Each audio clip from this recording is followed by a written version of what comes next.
Okay, so first we have to search for the next set because we'd obviously lost the last game with this one, which arguably you could say it's not exactly the most beautiful set that you could have, but I find that sometimes you have to do the themes and stuff like that first, otherwise it doesn't work. So let's try to, well, that would mean you'd have to disable that though too. So it's the chessboard blue, and then that one was like, whatever, I'll just have to remember them. So the chessboard blue, and then the darker theme, which would be like right around here. So the chess death note, I would like to use it. No, but we're not there yet. Obviously that's for the set. None of these really matter. We're kind of spoiling what some of them are going to be, but we're looking more so for sort of a cosmetic. I think this is actually the evaluation bar, so maybe I'll check that. It's like a red, white, and blue evaluation bar for at the end. I'm pretty sure. And so yeah, so that'll be the cosmetic. Actually, this one I like a lot, and almost when we're not doing one of these challenges, I should just always use that as just a sort of a fun cosmetic to mix it up because that doesn't affect anything else.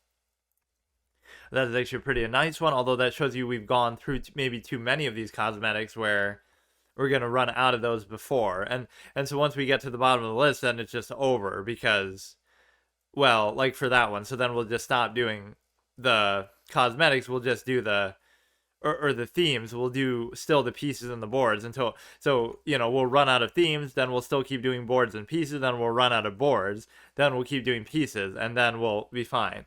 Maybe I'll convert it into also doing the ones on the site because I had started that, but now that'll kind of confuse the issue, but there's not really that many on there anyway. The Lichess board is blue. The blue board is that one, which again, it looks more gray and teal or whatever to me. Just how like the black and white one didn't entirely work. There was another one that was black and white that actually did work. Okay, so it would be blue and marble. And finally, the piece set would be the one after whatever the one that has like gone in it is. Because I made some stupid joke, like, because my opponent's pieces are going to be gone. Christmas set. Okay, this one's not bad. Wait, it better work, though. What? This one did work. I remember it. No. I know for sure. I remember using this and it was nice. Or it's going to have themes for so many other sites. Christmas theme. Or maybe it's because you can't use it with the other things. It would have to be global validation issues for the domain. Shouldn't cause problems. Please tell me this will work. I don't mind even letting this be there for the set and everything too. Maybe you have to have a different one. No, don't do that. Why wouldn't it work? Or did it say something maybe other than that you have to add seasonal things, Santa, Elf, Rook, Snowman, 2018. I was just using this, well, like maybe a year ago, but what would have changed in the last year? 205 installs, validation of domain, but if you encounter any issues, try editing domain for which it applies. How do I do that? So you're trying to tell me that this actually wouldn't work? Or maybe there's another one that's kind of like an updated version of it. That would be sad. See, those are kind of the fun ones. So that one could override the board and the theme and everything. Or no, maybe not that one because you could still do the red, white, and blue thing. Oh, see, this one works, even though it doesn't do the board, so that's kind of even more confusing. Christmas set, Christmas theme. Maybe you have to use a particular... some of these things also... Yeah, look how depressed I was about that, too. So the one thing you can't get out of this is the actual board itself. And the reason why is because that other set didn't work with it, I guess? Let me look at this. I mean, I'm happy with at least even that, but you kind of want the matching board to go along with it. So that was this one, and then we have... Why wouldn't they appear together, actually? What? It didn't even appear at all. There's Christmas theme, but it's actually not a theme. It's just the pieces themselves. Christmas theme. That is so weird. So this one will appear, but that's not the one we're actually using right now. Because that was the other one, I guess, that didn't work. global applies to, or maybe you have to like do both of them together somehow. I like how this ends up taking as much time as like a game or two actually would, but that's fine. Let me try to do both of them together. It would just be a certain background that you have to do to enable it, maybe. Or maybe it just won't work at all, which doesn't make sense because I remember doing it with both, like with the board and stuff in there, right? I even have stream elements to prove it, like, or I mean, past streams to prove it. So we still get the pieces, and what you have to double check with some of these is, on like just an empty board, which it might be hard to even do. You have to like just show me. Oh my god, how do you just do like a?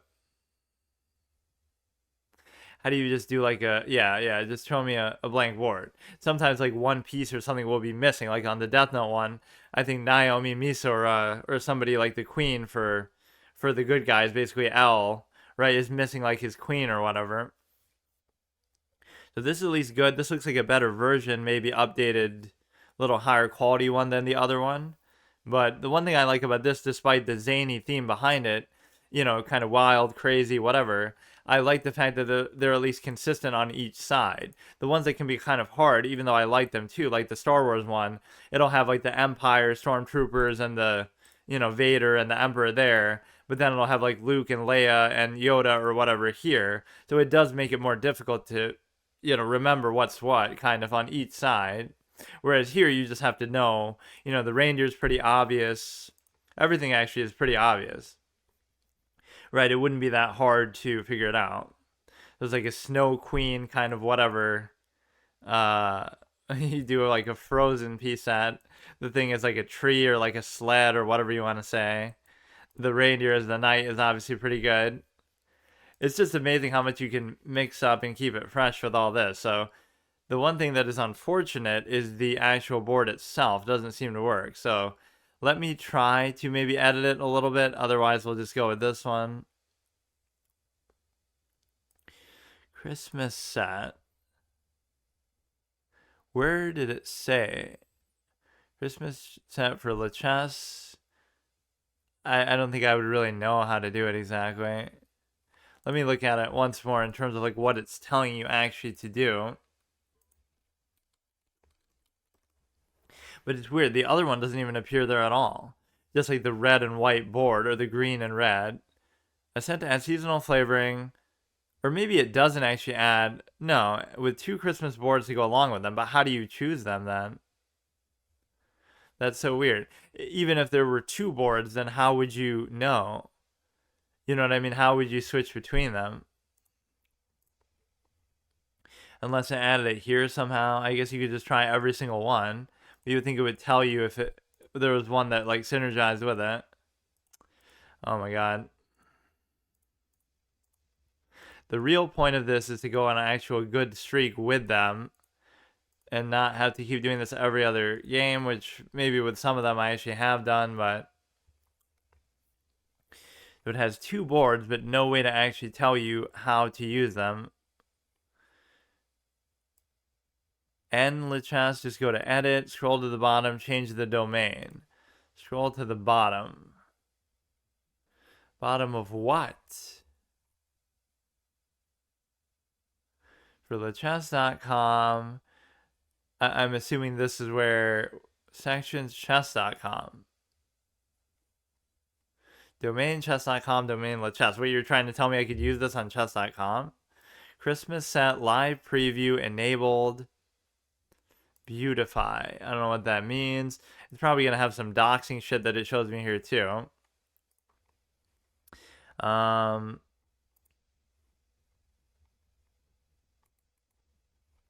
So whatever, at least one of them works. I shouldn't be so annoyed by that, but this one just doesn't work at all in any fashion, I guess. That's so random. Like, why would this just not work? I'm almost more intrigued by the board than anything else, because even if... Or what does the other one even say? I guess it doesn't say anything. Whatever, let's just do it with the pieces. That's fine. It just works so well, right? There'll probably be one that kind of has the same color scheme to it, or maybe there wouldn't be. Okay, so then the other one was like the blue board. It'll be like just the one after blue, so it's like blue and something, blue and marble. Now, how would we get that to work? Probably purple sometimes does. Yep. So either whenever you're in doubt, without even having to look into it, you can just say like either purple will make it work, or the newspaper will make it work, or sometimes the first one will make it work. So it's kind of a crapshoot. And then the theme can just be the freedom thing, just so that you're able to have the analysis board, which I assume would work with this. Let's just double check. You know, themes don't always literally mean the background theme, but like some sort of other cosmetic despite that would work along with the other two. So we're kind of fighting for all of those, which that is kind of nice still. I just kind of lament the fact that the board doesn't work. You know what it almost makes me want to try is, even though that clearly wouldn't have anything to do with it, because, you know, like let's say, okay, we're playing the computer. Let's say we enable the other set, right? Because that would have nothing to do with it. Christmas theme for Lichess, but what about for this? It'll be Christmas set. A lot of these don't work on chess.com anyway because it's just kind of bugged out, but right, what if you were to just do it for here? Because it was mentioning chess.com somewhere in there, and I don't get how, but whatever. I don't really care. But no, Lichess is much better about stuff like this working. Right, the vast majority of these wouldn't even have anything to do with it, because they consider, oh, it's somehow cheating, or they're letting you edit stuff in a way that doesn't feel natural. So now, after all that, I like including this though too. I like to, because this is the point. Like, it's like sort of a just chatting in between thing that I'm doing. Like, where you see every second that I go along the way, and all the other interesting topics and different things. That's kind of a cool looking thing too. But no, the aesthetic element is important because the permadeath element is important because it gives me some extra motivation of like what to play for. You're trying to win for that, and also the cosmetic element is good because it keeps it fresh. You know, it shouldn't affect you too much. The ones that might fuck you up a little bit is if something's just missing altogether, like one of the pieces doesn't work, or if the pieces are different, like for each side, or if you know, or if they're just really confusing as to what they are. Like some of the gimmick ones, like where it's just like a streamer's face, or some celebrity's face, it doesn't really tell you what the thing is. Right, this one's pretty clear actually. There's nothing that really confuses me. The snowmen are the pawns. The queen is like, think of like Frozen Elsa or whatever the fuck, you know, like an ice queen type of thing. Santa is the king. That makes sense. The rooks are kind of the trees for whatever reason. The elf is the bishop, the knight is the reindeer. They all kind of make sense. So I certainly can't use that as an excuse that, oh, if I lose the Christmas piece that made me do it. So let me think about this here. Let's just do one here as sort of a warm up. I haven't been doing particularly well. I've been kind of going back and forth. So he's white, just as kind of like a lighter shade. There's nothing else really to it, but that's one element that might actually confuse you, is just the coloration of it could be a little bit tricky with respect to, now you can easily raise this, right? But the question is there something better that you can do with it? And the answer is, this should probably be adequate. I don't see why it wouldn't be. Now you can't take on there because you're blocking it. This is okay. It's covered by the queen. Doesn't really bother me too much. Now we got to decide what sort of pawn structure would I go for, and you could go for like this, and then put it there, and then commit to whatever weirdness this is. You could go here. If he end Pizanza, he gets sort of free development. If he doesn't, he has to move that. And so I don't mind this move, but it's the kind of thing that maybe is just sort of unnecessary to do, right? And these are kind of the moves that get me in trouble sometimes. You don't need to do it, but you just do it anyway.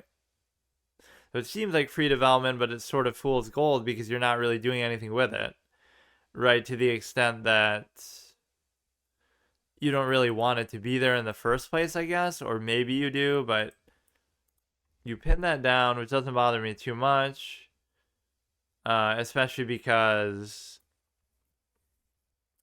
because you have the bishop cover, so you can simply move the queen. You could also do the knight cover. It's usually better to bring the knight here, but I don't know exactly why. It becomes difficult sometimes to figure out where to even put the thing, to put the queen, because now it's going to block the rook's ability to go there as well, all to acquiesce to the stupid knight getting, that's too bad, man. That's too bad, huh? That's rough. It's a rough game, dude. It's a rough game.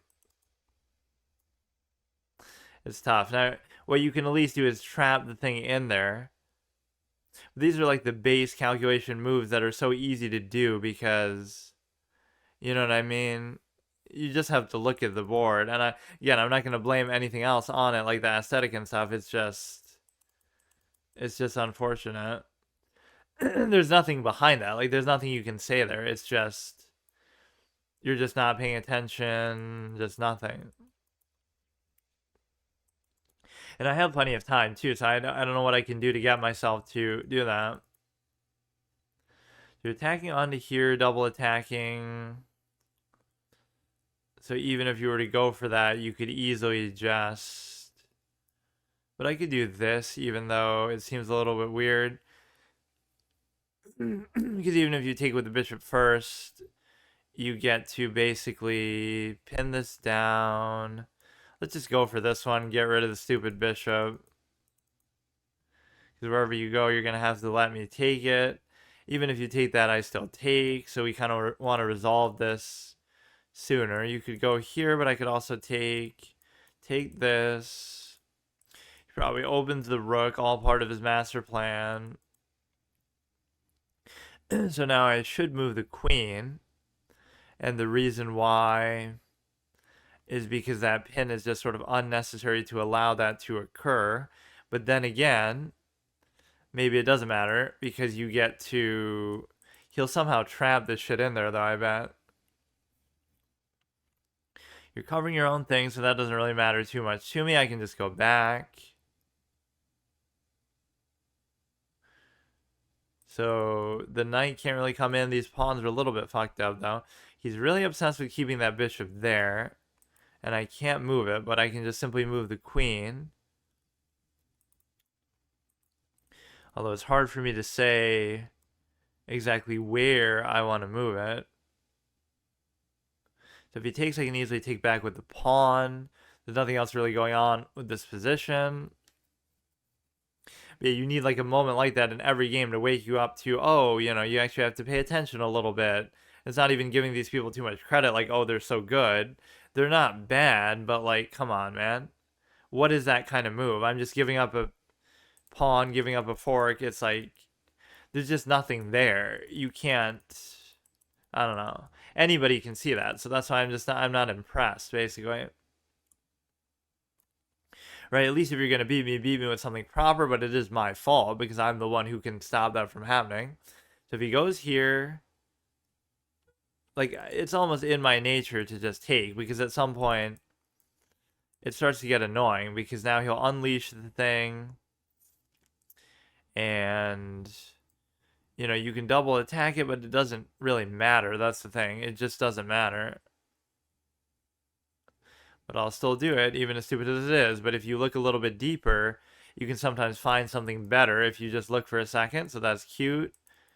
Now you have a double attack anyway, to the extent that that might be relevant. So now if I take, nothing really good happens, but I just like to take. So now at this stage, you get like an octopus knight position. And the reason why that's good is because there's nothing obviously that can push it out. Kind of blocking your own bishop. He can bring the rook there, but it doesn't really matter either.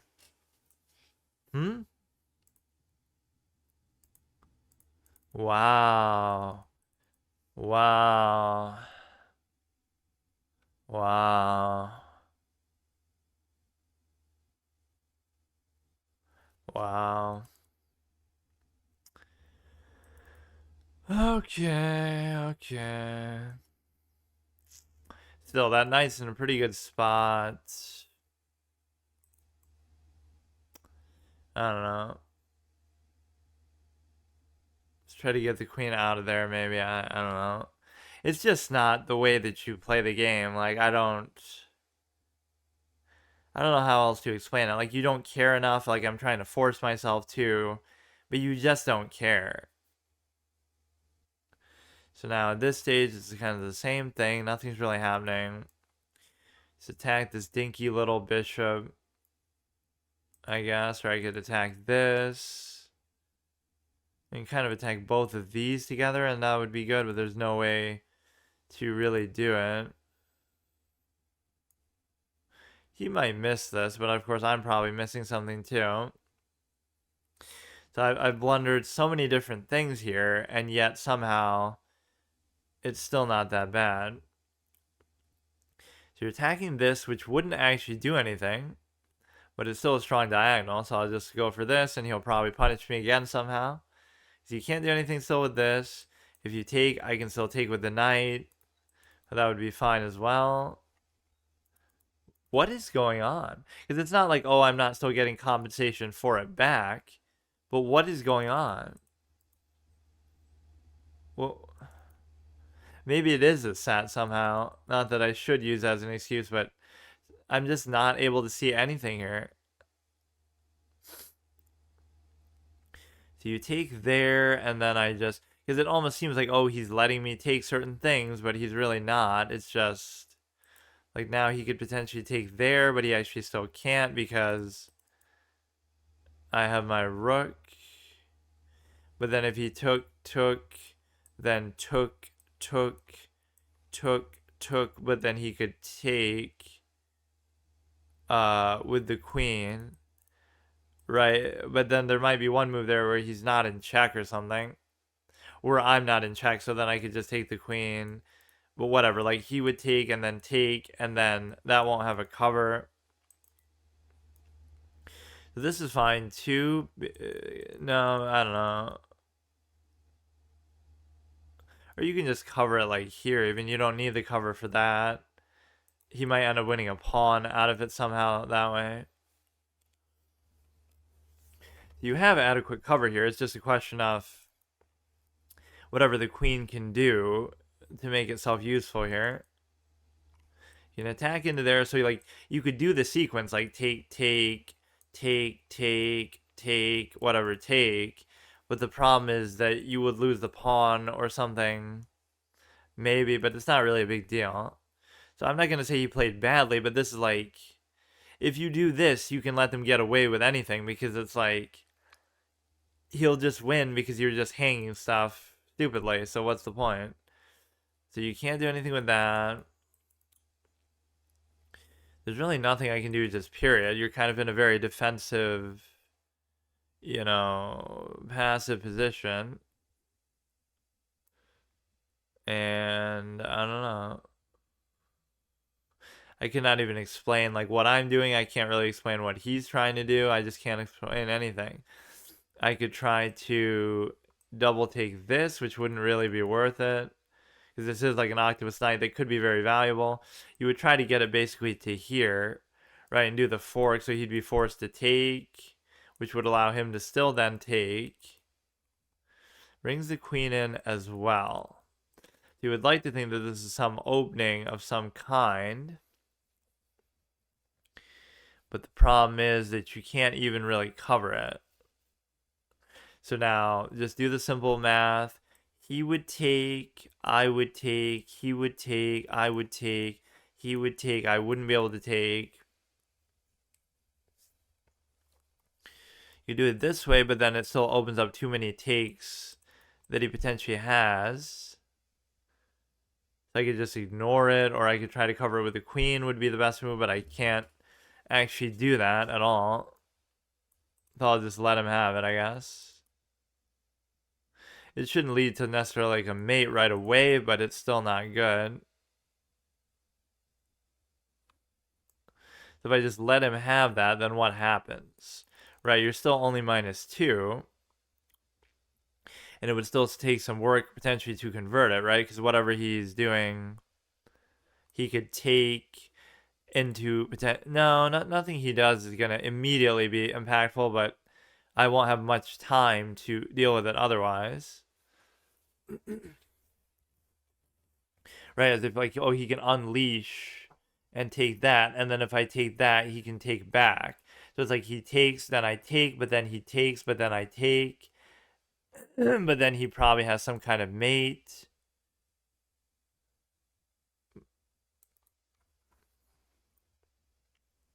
But no, I just start off sort of throwing or not paying attention, and then I repeatedly keep doing it.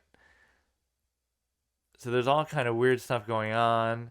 This seems good because I guess I can just take and just let whatever happen, whatever's gonna happen, happen. But because he's not double attacking any one thing despite all the different positions that he has. And you didn't really lose the Octopus Knight in doing that. You still have it despite, whatever's going on.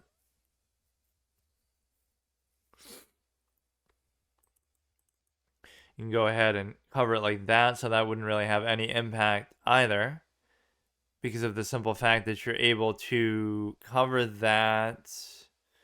He might double attack the pawn. If you take a rook, I can. If you take with the rook, I can take. If you take with this, I can take. So now it just becomes more a question of what does he actually get out of this, and I'm not exactly sure what it is. So I always make these like sort of simple, safe sort of moves. It might not be good, but it's just good enough to get you by. And despite his incredible opening advantage of the fork and taking the rook and everything, he's still only +2, and it's not the end of the world. Even that still isn't necessarily that bad, but you have to stay connected to this, which I find a little bit annoying. I mean, if you were really worried, you could just do something like that. Do you want to stay connected to here and also do this at the same time? So what's going to happen is there's still nothing that his queen can seemingly do. Well, I can't do that, but like what does that do still? He would have to like go there with a cover, which he doesn't have. You could do this basically as a fork into the queen. If it wasn't for my queen's own positioning. So you don't want to necessarily give him that, but there's not much else I really can do either. Like, what do I do?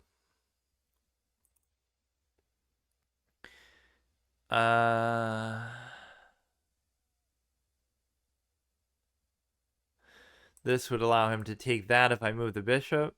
So what you're looking for is the simple ability to simply move the queen and just, simply have it be involved in the game in some way. And so that might be the only way I can think of doing it. Connect sort of the dark square diagonal, get it out of the pin situation. You can't get too frustrated on these low time moments because so many of my wins here at and around 1600 have been like sort of fighting through that. Like I'm kind of tilted, but I kind of still, I still fight through it and I win with like 2 seconds left. I get tilted by that in both senses, whether I win or lose with that, because it's like, if I win with that, it feels like, why should I have to do that? If I lose with that, then I feel like, why should they be able to, why should it come down to that either way, basically, is the point. So he's going to take that potentially either way, too.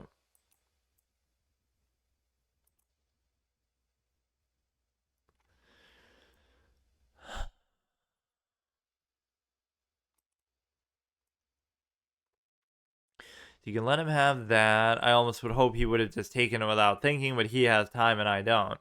So he can take the queen. He can take the knight.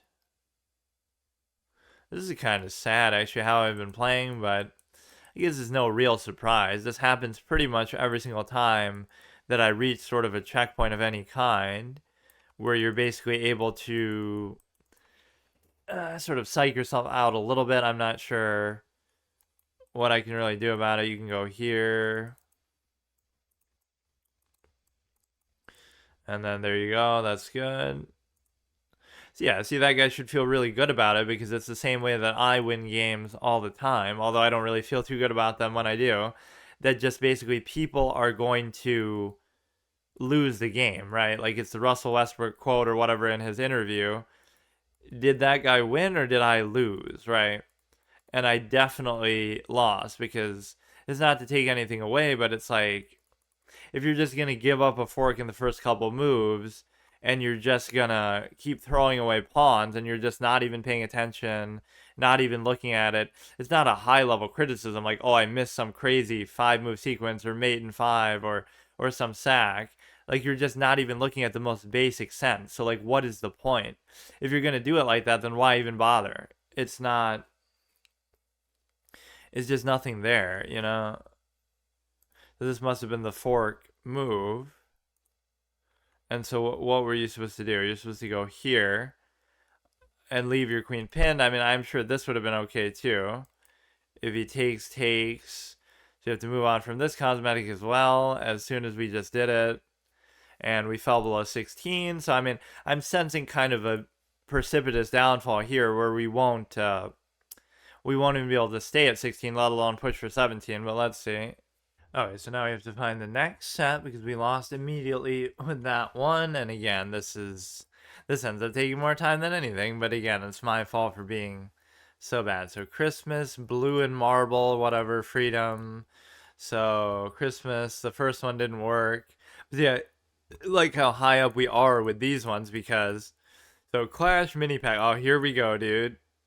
So we're gonna have to somehow figure out what these ones are. And again, I need. Well, I've had plenty of chances with other sets like that are more serious. That like, oh, I can, whatever. We'll double check that one definitely works. But let's go down to these where we're at blue and this one. So it's like blue old wooden chessboard. It really. I don't know. Sometimes these color descriptions are not exactly what you would think of. Like the like black and white. Like this doesn't really look blue to me, but whatever. It's like a very light teal, whatever you want to call it. So here we had freedom. So it's got to be some sort of a theme that we have here. Green and gray. I assume that's a board. That's one of my favorite sets ever, and thankfully it does seem to still work. HD glass. Doesn't really look glass either, but I've used that one before too. Horsey. That won't really count as a cosmetic if it affects that. This I think is a board. Average bandwagon fucking NBA fan. Last move blue highlight. I guess that could count as a cosmetic, assuming that's actually what it is. Okay, I mean, you could do that with like every color. Last move highlight or analysis, different color highlight. Like, why do you need one just for blue? Why can't it be like, choose which color, any. You could make like 100 different ones based on little minute things like that. So let's just double check that this is actually usable from the perspective of every single one is there and try to learn what they are. So these little pink haired chicks they're almost just too small. Like otherwise I wouldn't mind it. This is gonna be hard to use, man. I can barely handle this as it is. So the bishop has the axe. Should be like a bow, shouldn't it? It shouldn't be that hard to figure out, but I don't know. Let me just play like a serious game. But then you always have the good flexing capability, like, oh look, I beat you with this. Imagine losing to some Clash of Clans little mini fucking toy set that we're using. So that is the queen. This is the knight. This is the bishop. I mean, the opening is at least easy because these are such familiar positions that you're used to happening. Right, so you got to stop the pin.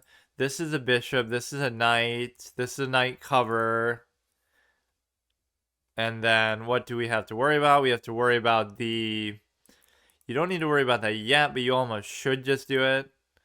This bishop can come to here. He covers like that. The pin has to occur, or we have to stop the pin from occurring. So now we try to open up both this escape route and this route here. Everything else is covered. This is a knight. No, this is a knight. I mean, you can always double check like that. So this is knight, knight, rook, rook, bishop, bishop. So this is one unusual placement, is the bishop itself. So we go to here, and one thing we'd like to do is, I don't know. So he's going to do some aggressive kingside pawn push, maybe, is what it seems like. So I almost want to open up this side to my king, unless there's something obvious otherwise that I'm missing, or he's going to sack some stupid piece. It's kind of good if you don't move the queen, because you're kind of allowing yourself to... Now here you almost don't want to take. If you let him push, it's fine. If you let him take, it's also fine, because you get to... Yeah, this is the kind of close position stuff that I love, where you're able to... Now we can go here. We have both diagonals and going towards the king, so everything's fine. You can try to break this open later, or we can even just deal with it not being open. So this is a pretty comfortable position here out of the beginning. And this is a rook raising move, so that's fine. So if you go to here, what happens is you're forking the bishop and the rook. So he has to give up at least one of them, even though the knights could arguably be better in this sort of position. But now you sometimes have to have the patience to not take, because he's going to go like that. Right, so we could just leave it there and figure out something for it later. So all we would have to do is move the king, and that should be fine, unless he has some great follow-up, which I can't really concern myself with that now. If I go there, he just goes there. So everything else should be fine. If he takes, I take. The queen still hasn't done anything for either of us, so we're both playing disciplined in that regard. And that's the most confusing one of all, because they're not only different for each side, but they're just different, period. Like, they're just... whatever, they just look weird and have nothing to do with the rest of the set. So you bring that in there. And so now I can no longer take it with the knight, which might be a big missed opportunity for me. But then again, I don't know what else I could have really done there. There's got to be some opening for the knight. So you have that. So I wouldn't mind trading in some way, but I just can't figure out how to do it. That's the thing. This becomes a very strong spot potentially for him, but there's nothing I can do about it. That's the issue. You'd have to go like this, this, this. It might be worth it to do it, because I don't know what this diagonal is doing otherwise. Right, so it might take like 50 moves to actually get there, but it's going to have it. So you bring the queen into there. You can easily cover these squares back. Cover, cover. He goes like that. So now might be time to move the queen. He brings the knight into there, which doesn't immediately do any crazy threat. It does prevent the queen, at least, from going there. To there, if he takes, I take. Or at least we opened up the ability for him to do that by simply allowing him to... So now if I go here, then the queen's blocked from going here, which means this move could be strong. But you can always go here, too. So if he goes into there, I can always take. I'm going to make this very long-winded sequence of moves just to potentially do this, which does still seem worth it to me.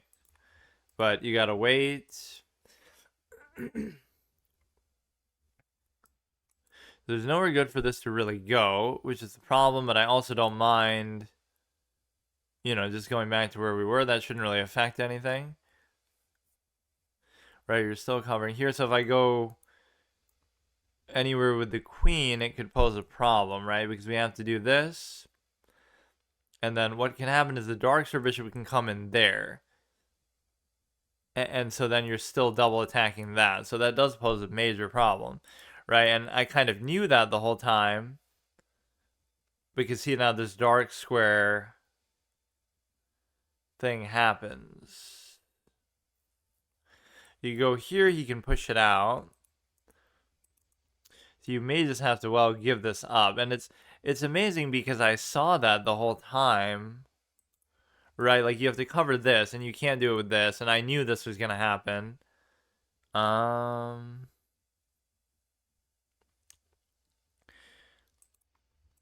You do this, and then he goes there, and then I let him take it, and then I take back. I honestly would rather do that, even if it ends up happening. Go ahead, take it with the pawn. I don't care, because that's still better than giving up a rook, or that arguably is fine too, maybe. Because now those pawns are fine. How bad could this really be? If you raise it, it's still not a passed pawn. So if you raise it, I can still take it. That was actually the best case scenario. I thought he would take it, push it like this, and then I have to move it, and then he can take here. Unless there was some other recourse against it I could have done. But I don't think there was. So I actually should have just lost the knight. Now you can do this, because whatever else you do, I should be able to push it out, basically.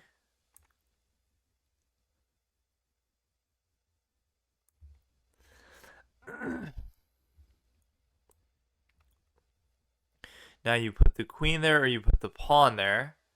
But regardless which one you do, I don't know how you really get there to mate me, potentially. You go here, I could take. You go there, I could take. So now you're trying to basically... You're forking between the rook and the thing. Between the rook and the... Whatever. We're attacking the queen and the thing, which should almost guarantee a trade. Although these are sometimes the moves that do fuck me over a little bit.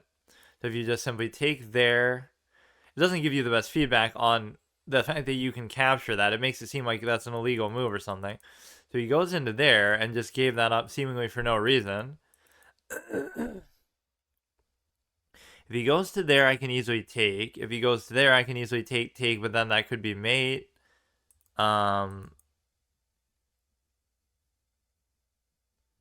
There must be something really strong in that, unless he just made a mistake. So the only logical move would be he takes this. So if he takes this, I take this, and then he takes this. But then I can still move, but then I get the fact that it could be dangerous. So if I go here, then he takes, then I take, then he can't take, but he can check. But then whatever happens there should be fine. Famous last words. You could go here, but then you end up sacking it. So you can give the check. It's just a question of whatever you were going to do with that would be sort of out of position. Or I guess what I was sort of questioning is also the fact that like I could have just kept that, but I'm somehow apprehensive about doing it because I thought he would do something like that. And that's exactly what I just said he would do. So, what the fuck? Because I saw it from the other side, and so I don't know why that's a surprise to me that he would do it there. You can take this, or you can take it with the rook. So it's not like, oh, that was a calculated sack that he lost the thing for the thing. Because I knew exactly that was going to happen, and I'm just a moron, and I let it happen, so cool. You can't take there, you can't do anything with that, so let's just move this thing back. Move it here, everything else should be fine. So I kind of botched that whole sequence, but it's still okay. That's the beauty of it. You can give a check here, you can try to move this here. You can try to... Oh, that's a knight, of course. The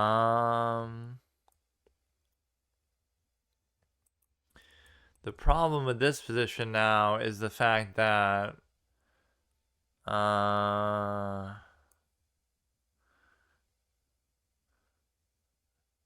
nothing really, I guess. Like what else is he gonna potentially do here? You go here, you take, I can easily take back. If you take, I can take back. If you take, I can take back. If you take, I can just take.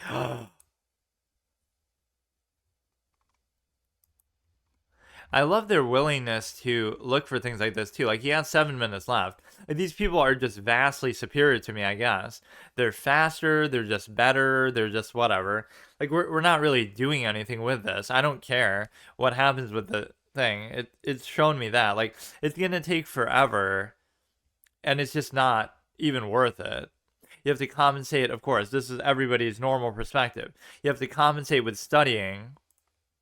just reading books and learning theory and things like that, because you can't do what I'm supposed to be doing here because you're too lazy and stupid.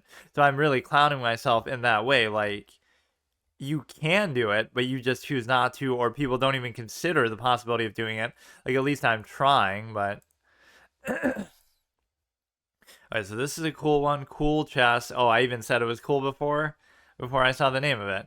Then the Lichess board was after the blue and the marble and whatever. That one. Brown, wooden one. And then, see, like this one, then I would have no excuse because this is just a nice, easy to see one. So we were at the Freedom, and then we were at the other. I forget what we were at. Oh yeah, I almost forgot that was even a thing. Light pieces. I don't know what that is. Luca pieces, mahogany, chessboard, majestic, marble. I don't know. See, you wouldn't know whether these are actually like maybe other things that just don't work if you have other things enabled. Meridia figurine font. So I guess at least that could be the theme that we're talking about. Right, so we focus on the theme, even if it doesn't affect the set. So we could go ahead with this, so we'll try to get back to 16, which will take probably like 2 to 3 games, but like there is a clear nosedive element, right? Where like if this is one disappointing element because it shows you like a potential analogy. Like you can go as far as you want, but you don't really want to. Like you don't really care enough.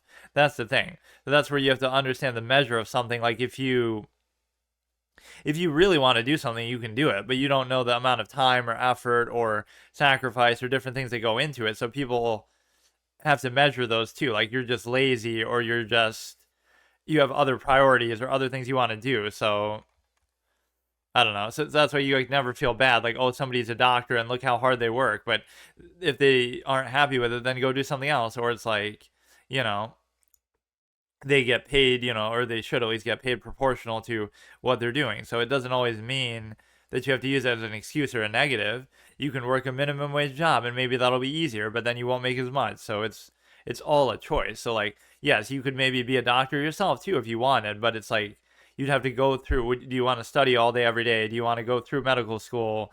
Do you want to have to deal with all the things that'll take to go into that? It's the same thing here. Like you could be a grandmaster if you want, and at the most basic level, I'm even saying how I'm not, willing to study ever, which is completely a choice. But it's like that's the thing. I don't really want to do that element, but you're gonna have to do it in extremes, and it's almost like you feel ashamed when you do it because it's like.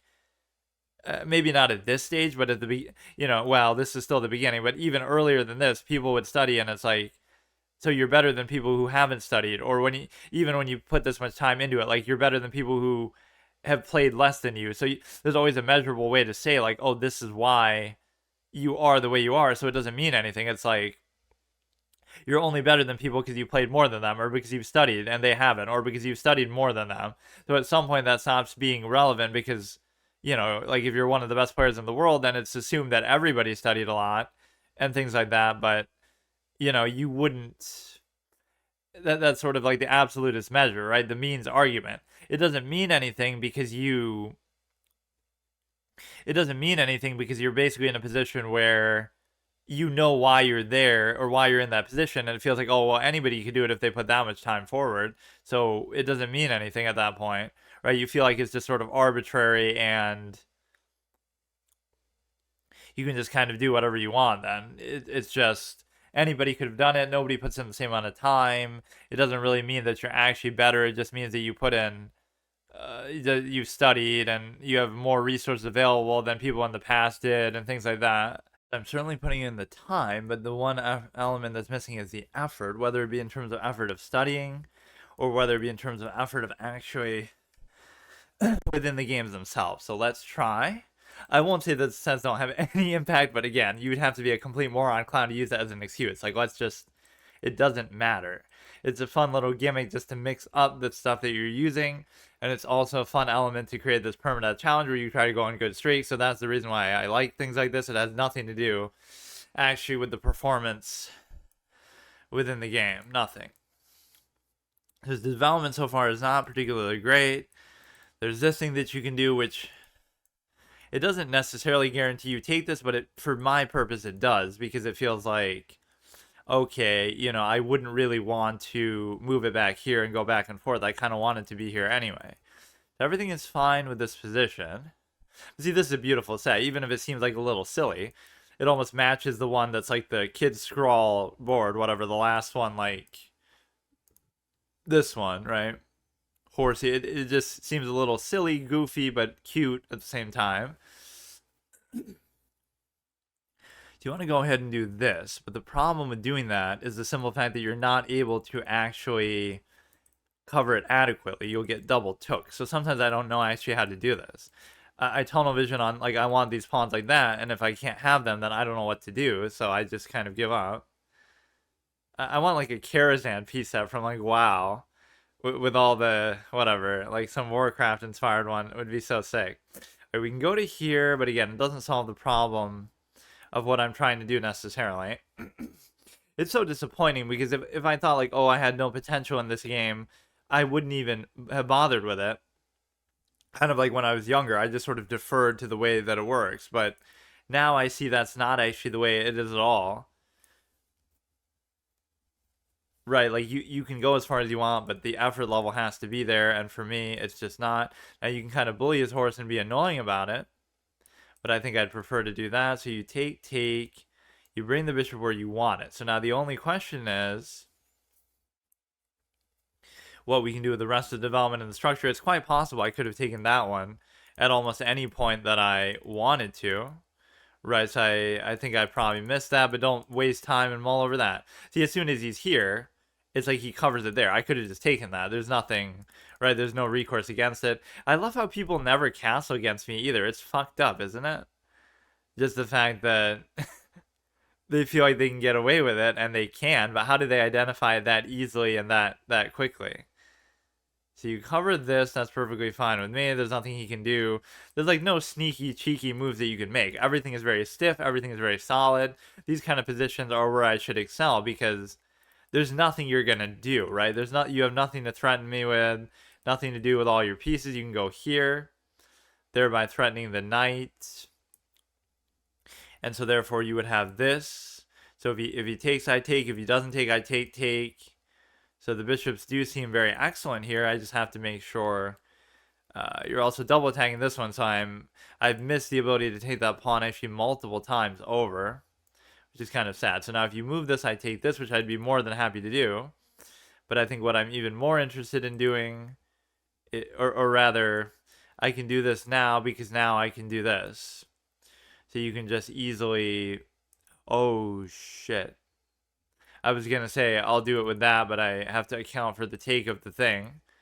The take of the rook. So maybe I even fucked up something there still, but it's okay. I mean, that pawn was practically begging to be taken.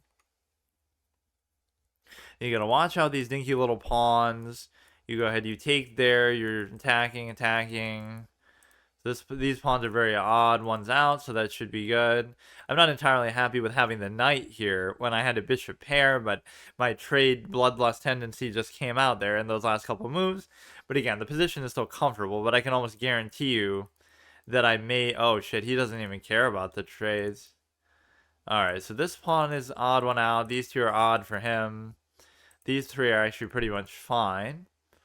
So I should just try to push this with reckless abandon and just go for it. Like, there's nothing else to worry about right now.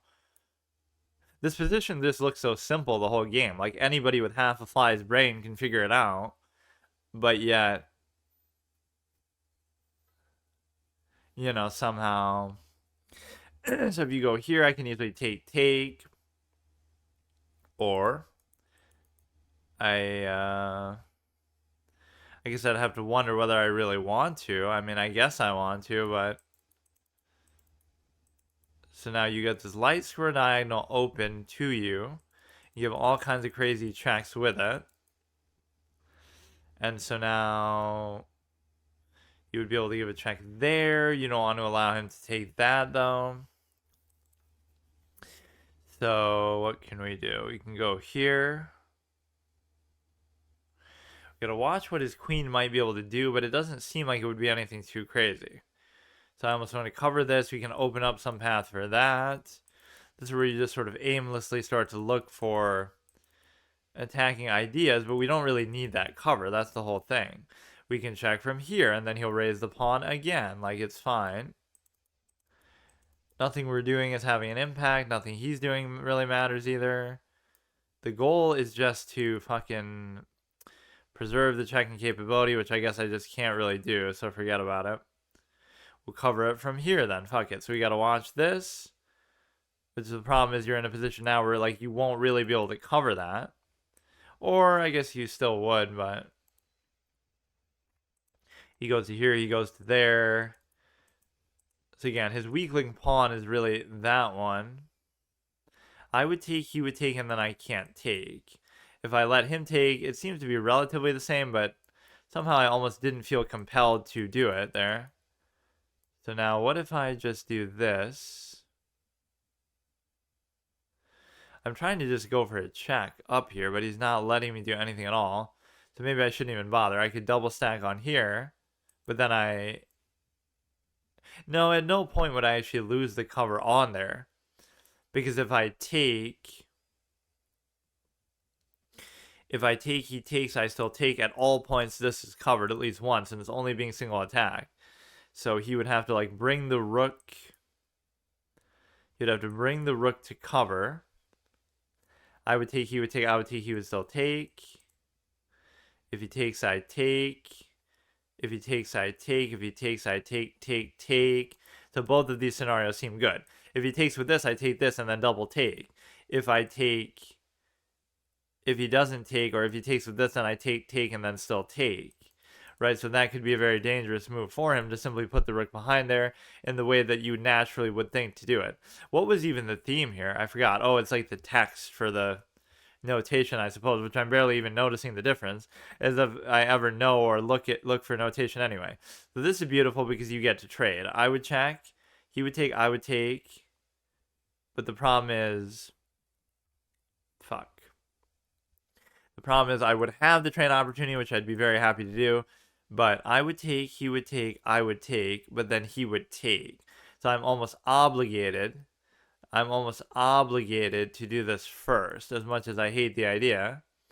And the reason why, but you would think he would take back. He's not going to just leave it there. And so the trade opportunity should still be on the table. That doesn't really matter. Dude, we're both sort of floundering, just like, oh, whatever, I'm just trading, and he doesn't know what he's doing, and neither of us know how to attack, and nobody cares. Like, fuck it. Now we're attacking the rook and the queen, and he has no attacking opportunities. Whatever he would have had here is not consequential. Now you can turn his check into my check, and that really doesn't bother me at all, because you get to force the trade. Or I guess not. Like, well, you do effectively, because even if he doesn't do it and he's still covered, he can take there. Like, wow, he really won something, except he didn't, because he could have done that in the first fucking place. It didn't matter. So whatever you do now, you're in an excellent position with this even one single pawn. There's nothing you can do about this one, although you could do something about this one. So now all you have to do is promote and convert this one particular pawn on this file. So there's no real lose condition here, but the win condition is the simple fact that, oh god, he's gonna like come in and somehow mate my dumb ass. I have plenty of time to think about it, but this is where people start to just get genuinely fucking annoying, because he's actually going to try to do something here. He's actually going to try to mate me. Like, are you fucking serious, bro? Like, how are you going to play like this, man? How are you going to play? How are you going to play like this? Okay, we go here and he shouldn't even be able to come in at all. Right, and the reason why is because you can't go there. So now his king's impact should be relatively neutralized, or he'll come around and do it like this and then take. So you got that. So let's just go ahead. We'll push this one, or he'll go somewhere like that, which I don't really give a shit. right? Like what's he gonna do? You can't do anything. So you go to here, you go to here. At some point, you're going to have to just unleash and check. So if you just simply go here, he attacks both, which again, if you, I don't know, I probably fucked it up still. But what you do get to do is just simply let him take it like the clown that I am, or he didn't even take it. He could have just taken it with the, wait, he could have just taken it with the, he could just take it with the rook itself. Whatever, we still have 2 pawns here. I'm not in the mood to fucking do this right now, dude, please. You shouldn't really leave it like this, though. The king always has to come in. Okay, come on, bro. Just don't give him a stalemate. Which you can go here.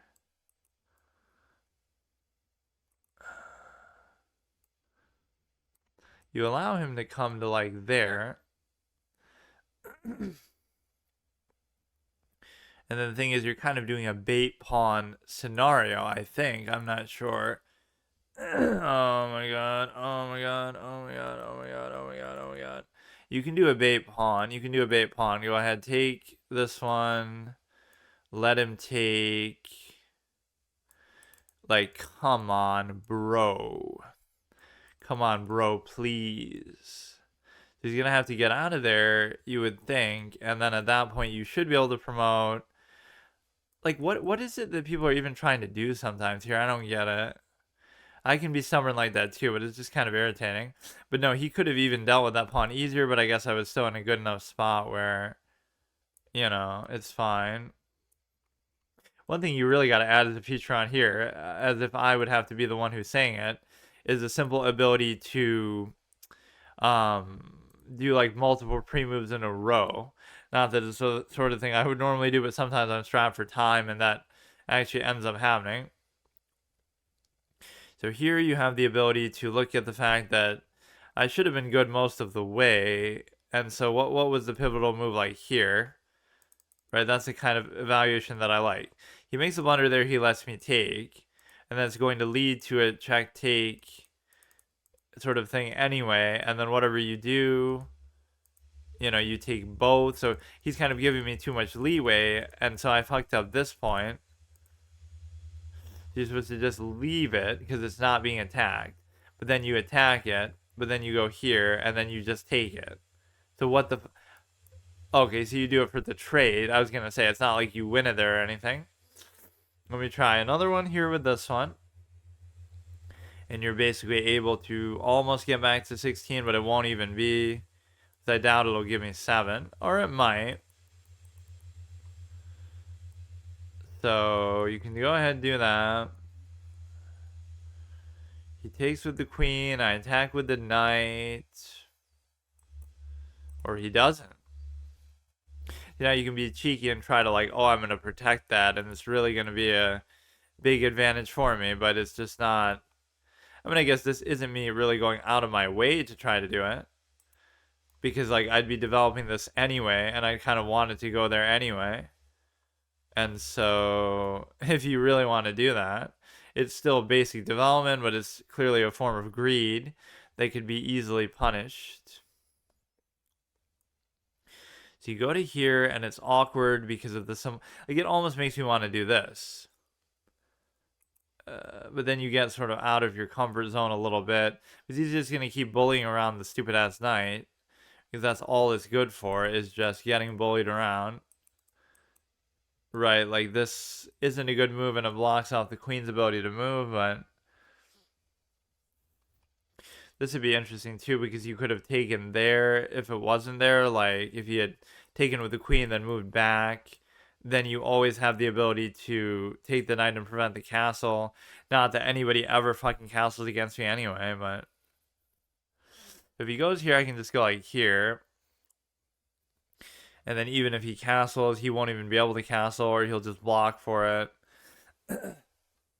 You go here and then you castle and then try to put the knight there if you really have to or something. maybe even go like this to try to give the knight somewhere to go, but you need like that one extra move sort of in between. And the reason why you need it is so that you can buy a turn for the knight and then move the knight somewhere else. Because otherwise, again, it's just the ultimate liability in the early game development that is extremely frustrating to deal with because of the simple fact that it's just always such a passive, non-aggressive, can't fight back, very irritating kind of piece. That's just the nature of it. So he's burning a little clock. I like that. But no, there should be nothing that stops me from bringing the queen in to prevent the pawn from taking. But this is the kind of move that pisses you off too with the basic development. All I'm trying to do is develop the same way that I developed this, whatever. Why is it that the knight has to be such a liability? I guess this is a knight too, but just why is it that that has to be such a problem? I'm not trying to do anything crazy or above and beyond with it, right? I'm really not. Let's just castle, get it out of the way, and then we can always decide to do something else with it later. So this move leads to this move because you're going to have to stop the pin. And so you're in pretty much good shape that way. You could try to attack something there as well, but it doesn't really seem essential. I can just give this somewhere to go.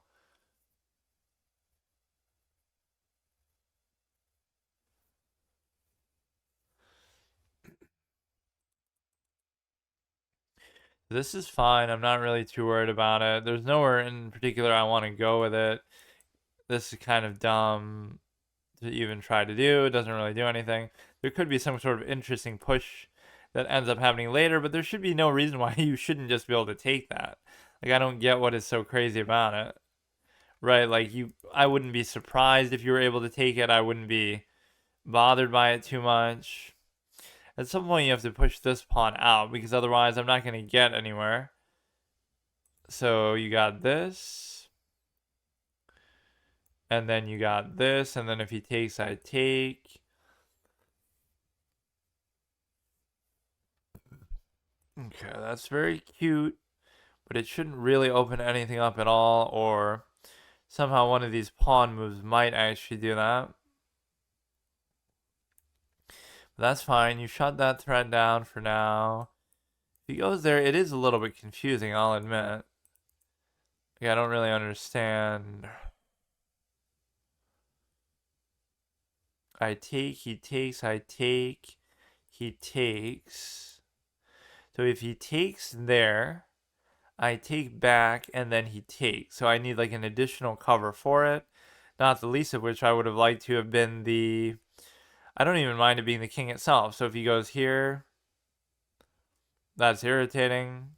But if he goes there, take, then he can't take. Or he still could take. I would take, he would take, I would take, he would take, I can't take.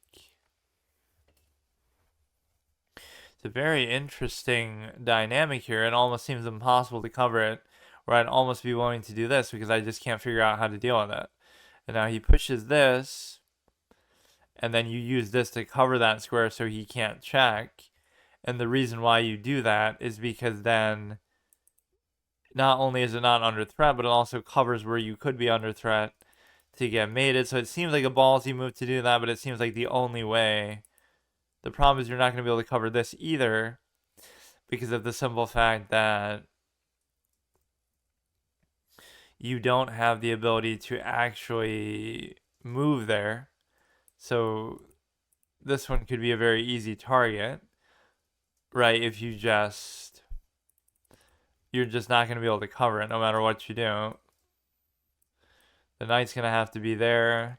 So pushing it is still a good move. That's a very dangerous pawn position that we've given to him very early on in the game. But no, you got to realize who you're really playing at this point. These are clown tryhards who study the game all their life and things like that. So you have to understand really what you're up against that way. So that's fine, even as strange as it is. You won't be able to cover that.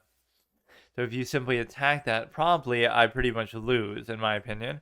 Or it might be the kind of thing where it's even worth it to do that, but I still don't think that really opens. Well, it would though. See, because if you sack, then you put the queen. Okay, okay, all right.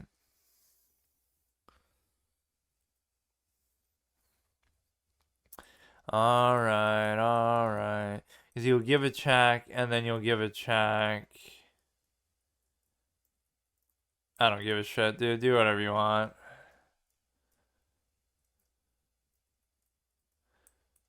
I just don't care. Like, you can just fucking do whatever you want in the game. Fuck you, dumbass piece of shit. This is what you get for being aggressive. This is what you get for trying to attack. Like, what kind of a dumb clown shit fucker are you?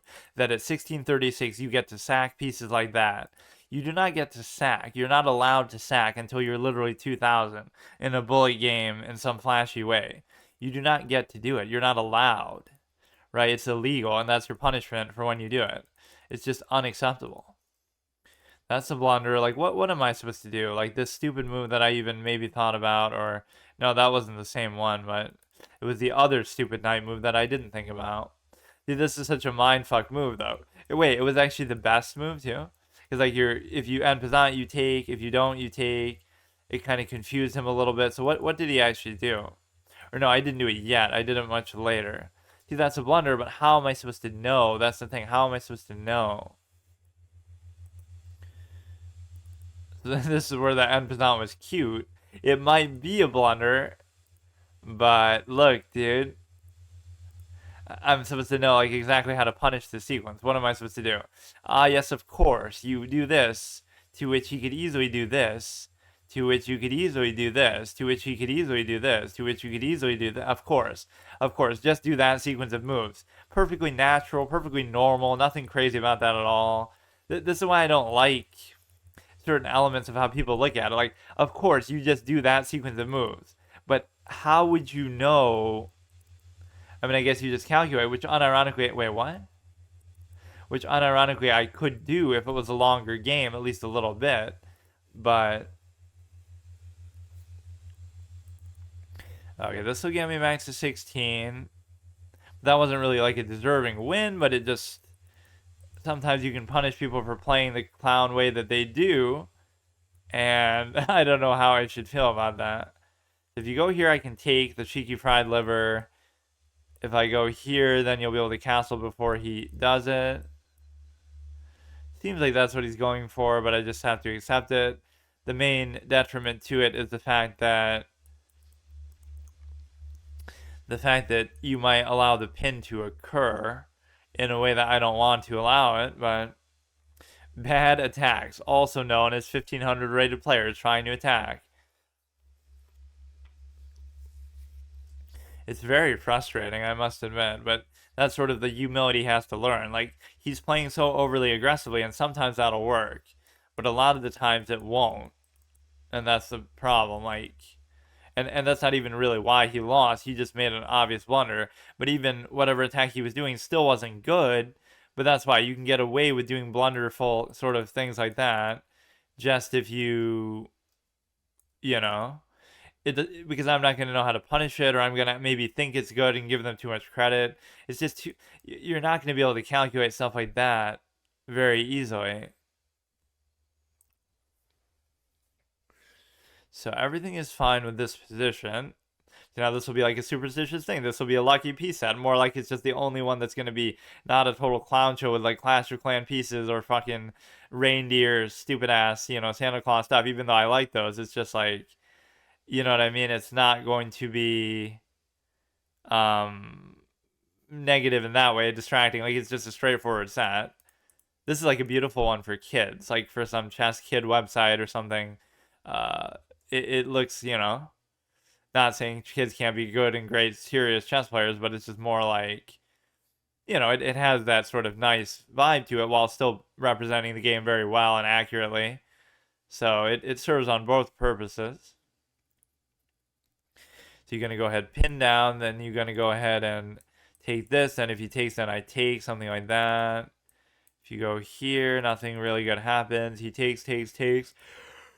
You gotta make sure he doesn't do some other superfluous take at this stage.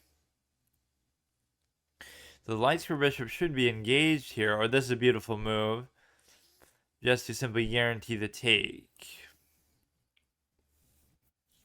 But we're going to guarantee a trade with one or the other. There's no reason why he would do that, right? Because he would just take. You would think something should have opened up with these pawns that I could actually take, but it doesn't. So I'm happy with that trade. My position isn't great, but it's okay. These pawns might actually make a little bit of sense with the little V-shaped structure.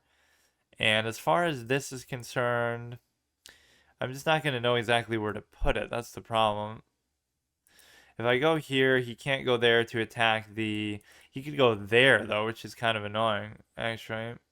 Because I just want to put it there, but I can't really do it, because then he could go there, and then sure, I could still move it, but it's too awkward and too late, I guess.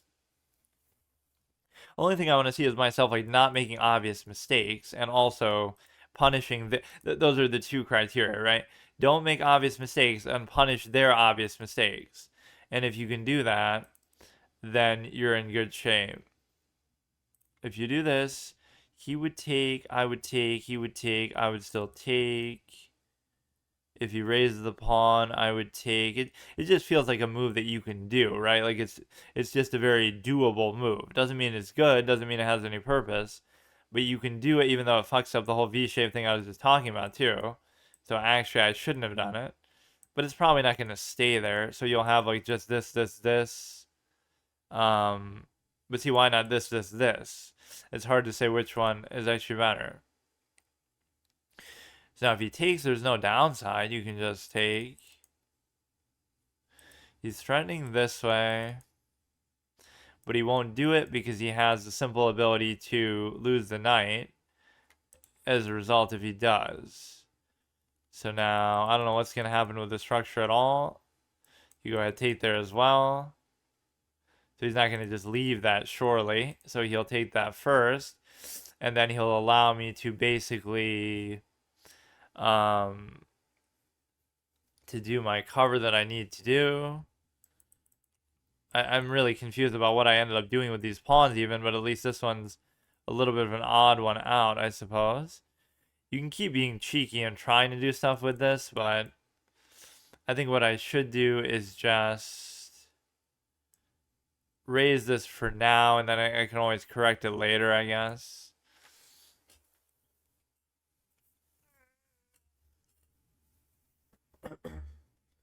You gotta really just move the bishop, period, because now if he double stacks the rooks, it could be a little bit problematic for sure. If you do this, it's not the end of the world, but there's no real reason to do it. This is okay too. This is kind of cute because you kind of want to do that, but you'd go into there.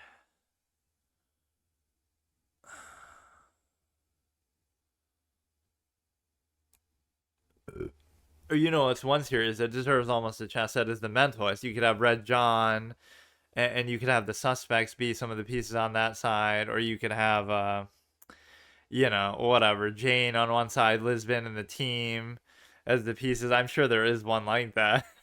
There's all these little gimmicks that I would want to see. A DBZ piece set, a fucking Jurassic Park one, just any fictional universe that's kind of fun. Or even saying Jurassic Park is disingenuous. It could just be like a dinosaur piece set, period. Right? That would be good enough. So this is kind of cute because you get to basically pin it down in a way that could be very beneficial to you here. It's just a matter of attrition before you know they're going to make a mistake. And there might be a way out of it. In fact, it might actually be bad for me. But I don't think so. So you're +2. That's cute. Nothing really crazy he's doing with that. You could pin this down into the queen. And also the back rank possibility behind it.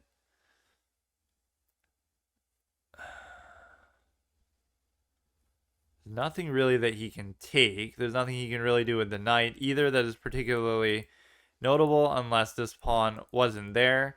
Now, I could do a move like this. He'll give a check. But he can't really give a meaningful check because I would just take. So again, you're potentially pinned into either the queen take or the back rank take mate. If you move that away, that could be a potential factor. So this should be pretty clean because I don't even see a good check that you can give in the process here. And I don't see like any sort of cheeky escape move you can do with the knight.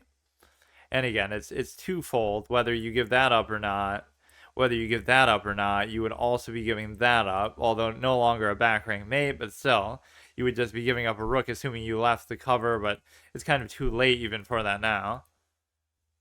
Maybe the set does have something to do with it, but we're not going to fall for placebo psychological baits here.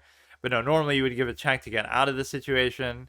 You can't do it here because of the simple fact that the queen is there and there's no other checking spot. Because if you could do like that, then you could easily move it. But like I said, even if you could easily move it, you would have to also address the cover there because the act of moving it would give up a free rook on top.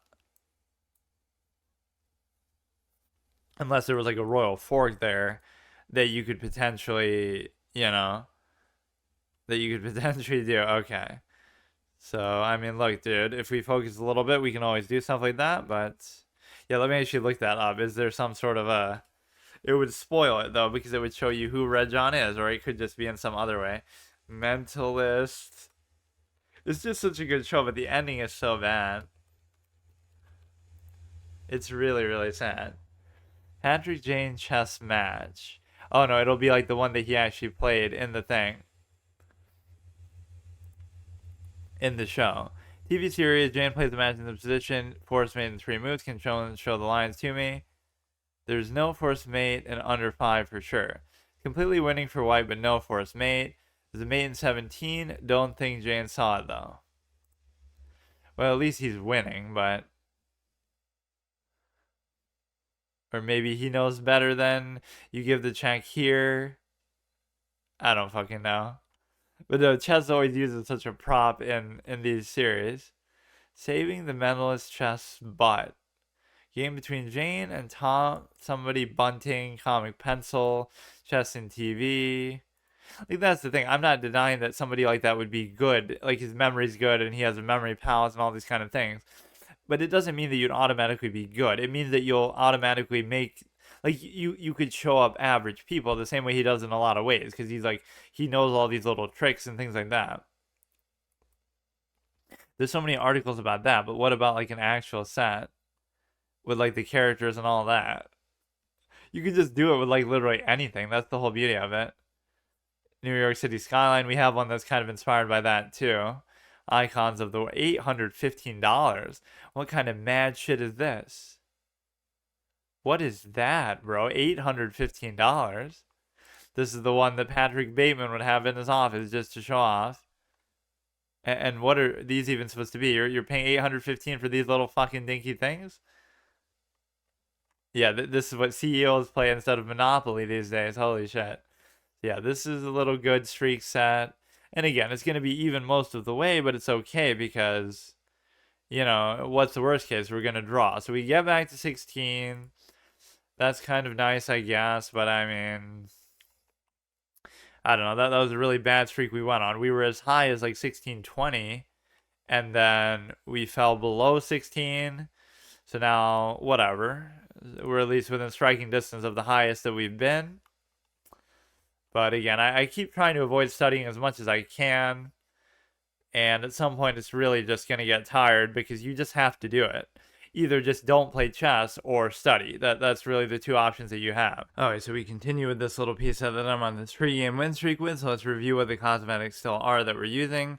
Cool Chess DPG is the set. The Lichess brown wooden board is the board, obviously solid one. Figurine font. Okay, I almost was going to say I forget what the cosmetic is because it's certainly not like a background theme or something. It's just the font in the notation or possibly here. If it is, I can barely tell the difference between it. But those aren't really as important. So this does lead to some sort of superstitious element too, like, and it is like a psychological weakness that I'm sure a lot of people have, where like when you're doing well, then you'll get overconfident or whatever. When you're doing badly, you'll get sort of tilted or burnt out or something. So You have to prevent that from happening, and that has been a weakness of mine a lot of the time, which explains a lot of whenever I get to a good checkpoint or reach a certain goal, then you sort of stagnate or actually start to tank it a little bit. So you have to counteract that, at least be aware of it, even if you can't always prevent it, you at least know sort of somewhat what your limitation is. But the other point is this sort of leads to some superstitious element too, like, oh, it must be because of this set, or it must be because of, whatever song it is that you're listening to, or certain other insignificant factors that you end up letting sort of influence you. You think, oh, well, that's why you're doing so well or doing so badly or something along those lines. But yeah, this is a very cute one. I almost associate it with like a site that has to do with kids, which maybe it is used for that, but it doesn't say on there. Like, there is like some chess kid tournament, or there might be a site that's like that. Like, it's a website made for kids to play chess on, rather than, not that it should really matter. Like, you can play on here, you can play on anywhere. There's nothing like adult oriented about these, and it doesn't mean you can't be just as good, or there's no limitation with that in terms of, some of the best players can be kids, or at least they start as kids. So there's too many stereotypes with that, but they apply less to chess than almost anything else, just like, age somehow mattering. So yeah, you could say that same thing. Oh, this guy was 1,000 rated at 7 years old. Wow, that's so impressive. Also, you're 1,000 rating at, or you're 1,500 rating at 27. Like, oh, that's so what? It's not that you should be impressed with either one, but somehow people are impressed by the kid thing, even though, oh, that kid has played years or studied years or whatever. And yet, the adult might have played and studied less. So it has much more to do with your experience with it rather than your actual, it has more to do with your experience with it than anything else. This is problematic because you could sort of pseudo pin it down, and you don't want to allow that to happen. Pushes a pawn I can easily take. He can sort of pin it, but it doesn't really do anything now. I'm almost setting up to try to end Pazan, then at least I could take with that. And if not, then I'm relatively happy with the structure, even though I am kind of blocking off my own diagonal, so maybe I shouldn't do it. This would open up at least a knight. Then I'm kind of moving too fast and too casually, though, in a way that isn't necessary. You can always move the knight, but it's always like a suboptimal, awkward thing to do. Now, the rationalization of this is you're taking an outer pawn, a center pawn with an outer pawn, so that can't possibly be bad. If his knight comes in, I could easily still just take.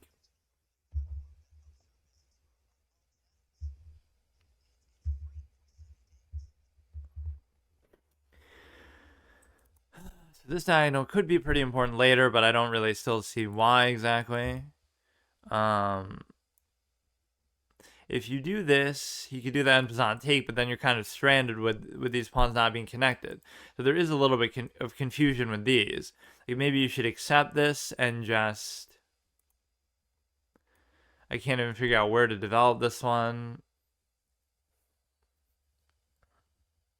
I just can't tell whether this is really going to be useful or not. But both knights are sort of eyesores and awkward. They're either blocked or being blocked by something or whatever. It just doesn't work. So what if I do this?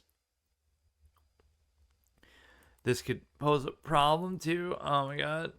Almost feels like the queen should just move. I don't know exactly why, but just to allow the other knight to come in, you can potentially give a check or pin something down. He's not really doing anything too scary himself here. I'm almost afraid to move this pawn, though, because you want the cover. He brings the bishop, something like that. So this structure is a little bit confused because you don't know what you're doing. Do you want to block your own dark square diagonal? Do you want to trade for this and leave this one stranded? Do you want to bait the end pesant? I guess I was never considering that. The fact that, like, oh, I needed an extra cover, but you technically don't.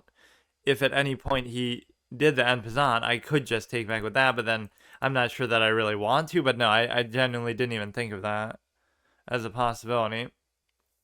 You have to go in very objective, like whether you like an idea or not, or it's your preference or not, or, like your style of play, you should still consider it because it's going to be relevant to the position. So this is important just purely whatever, like just finish your development.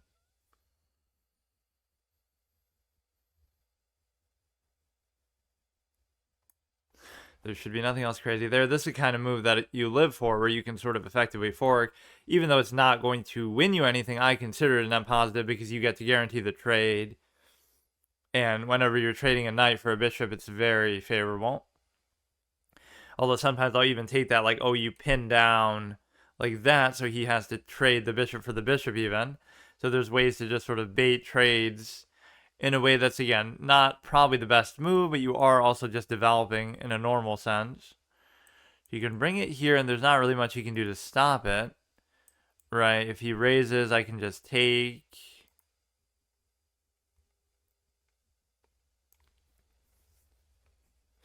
There's no reason why you wouldn't want to do it. Everything else is fine. I'm surprised he didn't make a move like this, because it just seems potentially good and annoying. And this knight would still just be sitting there, like there's nothing I could have really done about it. Yeah, we should be able to unload at least one knight for that, which I never hesitate to do. And so now at this point, you have this potentially as a good threat. But no, I kind of don't want to block this darks for diagonal, but then I feel like I don't know what else you're really doing with it either. So now you almost want to keep your pawns off the dark squares on account of his thing. Or like we'd be double attacking this immediately, but it doesn't matter really.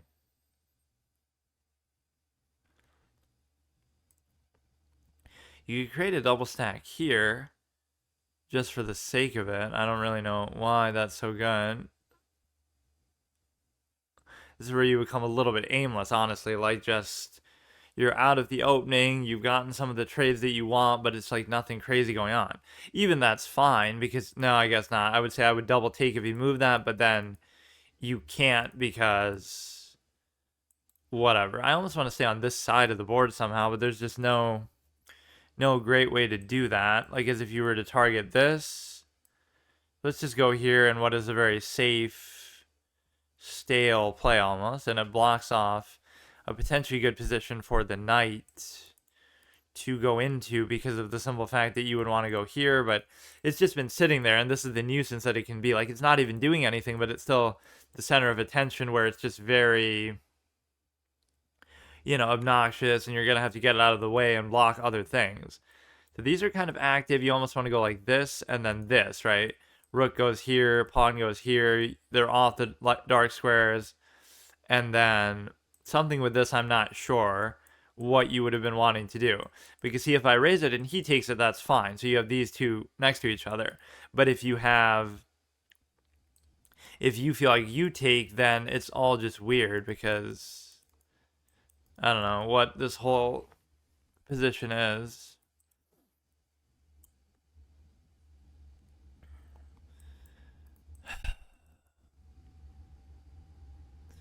You'd be double attacking this still, but it wouldn't really matter. You could go like this. And again, if he end Pizants, it's fine. If he doesn't end Pizant, it's fine. But it's going to lead to some sort of awkward structure that you don't really want. But then the alternative is probably worse because I don't know. If he goes here, I would take. I really just don't know where to put it. That's the problem that I'm running into. So this is going to be a pivotal move where I mess something up just because I'm too passive and I don't want to actually do anything with it. Or like I almost want to put it here. I really just almost want to get it out of the way. If you raise it, I can take, and then maybe take there. I could take this, then take, which doesn't matter a whole lot. See, now this is sort of maybe fool's gold because you'll always be able to still address that later. So maybe it's not so bad. Like I won't take, but he'll take, but then I can still easily take in such a way that's not so bad, potentially. The knight's not really doing anything, so I guess we could just do this anyway. But yeah, if he raises, I can easily take. If he takes, I can easily take. And if you...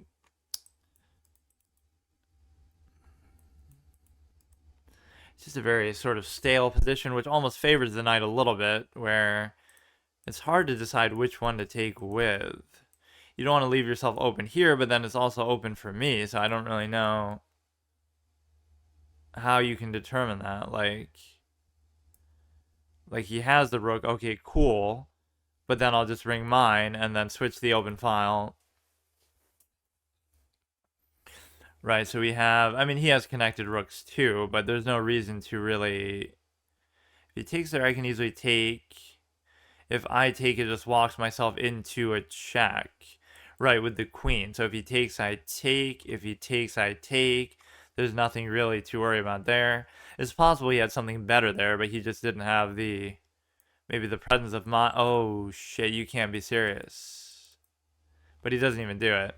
So all that he went through would have indeed won him a pawn there, but he didn't actually do it. Or it'll still win him a pawn. But he still doesn't do it. What the fuck is going on? Now we have a queen and a knight endgame here. But no, he had two chances to win this particular thing. And he didn't take it. So now I'm not so sure what to do with this. If he end Pizants, like this should be fine no matter what. But now here's where you got to put like at least a little more thought into the game. If you end Pizant, then the knight can just sit there or something. Whatever, his pawn's going to be sort of split the same way as mine. You got to watch these two. Like, they are sort of awkwardly split, all of these, but it applies to him as well, so it's not like an advantage for him. So if he takes, I could take. That's cool, but I mean, what's the big deal? So now you're attacking at least two pawns. Doing it with the knight maybe doesn't serve the purpose that I thought that it would.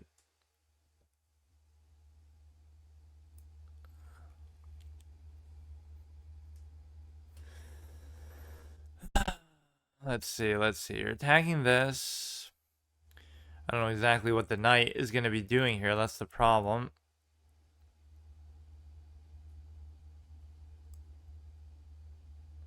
You go here, but then you're not going to be covering necessarily that either.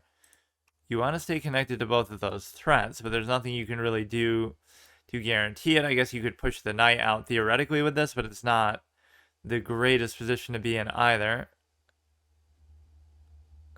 He could check from the dark square and still potentially take this, though. This is what's unbelievable about it. So I should almost do it like this. Right, he's had that check like a million times over.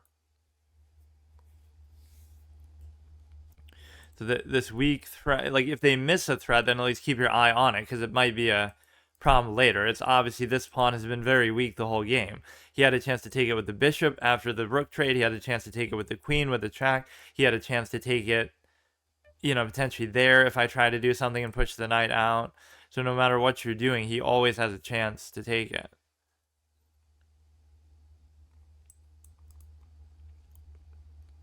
Again, this is pretty evenly matched, so it may indeed come down to time, which is a little bit depressing, or it quite frankly should come down to a draw in some fashion. You can almost go like this and then some, I don't know. But these center pawns are very strange because they're just by themselves, and I wouldn't hesitate to take the trade, but maybe there's something deeper here that I should look for.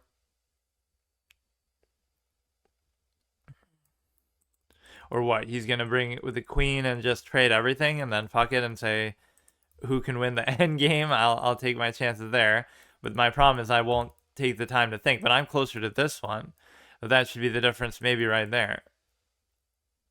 Right, so he walks himself into that, and now I don't know what he does with it because this one would be passed, the other ones aren't. So now he just has to hard commit to that idea. Like, how do you do it with such confidence the way that he did? He just did it. He just did the trade to create that situation. At least with me, sometimes I'll do that, but like, I'm always trying to trade no matter what. He just did that where. So is it the act of trading that was the mistake, or was it something even before that? He takes with the pawn, but he takes with that, and so he basically just loses on the spot, which anybody could have seen that I was at least closer to it. So he sort of, you can never beat me when you're doing that. You're playing into my desire to trade, right, in a way that is just too convenient to me. Okay, let's do another, but that was funny how he just threw in the endgame. Like, in the worst case, it should be, or into the endgame. It should have been a draw in the worst case, though, right? That's the point. It shouldn't be like, oh, you're going to somehow lose that.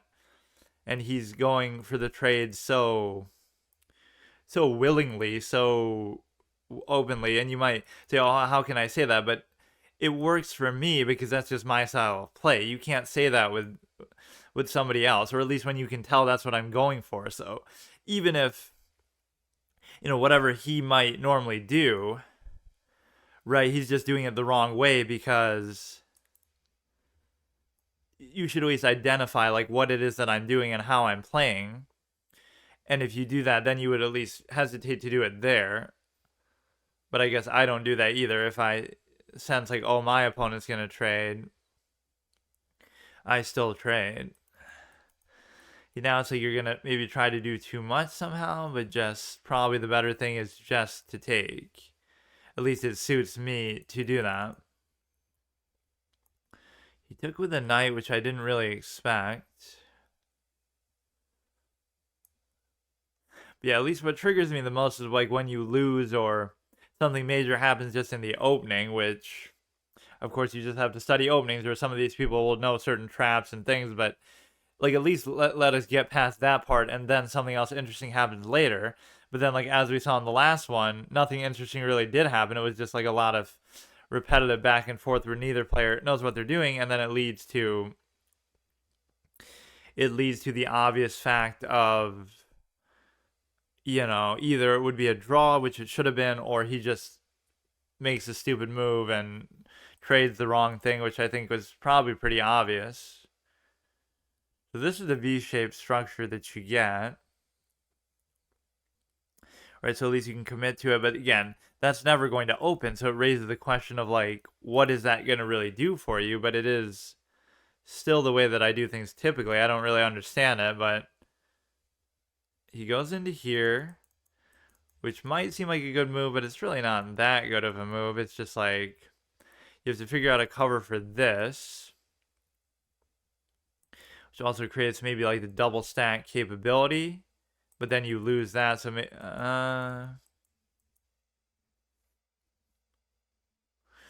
is pretty interesting because of the capability to, you have to cover this, but also stay covering on the thing. So maybe this is the most logical move, which you can easily sort of disrupt that too. But you're still covering the bishop and you're still covering the pawn, therefore allowing the bishop to move. Right, so nothing should really be a problem. If he does this now, you could back off and then rest easy knowing that that is covered. But then the knight, as usual, will get in the way, because if you try to develop it, then it won't be covered. This is almost like this might have actually made a bit more sense.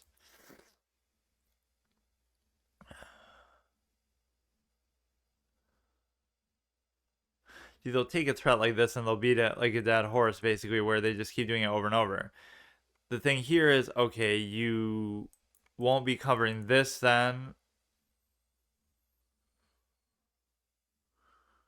So if I initiate the trade as I normally would do, right, then we'll be back to square one. He'll be attacking here, and then I can cover with that, I guess.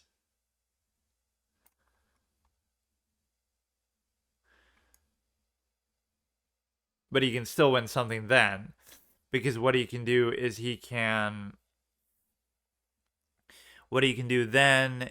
can take the knight, and then I take with this, and then you lose this. The better thing is, what if I just do this? Yes, he could take the pawn, but then he would lose the bishop for free. So now, he has to address that first.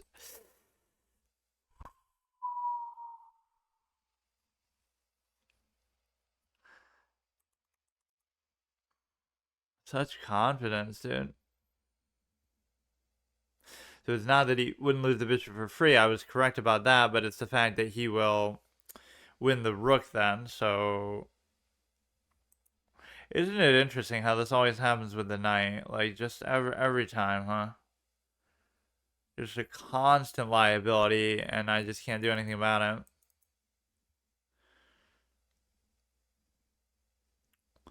So now it's like you almost have to trade for the bishop because now he's double attacking it, so you just have to let it be. There's nothing you can do. I mean, just nothing. So that's fine, I guess. Let's go like this. Just forget it, man. Go ahead and try to take that or something. I don't care. Alright. See, I mean, when you do lose, this is what it is. Like, I still used a certain amount of time. I identified the threat, but whatever. Like, it's an okay thing that he did, but this could lead to a fork, so you don't necessarily want to take it. There's nothing else crazy that he can do. He's double attacking there. Should almost just move the king to try to get it out of the this problem here. Right, so if you take, I take, you take, I still take, you take, I can take. Ah, yes, of course, but you can't even do that because of the darks for bishop either.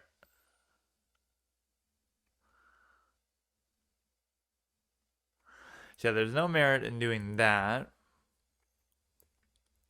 You could go here, and then he doesn't even have to vacate the open file, though. He can just leave it. Not really sure, actually, what we should be looking to do, but maybe you go like this. And the reason why is just so you can actually move the king out of there, so then the knight can move. As if acquiescing to the knight never gets me in any sort of trouble. The problem is also you're going to run out of space to go with this, because the fork could indeed happen. So maybe actually the correct thing is to move this. It's not really doing anything that important anyway, right? And now you could block with this, thereby allowing the other knight to move. So you make like 4 useless knight moves in a row, basically. You're attacking there, you're attacking this, you're attacking both of those. This is at least covered, even though this is double attacked. The thing now, I could easily take this. And the reason why is because you're no longer under threat of this attack. Of the fork, also, I mean.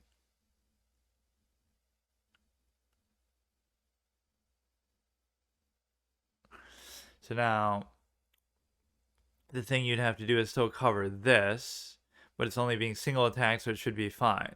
So you're covering this, and this is covering both of those. There should be nothing especially great that you can do here, yeah.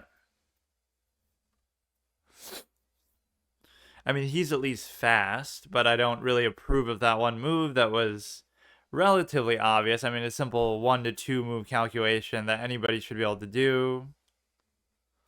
But sometimes I just get lazy, whatever. We were on a good streak for a while there, though. So if I can still squeeze out a draw here, that's the kind of thing that would make you relatively happy. The biggest problem that I have here is just being like a little bit faster with it.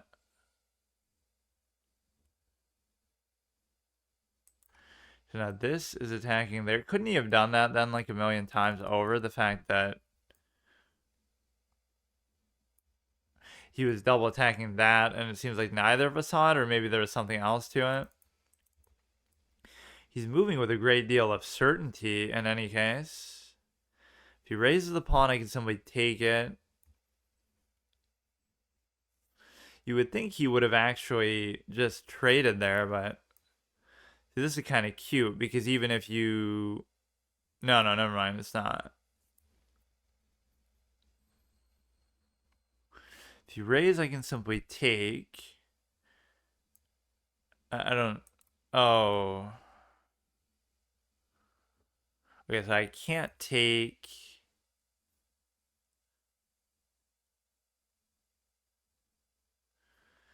Okay, okay, okay, okay, dude. If he raises, I can't take. Who is this guy? Like, what is this, dude? What is this?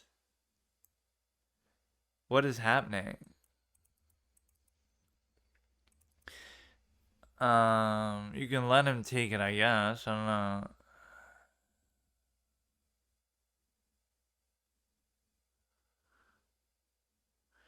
I mean, certainly the knights were not doing me any favors there. So if you either you take the knight and I take, or you promote and then I take. So either way, you lose one of these stinky, stupid knights. I mean, it's my fault that I would allow myself to be in a game with two knights like that. Right in the end game, one I can tolerate, but two is just suicide. But he's unbelievably fast. He's pretty good with some of these weird, attacking ideas. In fact, he almost seems perfect with them to the point where there's just nothing I can do about it. But okay. You can still be a little bit annoying about it, though, for sure. But you can still count on him to try to make a mistake, but it's okay. Like, we had a little good streak there, and then at least I can give him a little credit. The way that he saw that particular sequence earlier, not that it was super hard to see or anything, but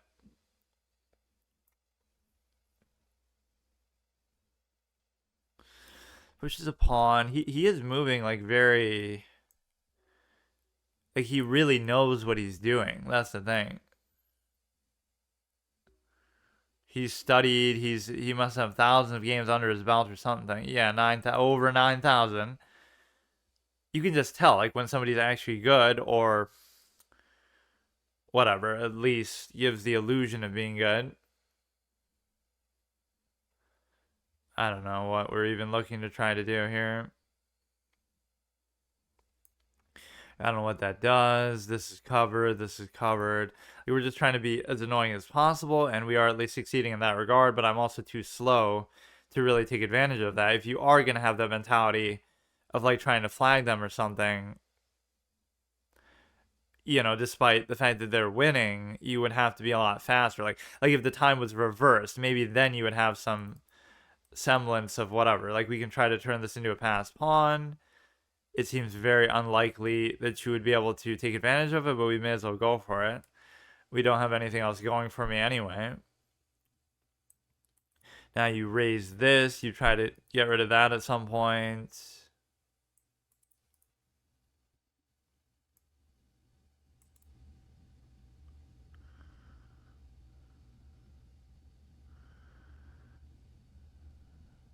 You obviously can't do that trade. You just simply cannot do it.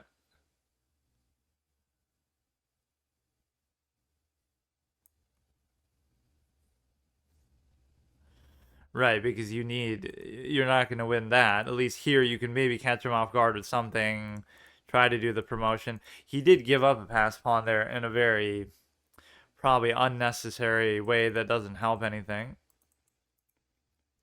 But the problem here is he's just in such a good position he could afford almost to sack in some way that would allow you to basically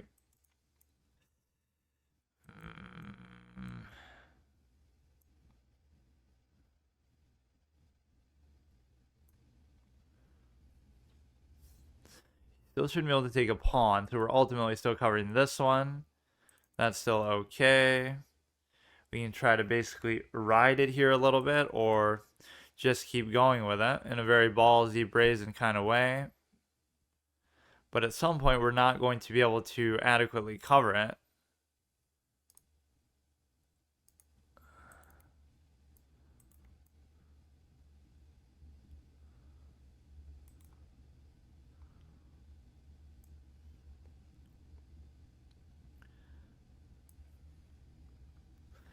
Block with the stupid ass knight. You can give a check, force a trade, and I just pretty much lose on the spot because you could double trade that way, right? If you just. But you know what? I still won't even do it. Let him still initiate it.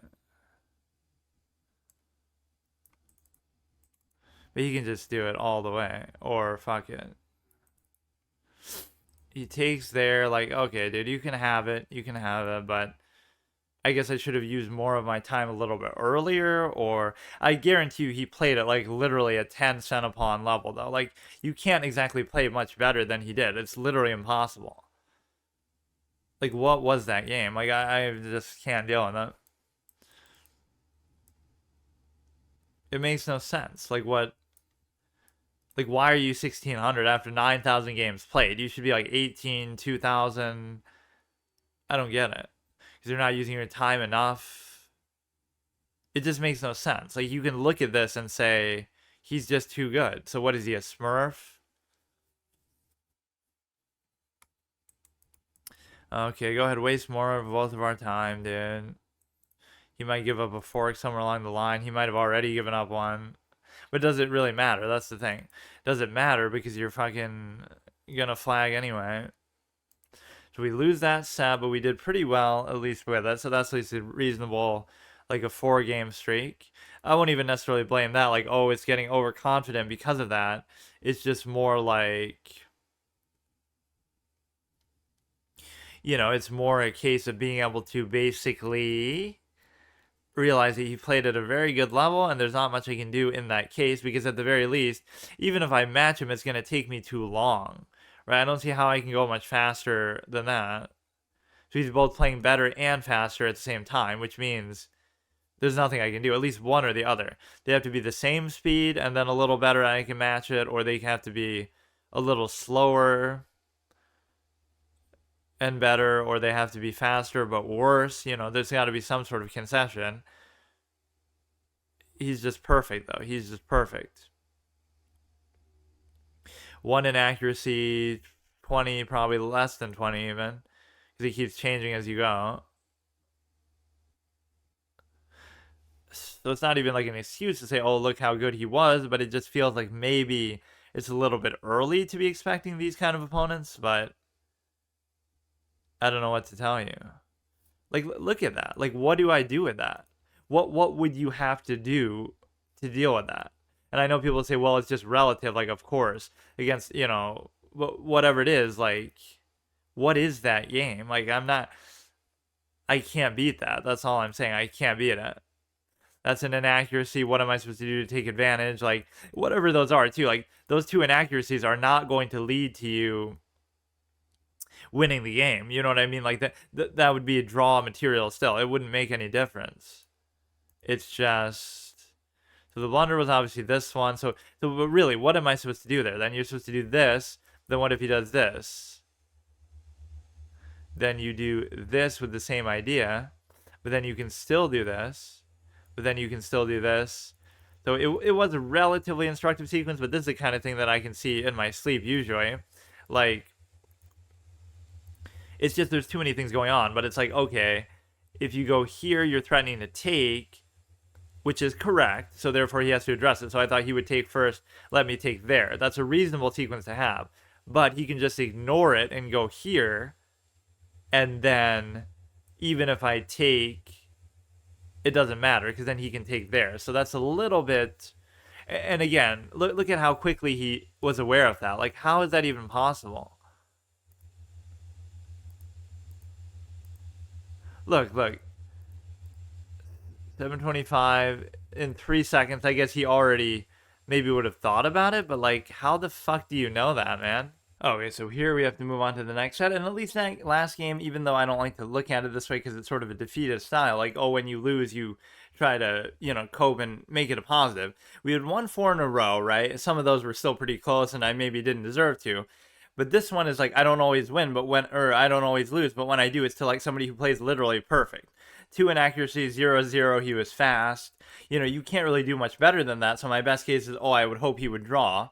And it does annoy me when better players will say, well, he's only that good because it's relative. But, like, of course, every other opponent is relative too, but, like, they're not averaging 96, 21, you know, like, if you do this, even, again, in a relative matchup, because what else are we supposed to do? Yes, that he wouldn't have that against a 2000, right? But when would you ask that otherwise? Like, when these people have 80%, they also wouldn't have 80% against a 2000, they'd be lower. So, like, that's not really pertinent. This is about as crazy as you're going to get. So, and again, I even saw kind of what was wrong with it here.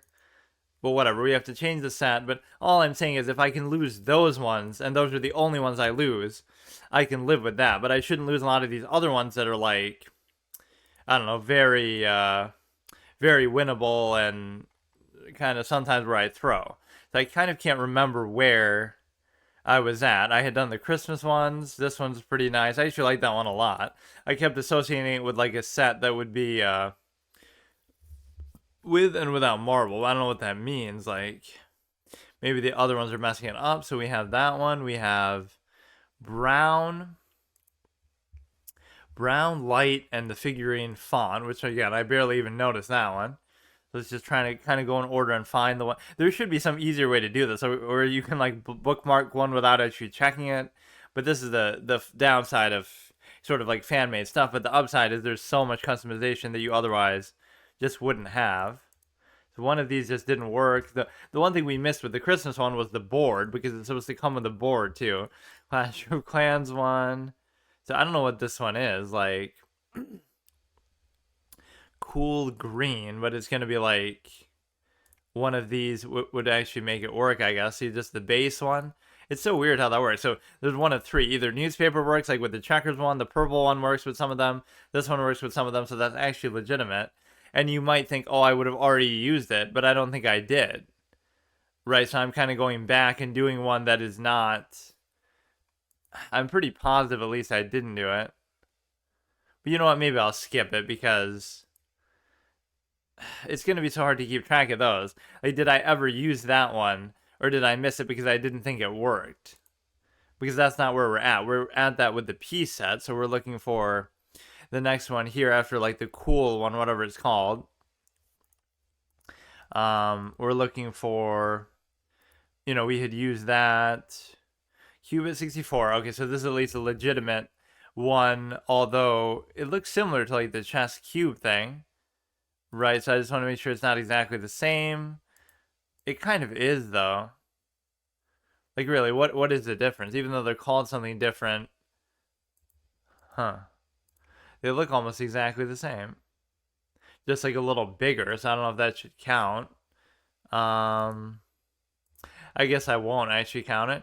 Cute Lichess theme. Okay, here we go. This one is definitely one that we haven't used. Bill J. So you have to look at this one, then we have to look at the other two, which again, sometimes you have to uncheck these to actually make them work. So we were at some sort of a brown one for this, like this, light. Which again, that might only work with purple, so it'll be the one next after that. You have to uncheck, then you have to go back here again. I'm using like a little Bluetooth wireless headphone, so we'll see if that causes some interference with the mic or something like that. I just got that to try out some other sort of weird setup. It's just kind of easier than having to worry about the wire. It's like I always listen to music or whatever while I'm doing this, but I don't like to play it on here, or given the mobile hotspot kind of shit that I use for this setup, I wouldn't even really be able to do that. But I did try playing Hearthstone that one time, and it wasn't actually that bad. Like, it only took up like 100 megabytes or something per game or something like that. So where did the thing go? Or I must have unchecked it. Obviously, that was the whole point. So we were at like brown, right? Brown light. So this one looks almost identical to that. What the fuck? Brown and brown wooden. So I won't use that because they look... Or no, it is a little bit different. It's a different shade. And again, these kind of colors you're going to see a lot. So I guess that is fair, right? That one's light brown. This one's just like regular brown. And then finally we have the cosmetic to do, which again, it'll be hard to even determine this, whether they're working or not. But let's just find where we were at. It was like the Meridia font thing, probably around here. Figurine font. That's a different set. That's a different board. Smaller 2D pieces. Now that might work with some of them, but I don't know how to really quantify that unless I uncheck something else first. Like, let's say I get rid of that and then it doesn't really seem to work with anything, even nothing. So I guess we could just try to remember those and then go back to them, but let's see if we can get one of these sets to work. Or we can always uncheck them as we look at it here, and then just recheck when they're at the top. Yeah, we'll see if this affects it any. It's just a little more comfortable, and it's good to use like in the car or something, because it feels kind of cringy to use headphones while driving or something. The look of it, or it's awkward having the wire sticking out. So that's the main reason why I got it, but also just for like stuff like this, you know, so you don't have too many wires to worry about. This is going to be, where did we go here? Kind of lost where I was. It was before pieces, I think. It would be like right here, Lakers thing. I don't know, last move, blue highlight we had done. We had done, what had we done? Meridia figurine. Okay, midnight board blue. The mod don't even matter. My theme 1. So now again, the only way to do this would be if you uncheck these, you might be able to tell what that is, but I have no idea what it is. At least now they're at the top. Maybe this is actually the right way to do it.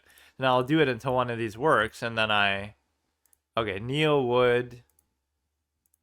But again, is that going to overlap with the pieces too? Because it won't overlap with the board, but it will overlap with the pieces, so I guess I can't use it. Or I could save it for another set later, but presumably you'll have that one happen anyway. So we're just looking for some sort of background pieces with shadow, but again, it's a specific set that it's giving you. With shadow, what's the difference then? Pieces from Chess 24, which I used that one obviously for a long time. We already lost the checkers board though, didn't we, huh? So, you know, that was like one that we had used for a long time, so we almost had some sort of attachment to it. It's weird that that wouldn't work. Wafer, oh, these were good though. What the hell? But these aren't even what I'm trying to use now. So we're kind of running low on themes maybe. Most of these are going to be pieces. Or some of them might try to modify the pieces that you're using. This would be some level of blindfold. So even though I like it in concept, I can't really yeah, play with Go pieces on a checkers board, the ultimate. Right, so it's a level of blindfold. It's also you're RPing as checkers or whatever. That's the meme that people always say, like if you played with checkers pieces versus chess pieces, half the board you just can't even access because of the, you know, it almost makes the whole checkers design seem silly because that's also still going to count as a piece thing because you can't even use half the board, but it's there just to distinguish it. I like these city-based sets, but a lot of these are just pieces, so this is going to be hard to actually find anything now. USCF. But I'm kind of disturbed by some of these don't work, so then I have to go in and actually read it on the thing, but I don't want to worry about that now. But once we get to these sets, I will do that. Pink pieces, but the only thing I don't like about that is it doesn't change the plain gray board. I feel like we've already used that, though. Some of these ones with the faces and the... Okay, pony skin. But again, does that work? Oh, God. I was going to say that would be good for the background, even if it's just like this light blue thing. Yes, he will be forced to use that in some way, although it's going to get confusing exactly how, because we're combining too many different things. So that would count as the theme and the pieces, but not the board. Right, purple and white, this is the board. Put time material moves at the top. Now I'm going to assume that that is working. Right, so we'll just go with this, but what does that mean? Material moves at the top. Is there any indication of that? Like it would show it here. At the top of what? What do you mean? I guess I could check and uncheck just to see. It would be weird that stuff like this doesn't work, like... I don't know. They're already normally there, so I don't know what it wants you to do. So we'll have to find that. Lichess put material, so it's after all the list of pieces. This is really hard to find even anything here. Thought, I don't know what that means. Oh my god. Yeah, and it's worth it to do this even for the sake of like some sort of a, like what is this supposed to be? I have no idea. Shrinking and changing pieces, but again, that's just a specific set still too. Simple, colorized, okay, gold, smiley board. Yeah, this might work because it'll just be the smiley little background, even as weird and seemingly bugged out as that is. Let me just do that, and then we'll use the other one, and then I kind of want to look at those two in the thing, though. SOT and SDF. SOT and SDF, right? So this will still work. So if we look at this, we'll see what it actually says in here. Like I have no idea what this means, but SOT sit illy. Something to do with the time, but I don't really understand, so I don't really care. And then like SDF or something.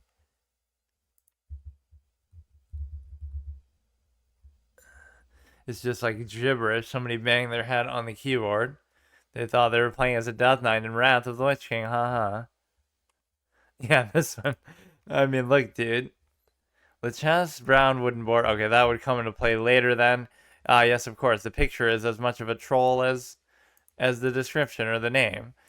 But no, it is going to get confusing with some of these because once you get to the thing, I'm not going to usurp the pieces that I'm using, but I guess once I run out of the piece sets, then I'll go. I don't know how I'm going to keep track of it. Because, yeah, like that My Little Pony set should actually count and be a relevant one that I actually have to use.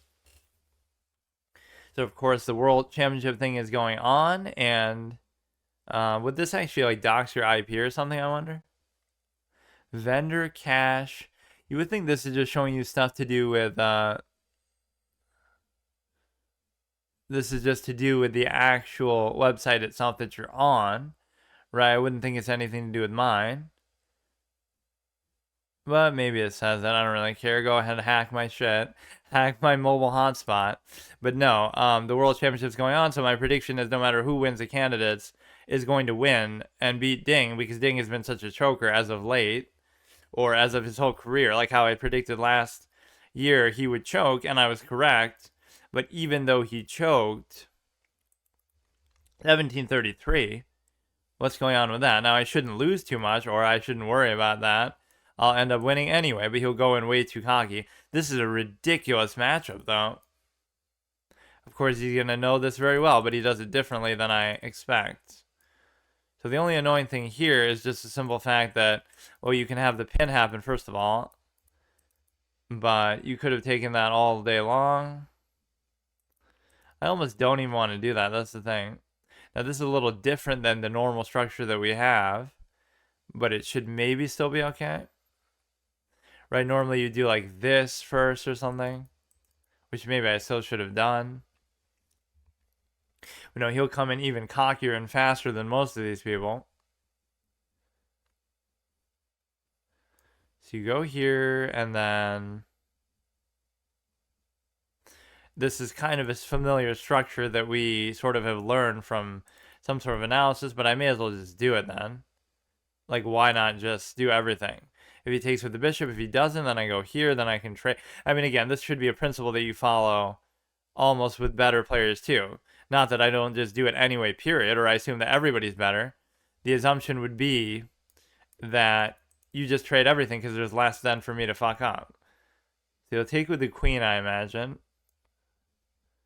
And so now all we want to do is just secure what we have, but in before he sacks something like the clown that he is.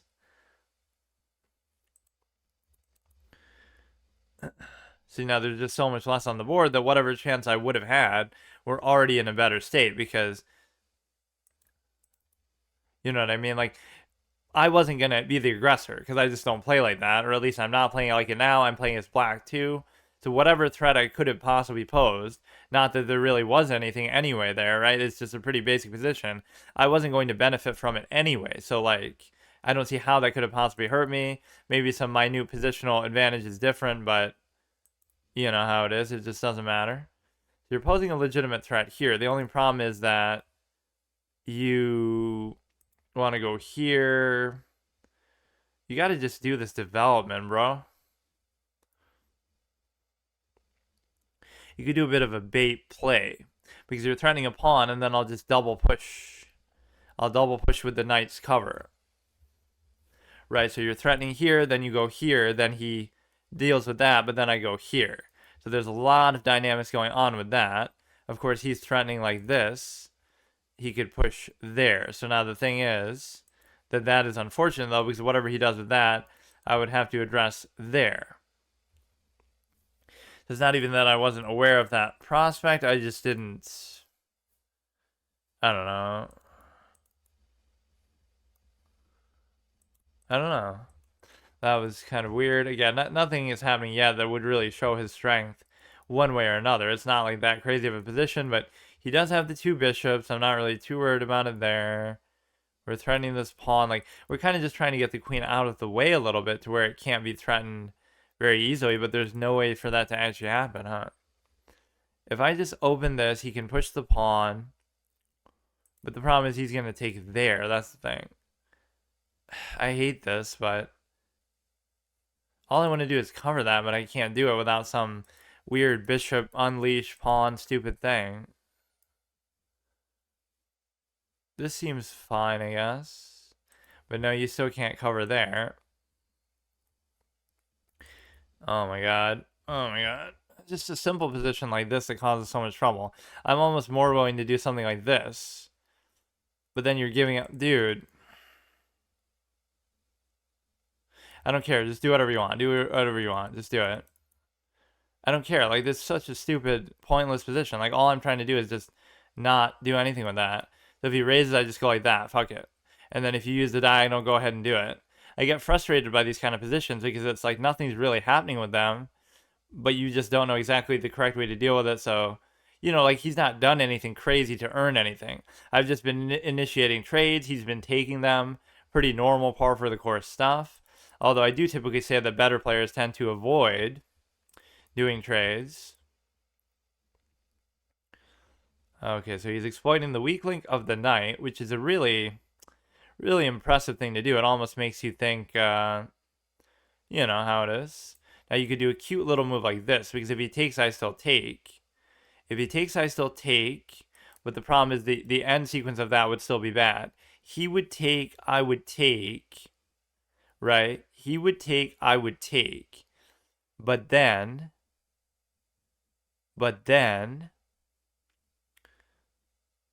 he would take, but he can't, because if he takes, I take the bishop, and then you're also still, wait a second. He would take, I would take, then he would take, I would take, he can't take.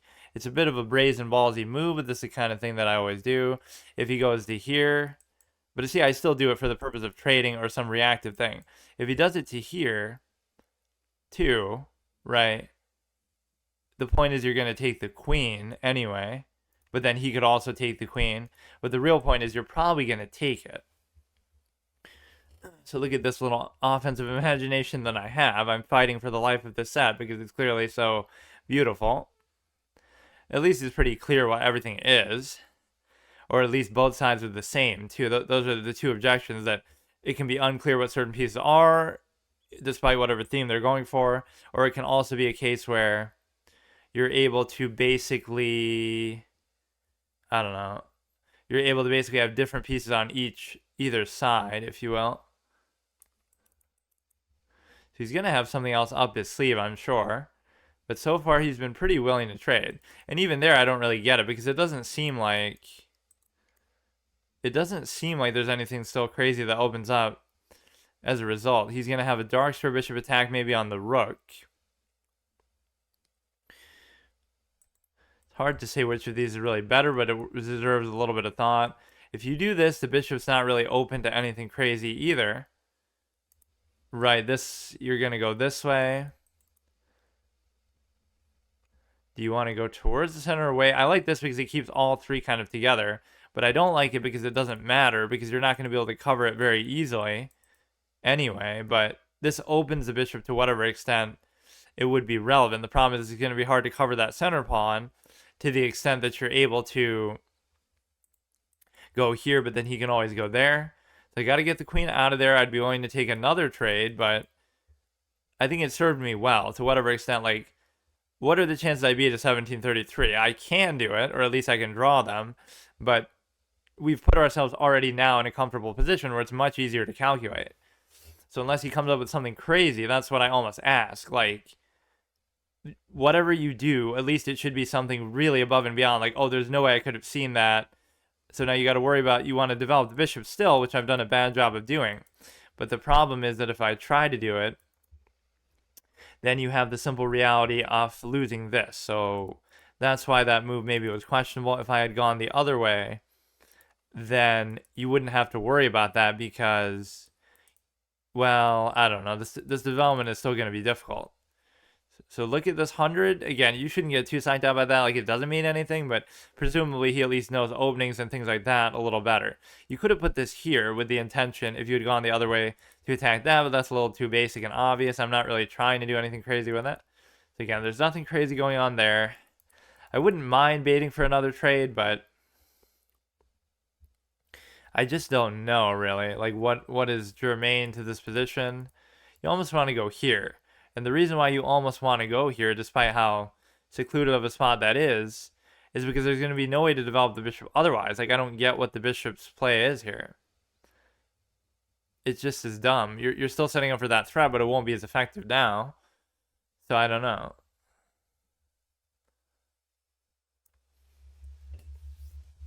Everything still seems fine, but that could be famous last words. Like, look, at least I'm trying, okay? Like, what more do you want? It doesn't matter what his rating is. We're doing what we can. This is where it feels like you're going the distance, like Rocky and Rocky 1. Sure, this guy might be better. He might be Apollo Creed, but you can still go the distance.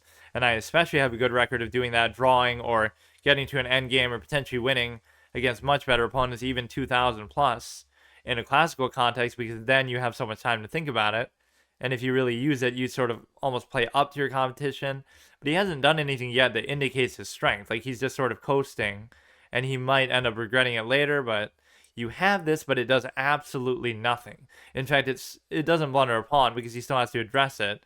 But because the rook isn't there, he's going to create a double stack there in such a way that this could turn into something bad, but I don't really think it will. And we could maybe use the threat later. So let's just see, maybe he'll fall asleep to it a little bit. Like, oh no, I blundered a pawn. I'm a mere 1600, dumb clown. Oh, shit, I almost thought he made a mistake, too. But that doesn't stop me from still leaving it there because he still can't take.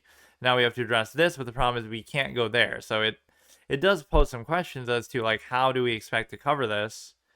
And the answer is there's no good way to really do it. This is the problem with these pawns. This pawn just will not... It just will not do it for me there, so...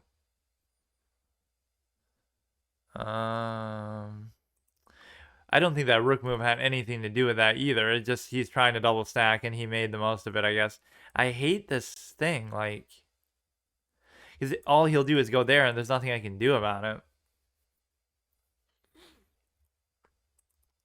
I don't want to waste too much time here either, but I hate this, what we're doing. We go here, but then he can easily take there. Because, well... This is where you kind of spread yourself thin. He could go there, but then he would be giving up the rook, and yes, he would take the bishop.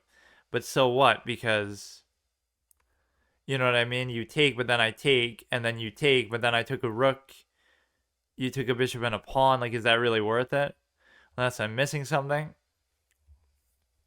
See, like, I'm sure this guy has studied more. He's played more games. Oh, well, can't judge it just by the sight, but I always use that as a metric still. He's double threatening there. We're leaving this still sitting there. So in other words, go ahead, take it, and then I just win, right? So you can't even do that. You can go here, so they're both on light squares at the very least. So that has a certain pertinence to it. Because of the simple fact that you're able to... He would take, I would take, he would take, I would still take. But just remember, he can't even take. And the reason why he can't even take... What could happen, though, is like he double pushes this. Right? Like, why couldn't he just do that? Couldn't he have just done that, like, the whole time, too? So this has pertinence that this is indeed covered adequately. I kind of want to just get the bishop out of there because I'm doing too much with it. There's no need to do this. But we're holding on to this in case he flips up. Okay, now we definitely have to move it. We just do some little cheap threat on the thing. There could be a crazy move like this. If he takes... Wait. What? But why? It'll end up putting my queen in threat. But it won't matter because he can't take on here. That could have just been a mistake. But what's going to end up happening is still we got to get out of there. So you just wait till he makes a mistake. It's not going to be the difference in the game necessarily. Because you're not going to win a rook or any other pieces. You might win a pawn. But then he's going to win this pawn too. And I might not even want to allow that. The dream come true would be taking this one. Ergo covering that one as well. Or just keep giving checks. But this is perfect. Because you get to... Everything is fine. And you get to cover that pawn as well still. I don't see any other crazy opening that he has. But the big problem that you have here is that I'm running low on time. So we're +2. That was just an obvious mistake by him. We're attacking this for a check. You got to stay poised. Could gain a lot of juicy rating from this one. Well, let's not think about that one way or the other. Don't think about how you might win, how you might lose. Just think about the immediate position. You're threatening this. He's going to move it. So we can go ahead. We can give a check. Give a check.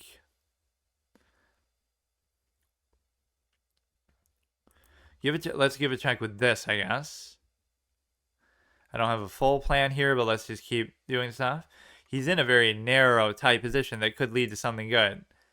Because wherever he goes, there are a lot of interesting options. You can't do anything with that, though. And this is still going to need a constant cover. So if he goes to a dark square, I could just keep giving spam checks and settle for that as an actual legitimate style of play. If you go to here, then at least you can sort of bait a trade out of it. So maybe I'm going to be too easily satisfied, though, with everything that I'm doing now. And you might have an unleash that comes about because of it, too. So now you have this potential, but you could do it and then also check. But then he could also take.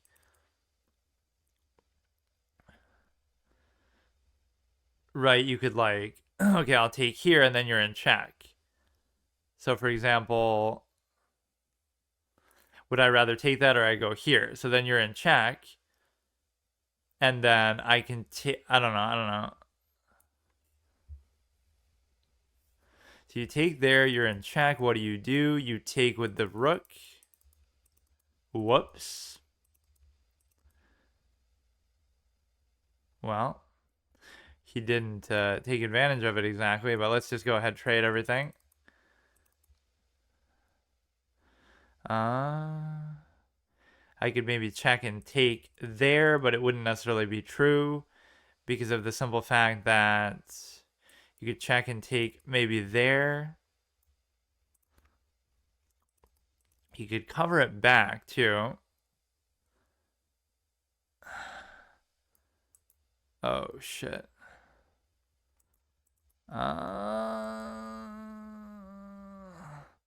Okay, I can't figure it out. And I actually did make a major blunder. I think I just gave up my rook in trying to do something cheeky. But he was maybe psyched out by what I was doing. I should have probably just keep giving checks. That's kind of the whole philosophy here, right? I should have just given another check. I'm going to be very prone to make mistakes here. But again, you're in a +3 spot. So can I not at least convert this for a draw? Because that's all I want from it. All I want is a draw. Like, you got so much shit in his face. I just can't figure it out how to do this.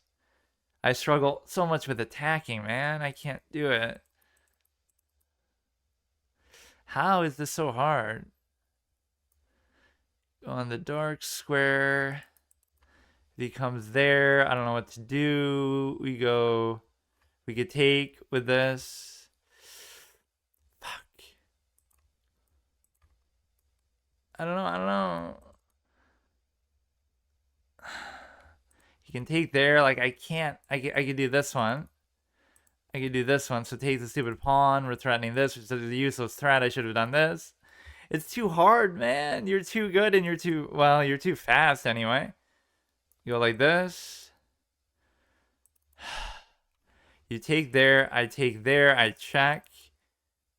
Oh, just do it. Just do it. Can't do that. Just make moves. Just make moves. He can do this one. I can do this one. I hate this. Don't let it come down to time, dude. Please don't let it come down to time. How many times has this happened to me? Just trade off. Just trade off and you're good, bro.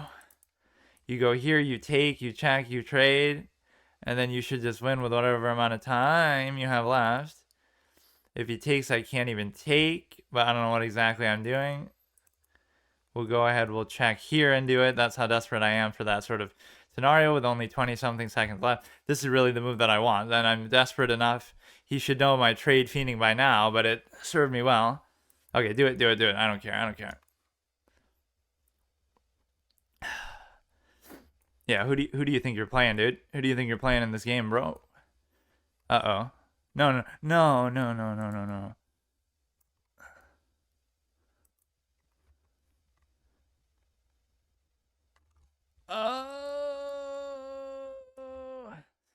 You're in.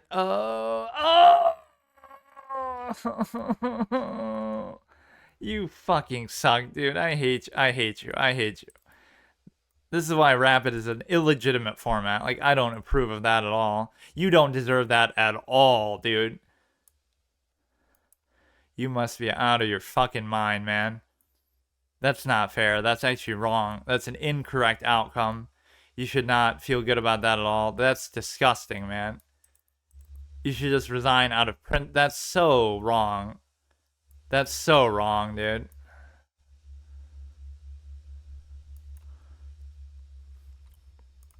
Nice. Good for you, man. I'm glad that you're 1700 because you won't be there for long playing like that. Like, what was that, bro? So just because of time? Okay. All right. Like, you get thoroughly outplayed the whole time. Nice. Nice, man. You should feel really proud of that one. Wow. Wow, dude. Incredible. 10 out of 10. Thumbs up. Best performance. You're really going places with this game. You're going to be a pro player playing like that. Wow. Incredible. Just the best. You sure lived up to your rating there. I mean, what is that? What kind of an illegitimate... This is why I can't do this time format. I just can't do it. I really should stop. I give up. I mean, I can't do it. It doesn't matter. Like, it doesn't matter his rating. It doesn't matter anything. It doesn't matter any of these things. Like, it doesn't matter. If you just give me time, I can do anything that I want, man. If you just give me time. It's so unfair, man. You go here, but then what ends up happening? He goes, oh shit. It was really that decisive, too. All you can do is block with this, then you can take with this, and then it's just over because you would have had it over a lot sooner. But yeah, I get too easily satisfied there. What did I do? And even that's bad because, well, what if you just do this? Or of course you can't do it because you're... Yeah, never mind. I thought that was a mistake somehow, but I'm actually dumbfounded though because he gave us everything we wanted.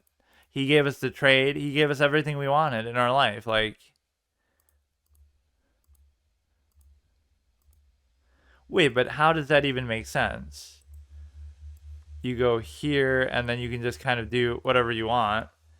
I can't vote. Like, look, man. Look at that, dude. And even then, it should be a draw. What am I supposed to do? Oh, you're checking to get him out of there. Wait, what? Ah, yes, of course. Just play this position like a normal position, which even if I thought I could do that, I don't think I would ever think to do it with this amount of time. Like, I wouldn't feel comfortable. You really, oh my god. Oh my god, just forget it, man. I mean, you could complain about the matchup itself, but I took it like a champ, and this is what I mean, though. Like, if you're really serious about the game and you want to try to improve and stuff, this is why you realize that format is illegitimate. It's not one that you should ever do, because what did it teach me? It taught me, oh, I can play the right way, I can do the right things, I can play above my rating, but oh, it's going to come down to time. Like, why should that be your concern right now? You don't even know what you're doing, but you can through effort. You know what I mean? Like, I don't know. Because then it teaches you the wrong way. Oh, I shouldn't put that effort. I shouldn't play that well. I should play worse, but I should just do it faster. So I should prioritize speed over ability and efficiency because that's a priority right now. Because we gotta imitate these flashy streamers and show off and do bullet and blitz because this is really what it's about. You know, one of my favorite things is when you go to like put a streamer page on hereorchess.com or something, and it asks you like what your blitz rating is. Not what anything else is. I could be 2,500 in classical, but they don't care. Oh no, you got to be what are you in blitz? So you got to go from the cute one to the next one. I mean that one really disgusts me though. It didn't even cost me that much, but it's just philosophically. What are you trying to tell me with this, man? This is so like, yes, okay, all I would have had to do is chase that. I shouldn't have been greedy for the extra pawn. That's a good lesson, right? There's only one thing you have to do to win this game. There's nothing he can do now. If he goes down, you take. If he doesn't, you take. It's over. I even with what? How much time I have left? It doesn't even show you because it's just bugged out or one of my add-ons is fucking it up. Um, I can easily win here. I don't care how good he is. Like, there's nothing left. I don't know what to tell you, man. That's really sad, bro. I think that game exemplifies my whole chess career too. It's like, what do you want me to say about that, man? Like, how can I do this to somebody that much better? 100, like, I'm certainly not capable of getting there myself right now, 17, right? I'm hard stuck at 16, but this is why. Like, I don't care. I don't care. It's just stupid. Like, it's so stupid. But I should prioritize the wrong things, I guess. So where were we here? We were at we're probably at Dark Wood is like the background, but that's one we would have these are ones that we would have used before. So we're looking for only these. I love this though because it's like it's just Cybermen and nothing else works. Like, what does that mean? So Smiley Board and Brown wouldn't think. Like, this is a unique set, but it's meant to be something with Dragon Ball related. So let's look at DBL. I don't even know what that means then. Dragon Ball Legends or something. So it's just the Cyberman, which I'll take that. Like, it's still fine, but what does it mean? Or what set do I have to use to get it to work? This is for me, so it's not really finished. Okay, but I still like it. Assuming it still works with every other thing, which you always have to check here with just like a fresh board. So it's going to be that black is just the Cybermen for the pawns. Everything else is the same, but we should almost use a DBZ full set if there was such a thing. And I think there was one in here, but it didn't work either. Let me just look. But, Tumblr, ChatGPT,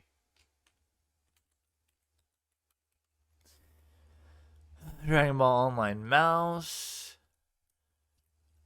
I swear there was one that actually had it, but for Lichess, Kai Super, but no, in honor of Akira Toriyama or whatever. But no, we will actually use this one. Now I can't remember what the other ones were. So we were at Lichess boards at maybe one of these up here. I can't remember exactly. Brown, wood, blue. Wait, I don't even remember what I just used now. I assume it was blue and marble. I'm so confused, actually. Didn't we just use... We used light and then dark, right? But I only played one game. It must be this one, right? I'll actually have to like check my video or something. I'm confused now. But we'll do this one and then we'll do that one and then I don't know what the next theme would be necessarily. Let's actually uncheck these, but just look at the next one. Yeah, we started with that stupid frog one. So we were at the one after the pieces, I think. And so we were starting to look at well, Chess Plus could maybe count as a theme, but where was I? I don't know. There's a whole section for themes too. Zen mode. I don't know where we are. Isaac with the Binding of Isaac pieces. I do like that one. Pieces. What was the one that I just did? I don't get it. Personal use pieces. Where the hell am I? Oh, we were looking at like the SOT and stuff. So it would be Smiley board. Staunty is a set. That's a set. Streamer layout. I'm something of a streamer myself, but actually I'm not streaming right now. I don't know what the difference is, but let's just assume that's going to work. I'm pretty sure this is the right board, but I'm actually kind of confused. So maybe I'll just reset my recording real quick and actually look. That game just triggered me so much. Like, look, man, would that have been my highest opponent beaten here? Probably not, because we've beaten Nightmare, but it would be up there. It would have been my second highest opponent ever. I just... Okay, okay. I love that, though. Now you'll end up wasting your best effort in your best game, even though that's a good model to follow. Like, if you play like that against these other people, maybe I'm reading into it too much. Like, it doesn't matter that much, but it does matter because whatever he brings to the table, yeah, he could be overconfident, but, like, none of that matters. Like, that's still a better opponent than what we normally face. It wasn't provisional. We beat him. We outplayed him. We beat him. So I'm fine with that. Like... So the only thing to learn there is if you're low on time, don't greed for pawns, which we do have that happen sometimes a lot. Like taking that pawn there didn't matter, right? The extra little pawn on the side. All I had to do was stop his pawn, and I didn't think it would turn into such a bad thing for me, but whatever. Like immediately just fixate, like, okay, all you have to do is stop his pawn. Even if I sack the rook for the pawn, it's still better, right? But I just was completely out of position. Like, look, it's not that I couldn't have seen it, but with that amount of time. And also earlier in the game, at least that's a more pertinent thing to learn. Earlier in the game, I had the chance to win as queen if I checked with the queen on the back rank, as we saw. So I should have done that, and then that would have given me a much bigger cushion because I had the time to think about it. But generally speaking, I don't know, man. That's really tough, though. But yeah, we end up wasting like our best thing on something that doesn't even give us anything, but it gives us a valuable lesson, right? Like you waste your worst game, your best game on something completely negligible. And then, yeah, maybe we should play a game of Hearthstone to take a break, unironically. But let's actually do a couple and see. It just shows you, like, I have the right approach to the game. Like, I played that right. That's how you should do it. It doesn't matter about time. Don't worry about time. Because if I had gone faster and worried about that, I wouldn't have played so well or I wouldn't have been in that position. I did miss what you could have gained an advantage from in the earlier sense with respect to giving a check on the back rank and all of that. I underestimated how good of a position that was. It almost felt like one of those where there should be a mate or something, but then I often lack the imagination or the effort to really do that. And so, that is kind of sad, but the lesson is it's like a stigma effect that I talk about. Like, that's such a big moment that now you remember, okay, in an end game, and we've had this happen before, but in an end game, you're in a position where basically you don't worry about anything aside from stopping their promoting pawn.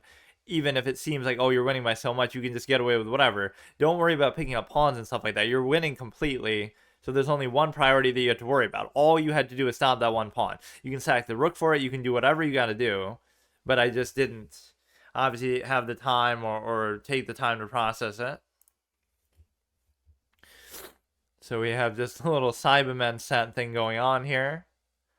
And so it's fine. Would be cool to see a fully themed DBZ. I swear there was one, actually.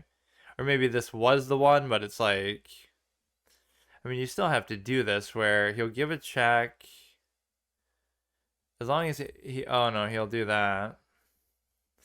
You have to body block with this. I don't like that it allows the pin to occur, but it also allows this to be covered, so that's not the worst kind of pin, where it's not like truly pinned.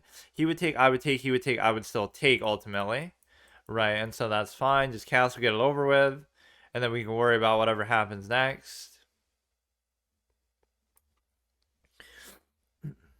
Or this is some sort of other... Wait, what is the cosmetic even that we're using? It's like a streamer layout, so it shows the time there, it shows the rating there. I don't see why that's so much better, but it is nice. I do like it. Or it doesn't show it here as a result. Okay, fine. Isn't it just more like chess.com or something? I don't know what it means exactly. So wait, what even happened? He pushed that, thereby, is it some sort of bug with the thing? How can you do that? Um, I would take. I'm attacking queen. I'm attacking that. If he takes, I still take. I'm so confused.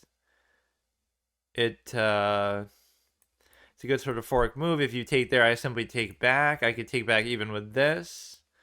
But now you can do this as well, or you can even just do this, and then if he takes back, then I can also take back again. So he just kind of fucked up already.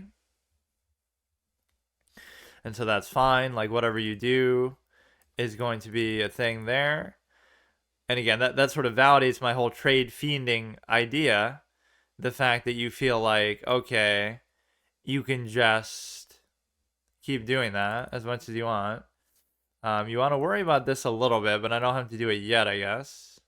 Or you get like another fork kind of cheeky opportunity to try to take one of those two, which is pretty again, it's more against like a better player that I'd feel more compelled to do it. But the fact of the matter is that ultimately it is how I like to play kind of just anyway. But no, I will never back off of that. Like, I play the game the right way, and if people want to fight me on that, that's fine. But they just don't get it.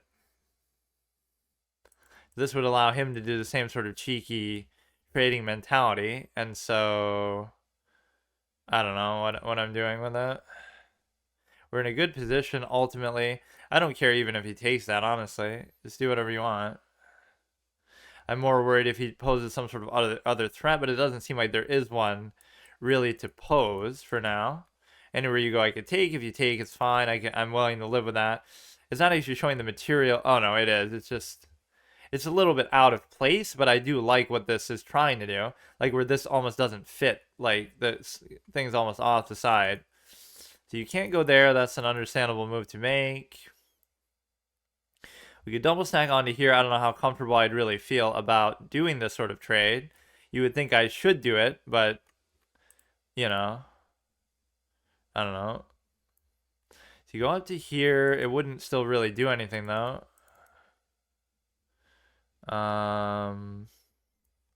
You go to here, and it allows you to, like, do this. Then if he takes.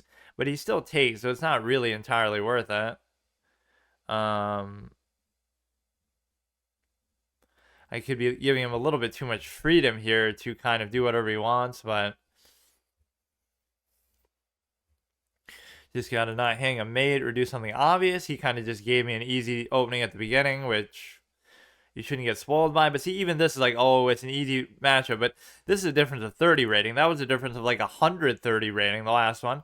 And I only lost 3, although even that seems like a bit excessive for what it was.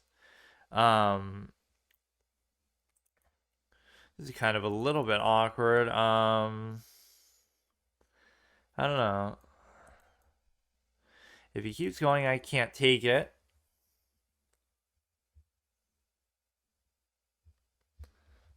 Oh my god, this is why I don't use YouTube to loop stuff, because it fucking plays an ad in between those still. I could try to double stack. I really don't know what else to do. He's gonna have too much cover on there already. I'm gonna waste too much time now. It's gonna force me to take if I do that, and I kind of don't want to be in that position. But I just have no idea what else is going on with this, so here's where I get often very lazy, just like he's gonna push it, and then I can just do this, which I don't really want to do. If he double stacks, I can take there, and then he can go there with impunity, but like I said, I'll kind of just ignore it and hope that that's good enough. I don't know. Here's where it's gonna become a little bit hard almost to bait the trade at all. You're never gonna be able to take that. So what you're really going to be able to do is you can try to double stack yourself on here. This is an open file, whereas this is not. Well, how bad could it possibly be? Because I'm just going to ignore it. Like I said, I don't care. What are you going to do with that? You go to here, but I can still just take. And again, you're never really going to be able to take this, but it's okay, I guess. He's going to try to go there or something. but I don't really know what that does. Or I think I kind of know what it'll do, to the extent that, okay, so let's just attack the queen, but then we could take his queen if he tries to take mine, because then it would force me to leave this area, and then it would let him come in there safely, right? That would be the problem. But we're just gonna instead do the opposite to him. He can't go anywhere here, so he has to at least give up that area. Or rather, I think he just has to take the trade all the more. You go here, I would take, you would take, whatever, it's all fine.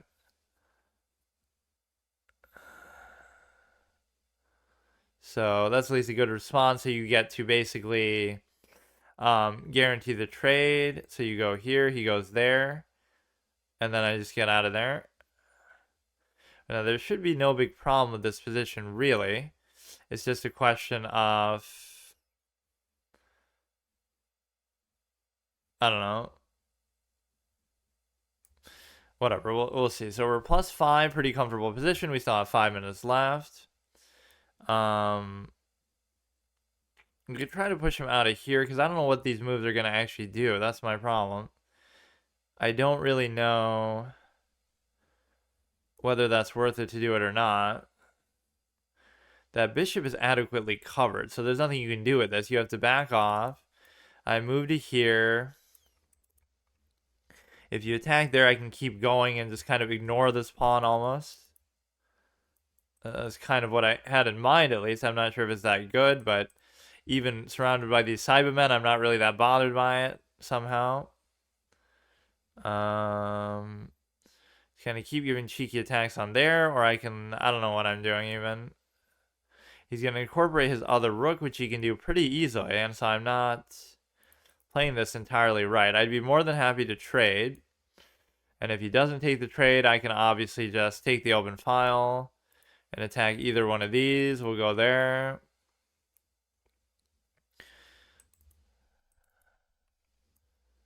It's kind of giving him an extra file that I don't need to be giving. He can go here, but then he can attack it, but then I could take, or I could just move kind of in the other direction almost altogether. Right, you could just not even worry about it. He could go to here, but he can't. So he could go here, then I go here, then he goes here. Something like that.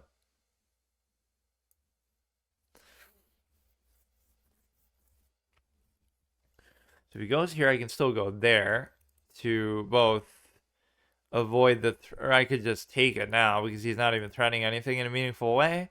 Now these pawns are sort of split out and weird, so there might be a way to, that'll be like a fork, but it's not protected. Even as risky and stupid as this seems, you could just take it, so it's not actually that big of a deal. You go here, or you can just kind of back off maybe at this point. I'm gonna fuck up something here along the line.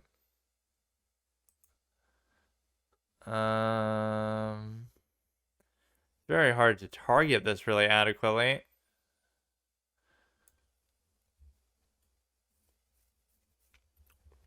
He's gonna watch this fork potential. It's dangerous to just leave it like that. You go to here, you try to take on to there. I don't see why I would take a draw. I'm +6, bro. I know I'm bad at converting winning positions, but not against you. Right, you're not a 1733 who's at least a little bit faster, who really, based on that, wasn't even that good, but you go ahead, you go to here, but then he'll just take it. So maybe I should just be satisfied with taking something of his own, but I won't be able to then even. That is actually a brilliant move in theory, because what you get to do is you get to attack a pawn that I can't possibly protect, but the difference is that at least you at least get to whatever. So we attack onto here, but you can't really do it. I don't know what I'm doing now. I'll try to check and take maybe there. But the problem is that he will ultimately be attacking the bishop as well. So you check to here, he'll do that. I'm giving a couple free pawns. I'm just being incredibly lazy. If he takes there, at least I can take there. Right, but I can also check here. He goes there, I can take there. These pawns around my king are the real danger, arguably, but... Okay, bro. Okay. You almost have nowhere to go at all. Isn't that like a potential mate almost? Like, what do you even do there? I kind of want to just do this one, but it's going to be hard to maybe get it out of there, I guess. You can't take the bishop. And then you're doing that.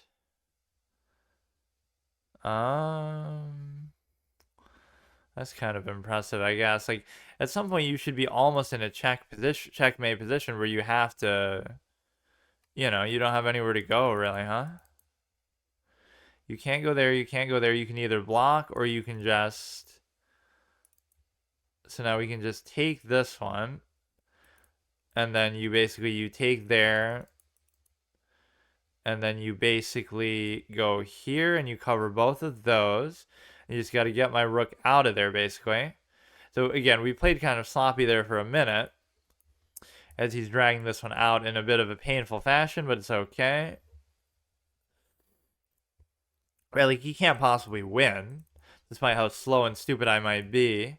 But I kind of let it slip there a little bit. Like, I'm still kind of lazy about it. And I don't know how to explain it because... you know the bad tendency, but it's just hard to stay focused. Like, it should have been over a while ago, and I always miss opportunities that can maybe put it away, all for good.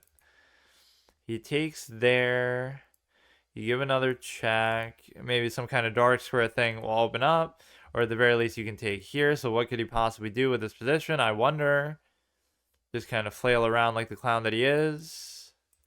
You can't take, you can't check, you can't do anything.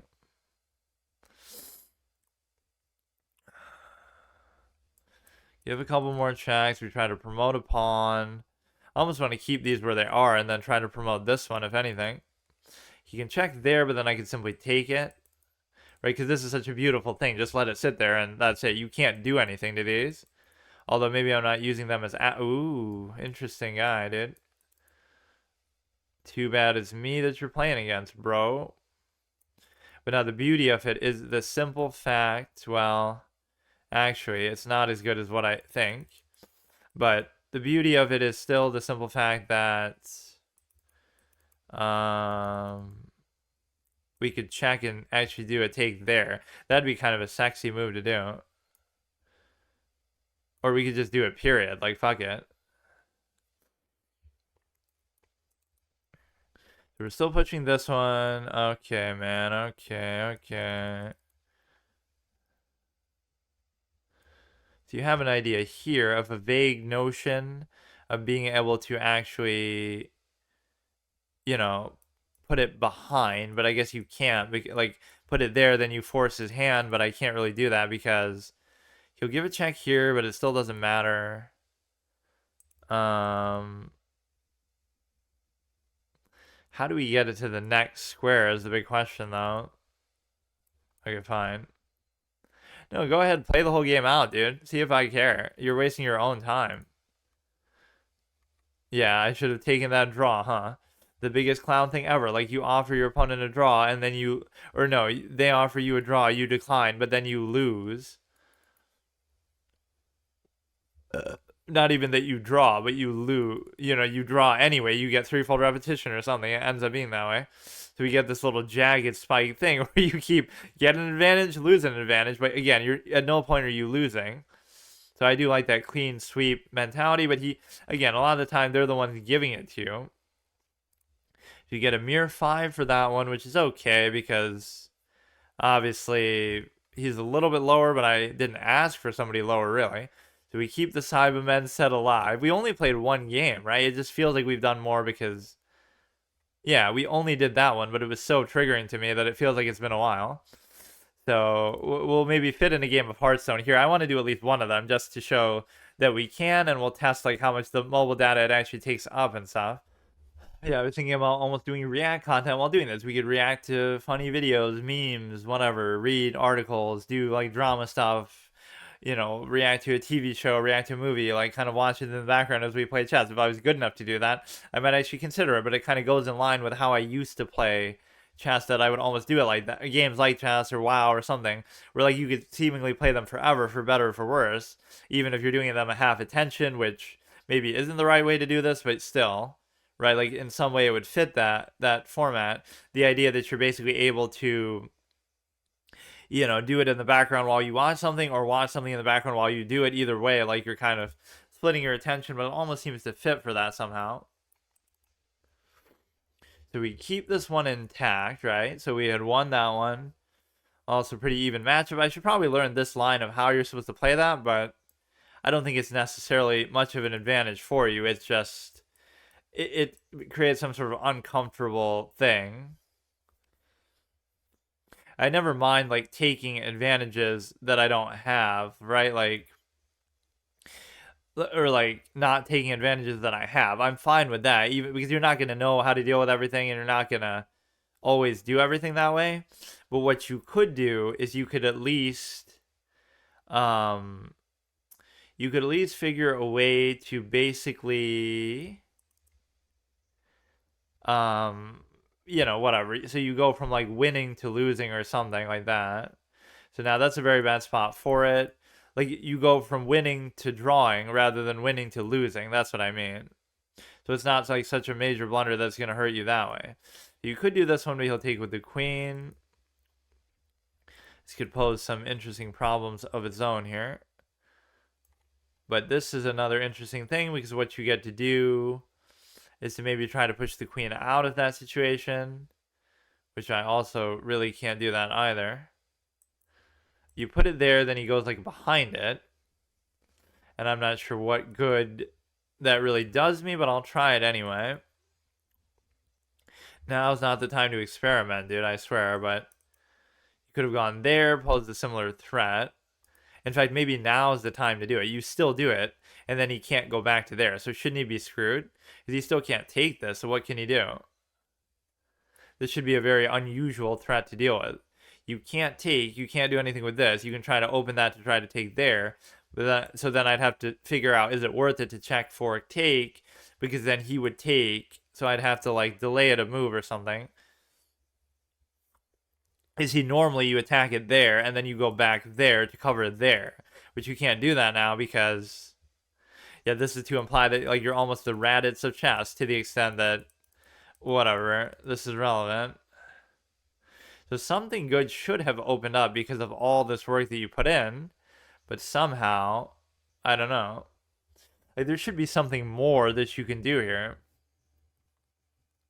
Like I'm not satisfied with that. We go here and then we try to double take the knight.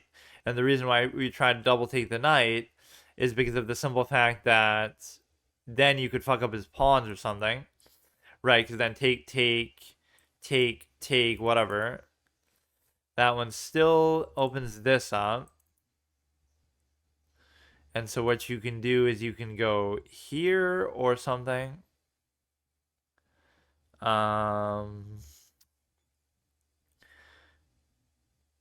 I don't know. He's going to turn this into somehow offense for him, some sort of crazy sack play that he is going to come up with.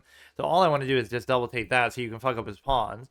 There shouldn't be another way he can really cover it or do anything with it. He could just move it, I guess, if it was an actual usable piece, but this is where you got to exploit the weak link of the knight. Putting it there was a death now. Even if you let me take, you would have opened that. Even if you try to cover it, it creates all this kind of problem later. You don't want it on the edge of the board, but even if you did, this is not a good place to put it. So knight on whatever that is. So here you want to go ahead and he would take, I would take. I don't really want to let that happen though. We go ahead, we take here, and then nothing should stop me from taking, double taking. Whether you take with the queen, you take with the pawn, it just doesn't matter. It doesn't free up the knight. If you take with the queen, I take again, fine with me. So now, even though, yeah, that's going to like ruin his castle, even if it doesn't seem like a big deal, it is a big deal to the extent that I'm not even up material, though, from doing that. Isn't that weird? So what pawn structure do I really want? This V shape should be pretty cute, right? And the reason why is because, well, he could be a little bit annoying and cheeky here. Go here, like, oh, haha, look at me, I'm attacking it. And then you keep doing the same thing. Okay, okay. Okay. So the point is that you're really irritating and stupid, and I don't like you.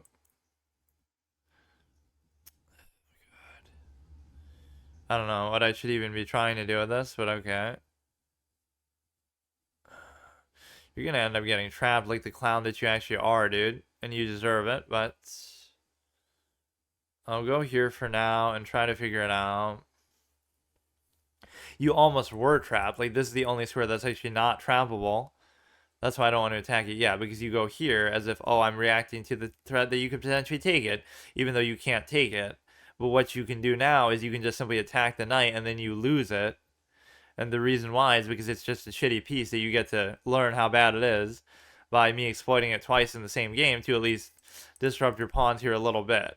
So you're going to be satisfied with giving it up for two things, for two pawns. Because like you would take. Yeah, you understand. You see the writing on the wall that the knight just sucks. So you can go out to here, and then you're able to you're threatening a pawn into a fork. That's a good legitimate threat that you could potentially try to do. The problem is if he attacks that, but the problem is he has to address the fork immediately. So even if he does whatever threat, it's not going to matter.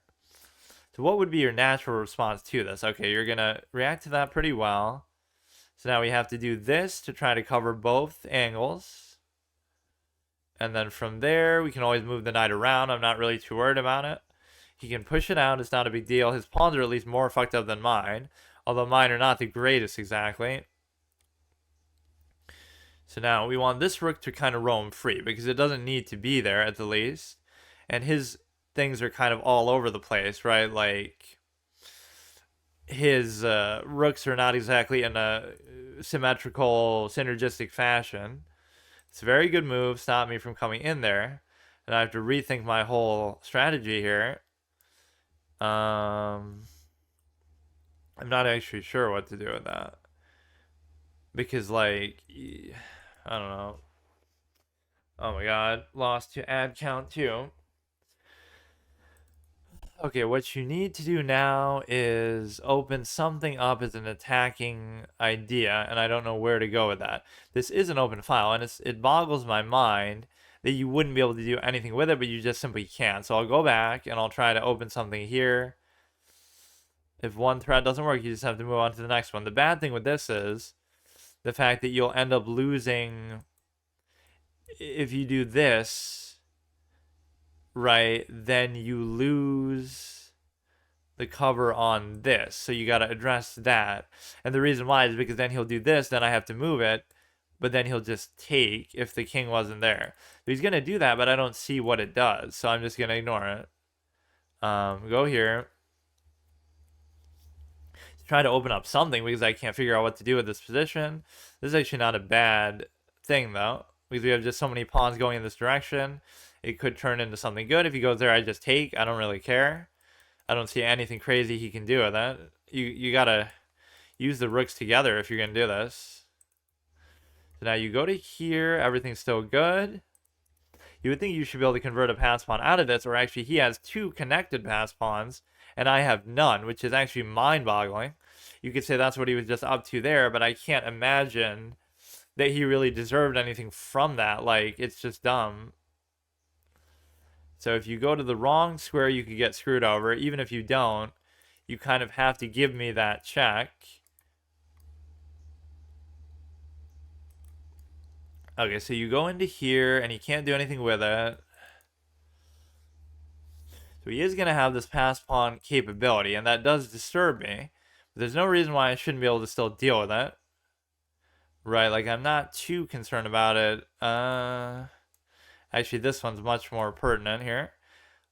If I do this, though, what's the big thing? I don't think it matters that much. Or it does, because he won't be able to cover that then. Right, so the knight should still be able to take it. He can't stay there to cover it, so what does he do? So you go ahead, you take onto here. And again, I'm ignoring what could be the main threat of the hour here. We go ahead, we check, and then we could potentially take, although I'm not exactly able to actually do that. Maybe we'll just keep giving checks and he'll slip up somewhere, but where the knight can be a liability in both senses. I don't like it. But it's done kind of good work, so we just have to address this at some point. He's making a good decision by trying to push, though. Not that it takes a genius to figure that out, but now we're going to end up getting trapped somehow with the knight itself, or he's just a dumb clown. And so at this stage, we're able to put this here. And so now we're able to potentially take there, but he's just going to move it then. At least we get it kind of out of the way, and then we have to cover with this one. Or he'll take there is the problem, see? I'm waiting too long.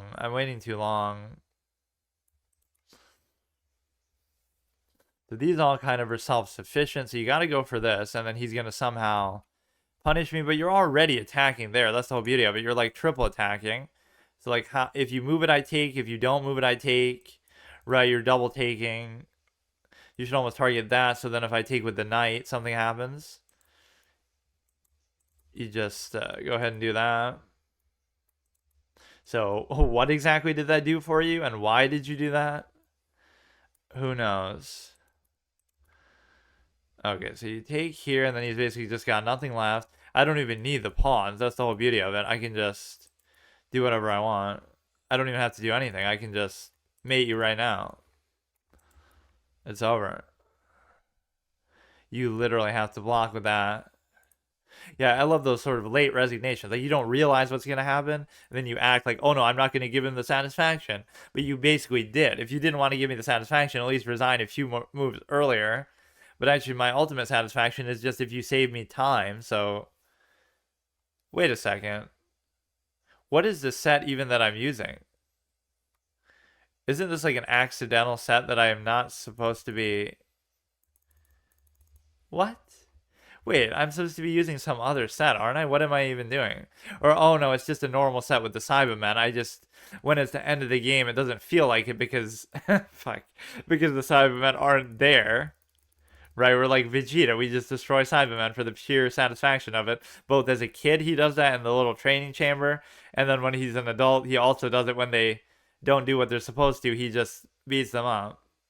Stay focused here, so we lose to that 1700, whatever it's worth, and then we beat 2 in a row. So let's try to keep. Whenever we're doing well, though, we get punished, or it's almost like some sort of matchmaking thing. Like they'll punish you if you're doing well. They'll match you against tougher opponents, but that's not always true. Or it does seem like when you lose, they start to match you against weaker opponents if you're on like a bad streak. You can go here. Let's try to do basic development. Don't try to do the openings too fast and act like you actually know what you're doing. Or don't act like you know what you're doing. You should actually know what you're doing, and then it's fine. But the one component you're missing is here, but he stops me from doing what I wanted to do with respect to the light square bishop here. So all you want to do is go here, and then you have the perfect optimal bishop pair. He could actually react by doing that, and then like we effectively trade. But I don't see why you would. So the knight isn't going to take either one. I kind of don't like this because we haven't traded enough effectively. This one does sort of guarantee a trade, though, because you're going to have to do one or the other, right? Because otherwise you lose the bishop. So you take... And then everything's fine. I could take that too. I don't really want to. But the bishop pair is sometimes an illusion that never comes to fruition. I actually want to do that. I want to, but I won't. But it kind of compels him a little bit, because if he doesn't do it, then I could double take. But even that doesn't... It's not a very strong double take, because he has too many covers, so it's not really a true double take. So he's probably just going to leave it there in an annoying spot, kind of like the knight is designed to do. I will try to fit in a game of Hearthstone here somewhere along the line, but I should play the audio, though, for it if I'm going to actually do that. Like, how I'm not doing it here. You might say I should keep it on just for the movement of the pieces, but I don't really care. And I can't really monitor it. Not that anything else should be playing anyway, but I can't monitor it to the extent of whatever. Like I can't hear it because I'm just listening to my thing. I'm listening to music on something else entirely. So you got this one going, you got this one going. I don't really see what that does, but okay. Like it feels stupid to like walk yourself into this, but I don't see what he's doing. Right? It's an empty threat if I've ever seen one. There's just nothing going on with it. But no, it's still an empty threat. I'm thinking only about this bishop, but even that I take. I want to do this as just like a cheeky play, but I have a bishop pair, but again, is it really going to be the optimal spots for it? Because one of these pawns is always going to be kind of fucked up. The Cybermen are on our side this time, but yeah, you could have like Yamcha as the knight, Tien as this, Vegeta, Goku, I don't know. I don't know exactly how you would choose to do it, or you could have the villains on one side, the good guys on one side.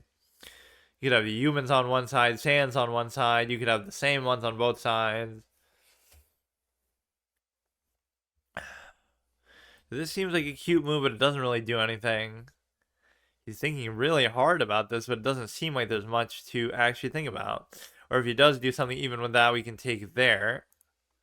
It's a very interesting move, but I don't think it's really too important because you get to either bring the bishop back, which I don't even want to do. I kind of like where it is for now. You could just do this. You are double attacking there, but it's kind of like, so what? It would prevent me from doing that move that I kind of wanted to do. Let's just do this. There's nothing you can do. There's just nothing you can do. Right, it's an empty threat. I know an empty threat when I see one. You know why? Because that's what every threat of mine is. Except for the ones like in that 1700 game that I missed where I actually have a good threat. So you do have the bishop pair, but again, I don't know. You're trying to go like this, but you got to move this. This is probably what you should do, even though he is double attacking, so you think like, why would you give up cover? But okay, I don't want to take that, but it's an interesting dynamic for sure. Let's just do this. So forget about what he's doing. Let's push the queen out. They could be almost damn near trapped in the process. Because think about where else does he go?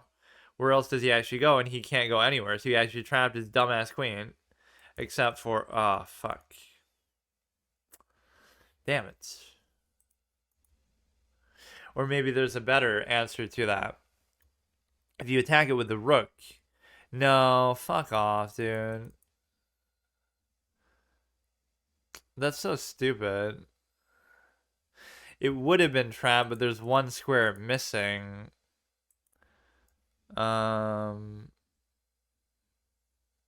Whatever, I'll still do this and try to figure it out, but if he's stupid enough to stay in some undesirable spot, but I guess he can't even do that. He has to go all the way back out, and then the threat will be kind of a moot point, but I'll still keep pushing it. Right, keep pushing the threat. One cheeky threat on the queen after another. Almost feel like it's a knight with what a weak link it's being. And now we go to here.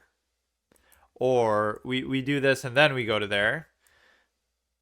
Wait, why would he even do it like that?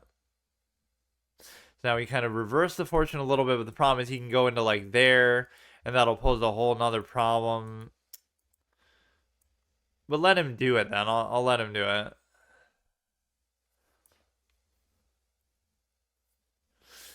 It's a cute little move, but then I take here, and then you have to address it, and the queen's not there to save you. So that could be interesting. But there is something there. Add count 3. I really should use the other fucking thing, but like a looper site rather than the actual thing here that we're using. Just the YouTube itself. That is really dirty of them to do. Like, you don't got to do it every time to play an ad if you're looping it. It is a feature on YouTube, though. Oh, loop video. But, like, look, dude. This is not the way it's supposed to work. So you kind of want to open this up. So you can actually go there. But the problem is these squares are very open to him. To the extent that even if you put this back here, you'd have to cover... Or no, I guess there is nothing there. if you go there, you're not actually threatening anything because, well, whatever. It could still be awkward, but I don't really have to worry about it. He's thinking really hard, all these moves, although our time is basically even. But see, me thinking hard is kind of a constant. For him, it's a, for these people, it's always up in the air.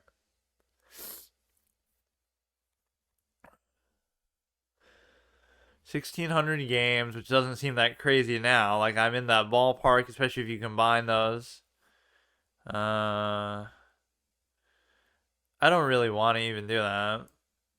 I want to do this, so let's just move the king. I want to incorporate this diagonal somehow. So he's going to take, I'm going to take, he can go there or something. He can attack that, so we can go here. Block my own stupid-ass diagonal, which he's not even doing. I mean, I don't care. What are you going to do? Promote a pass pawn later, and it's not even still a pass pawn? So this one's a little bit weird, because we're going to not be able to cover it because he'll take that diagonal somehow. It's almost like you want to put it here before you do anything else. But then again, I don't know. It's almost like you could go here, and then you're covering it there from a spot that you can guarantee. Right, I kind of like this better. Because now you're on a dark square, so it doesn't matter. This is the anchor pawn. It's covered. So now I'd like to go here. Or what does that even do? So you open this diagonal up even though it's already open. I just don't know why I'm even doing that. I would take, he has enough cover. You take with this. And you're double attacking there, which doesn't matter. So you got to watch this sort of sneaky diagonal that he might go for. That's fine. He's doing a lot of things which might seem like they have value, but they really don't. They're just kind of random. I just kind of want to keep pushing this somehow, but I don't know what it's doing, really. You might be able to take that, but of course he can take this. So, I don't know. Right, you could easily take... Let's just do it, though. Anyway, fuck it. He'll take there after I took there. But I'm taking there. That's why he can't do it, which, again, I didn't even think about that. Implication. Then we can do this and anchor it in place. So even though we are conceding that light squares are involved, this is good, this is good, this is good. That's cute as a good advanced position like an octopus bishop, but I don't know whether it's actually that good or not. Oh man, a lot of work though these people make you put in. You can't do anything with that. You're double attacking that. You're setting up a threat there, which doesn't actually still do anything yet. But it's okay for the time being. But you can't do anything with that. That's the number one thing. These two are invincible. Unless you do this, I guess. Actually, that could be a little bit irritating, but you just have to cover this again then, too.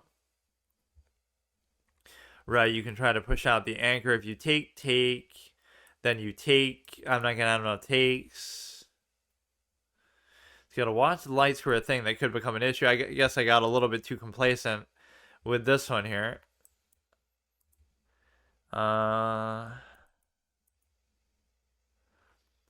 He would take, I would take.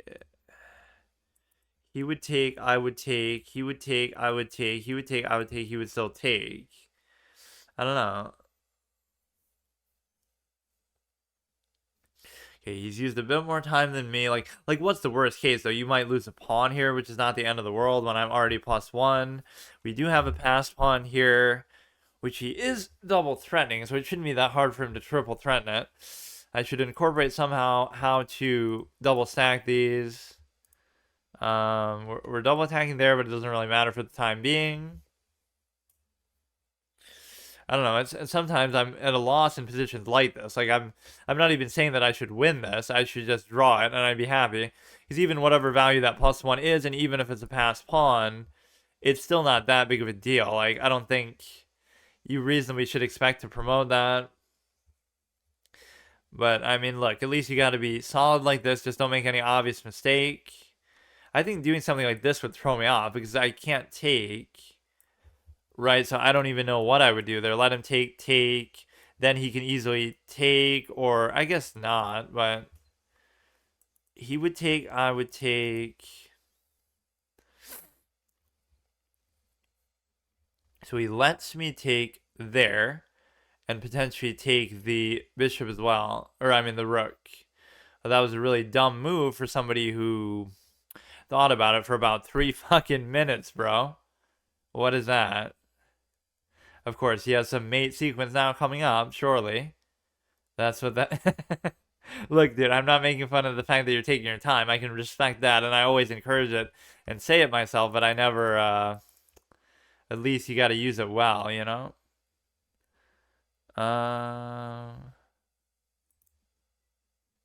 You can go ahead and check and do a trade, but I don't know about that.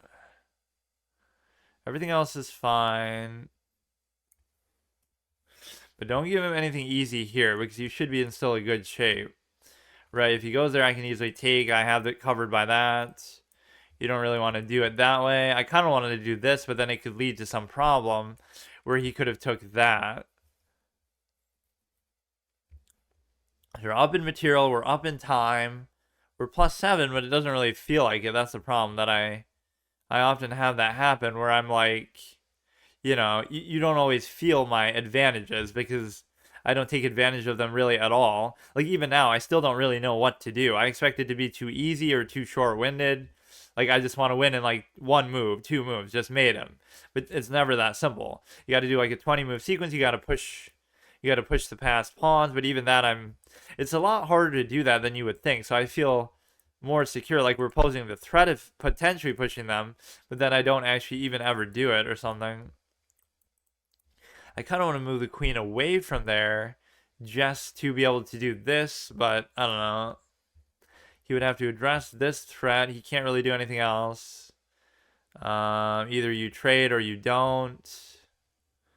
He's maybe just given up, but I love that two-move serious calculation that he was giving it, and then it just doesn't amount to anything.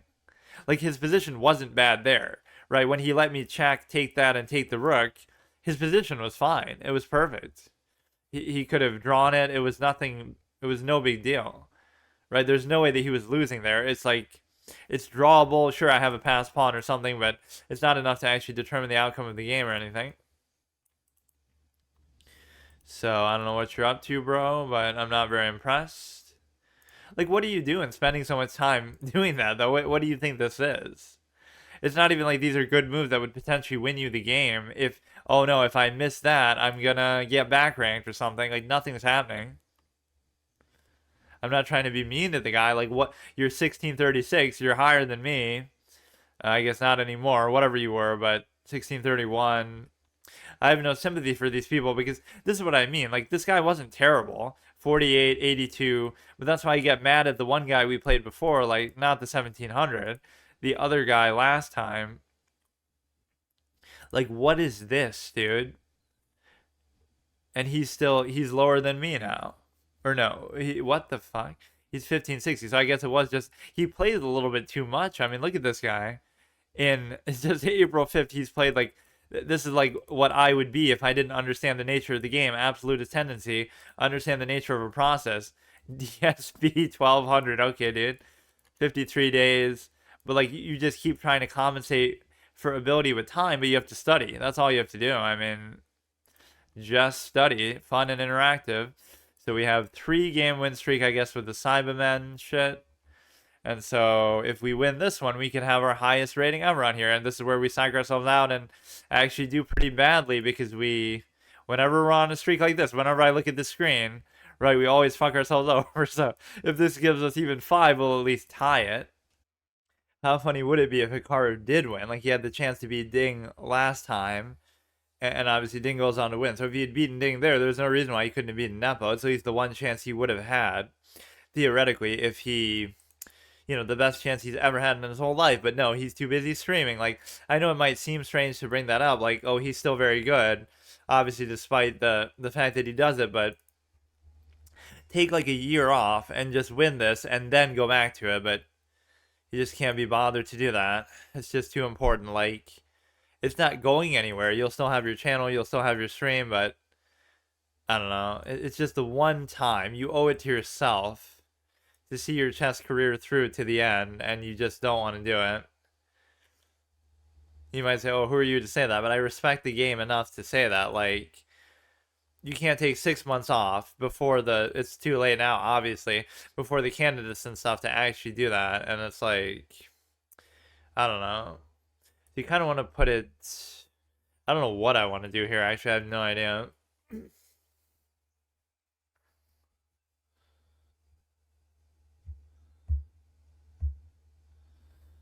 Oh my god, this ad thing never fucking fails. I'm actually gonna stop using this probably.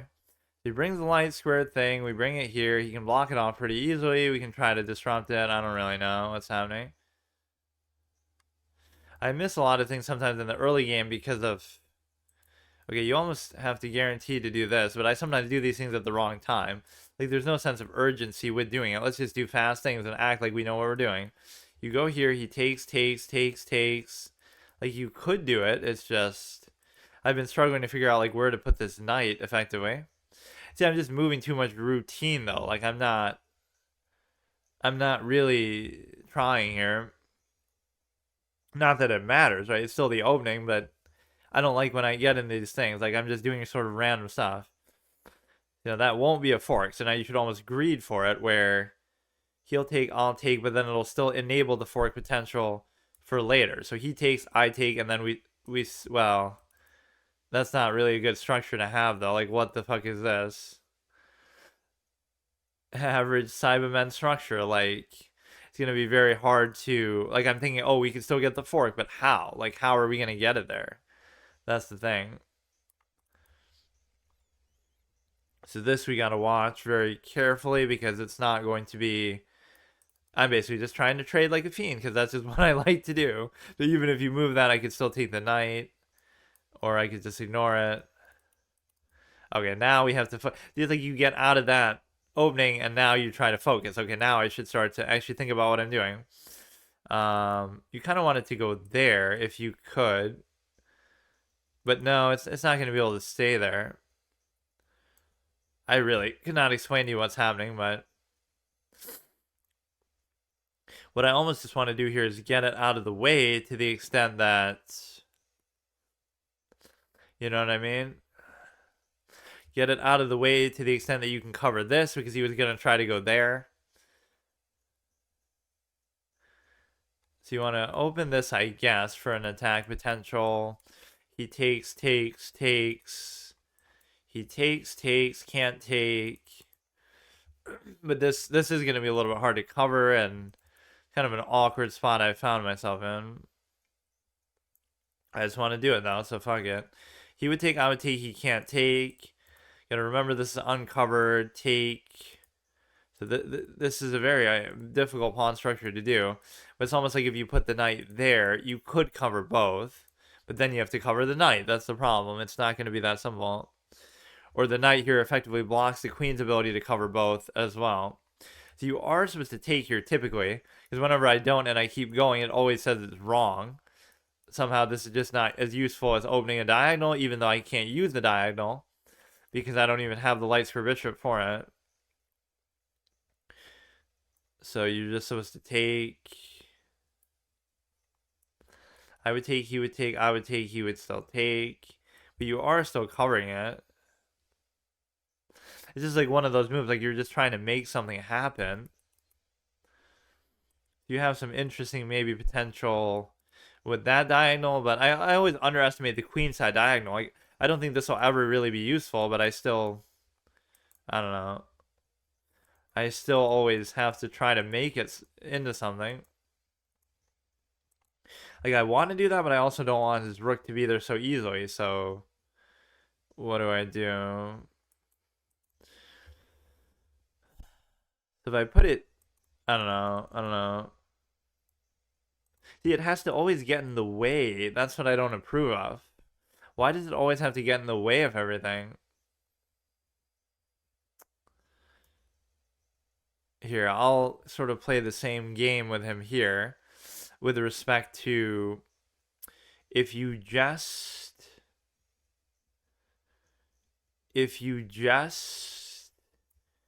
take, then I take back, so you don't even have to worry about it. I just don't want to take back with the queen because then he can push it out for that.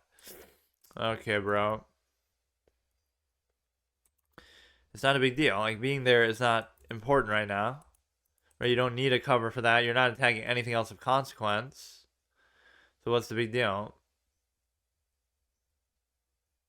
Try to make it seem like the knight's doing something, but it's really not.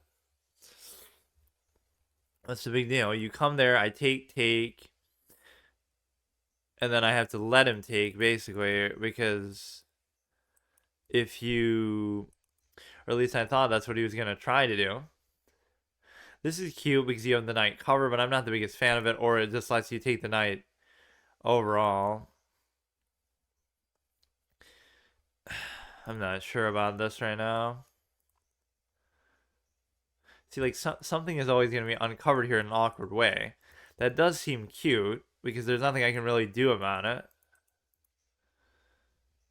It's just annoying, because there's going to be always something that I can't really cover very easily.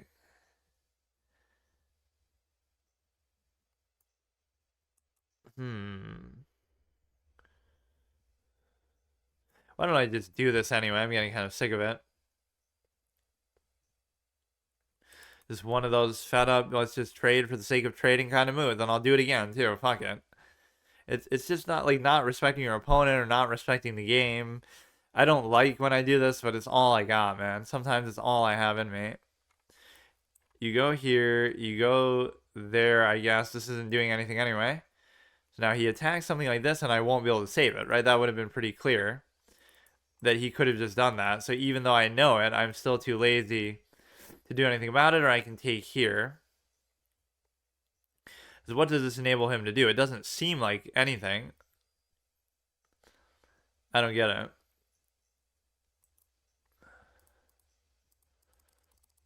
What can you do?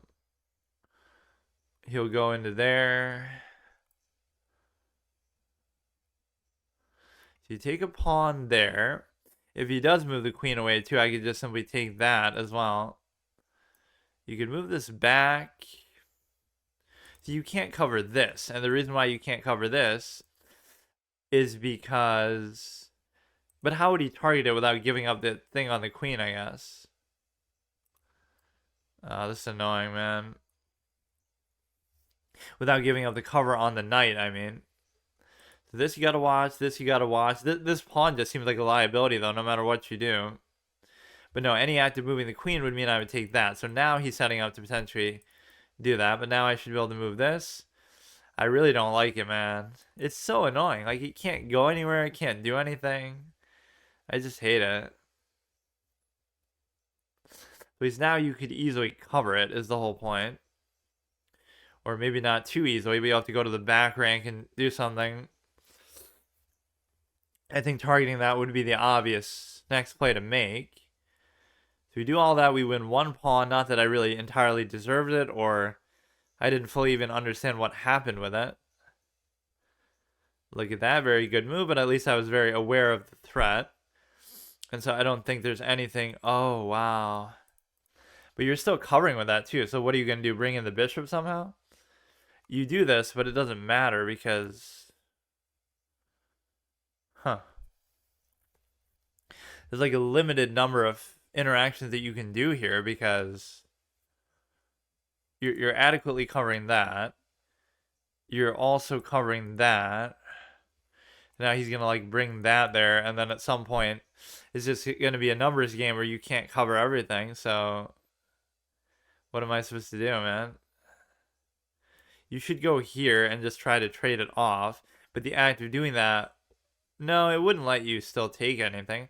I'm just gonna go for it, but then you could take here. It's always my trade happy tendency that does it to me. And that's kind of rough, eh? He's gonna bring the bishop to attack that, and there won't be anything I can do about it. Wow. Like, what am I supposed to do, man? I don't understand. I don't get it. I don't know. What am I supposed to do? Like, you can easily do it. I can't stop you. It evens out the pawn that you already had from before. Okay, now does this change anything? Not really. He's no longer attacking that one, as if that even really matters. What is happening, man? I just want to trade stuff, but I can't on the liability of the knight. Like, what is he doing with this? If I go there, he takes the knight. I'd love to move the knight, but I can't. Alright, alright. I don't know. I give up. I just can't do it. I don't know what this position is. I just can't do it. I can't deal with that. You don't want to lose the cover on there. Like, I can't. I can't. I give up. You can have it. Like, just go ahead. Show me how you can play this position, because I don't know. I just don't know how you play it. Now, he leaves that there with the cover of the knight. But that could turn into a liability, as we're so prone to seeing, because of the simple fact that if he moves it, you're in trouble. The problem is I can't really target it either. But I'm kind of done with it. You can beat me in these kind of games because I can't. I just can't do it with these positions. Like, there's nothing here for you. That's the thing. There's just nothing there. I don't know.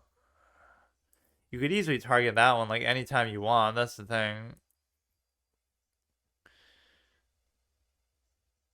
But if you took it, then I guess I would take the knight. Like, I don't know. I guess the problem is that this would be sort of a liability piece.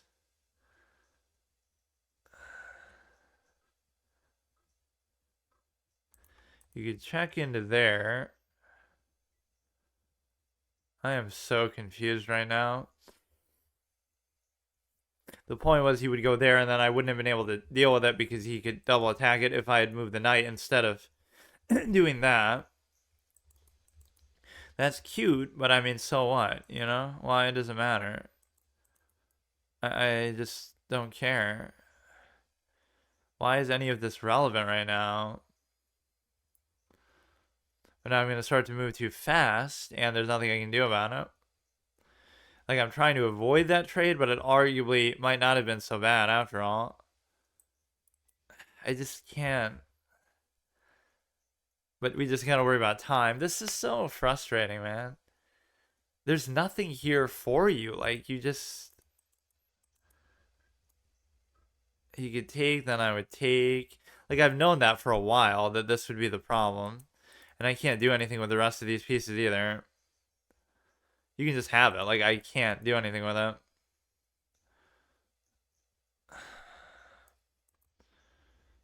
Like, I've known that, though. I've known it. Go ahead, do the trade. I don't care. I want you to do it, but you won't even do it. But you kind of have to if you want to win that pawn. Right? You have to do it. You could do this to sort of force the trade. No. He would take, I would take, then he would take. But the beauty of it is you could do it anyway. You don't have to. Like, you could have already done it a while ago if you had attacked that at any point. Right? There was no way to get there even. Okay, go ahead, filibuster it out, dude. I don't care what you do. So stupid, this guy. If he takes what he is 5 minutes faster than me, so clearly we belong at the same rating, I guess, because it just doesn't make sense sometimes what I'm witnessing, but okay, dude. You can just do whatever you want. I give up. I just can't do this. Like, this position is so stupid, man. And it should be a draw even then for all intents and purposes, but it's not because, or you know, he could have done this or something. I'm just done. I'm done. But you do this, then I'm forced to go there, and then, I don't know. Just keep going back and forth. You get a threefold repetition. You get a 50 move rule, whatever that might even be officially what it's called too. The 50 move rule.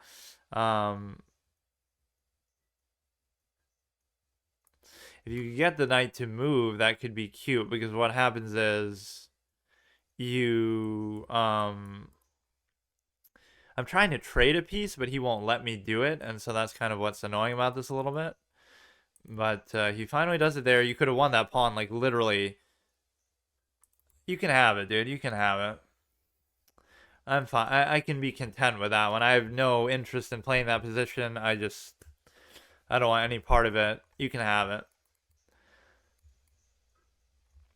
Like what am I supposed to do with that? And these are the positions that you see more and more maybe at the high level and stuff. Like there's nothing there for you. There's nothing there. It's a draw. It's just repetitive, or maybe he's winning. There's something there for him, but like I don't know what you want me to do in that scenario. Like what is the point of it? I just don't get it. Like sure, I might make these minor mistakes, but nothing is a defining move. It's just like all even that's fine. It's still gonna be a draw. Well, I still end up getting that later though, so you see you can't really blame me for that. Like what is this position? Like what are you supposed to learn from this? Like study this position and you realize the real answer is just don't get in this position. What is all this? Like what am I what is it, dude? What is it? It just makes no sense, man. This is not what happened at all. It's going in some theoretical line because he can't handle our line. So you go here, I don't know.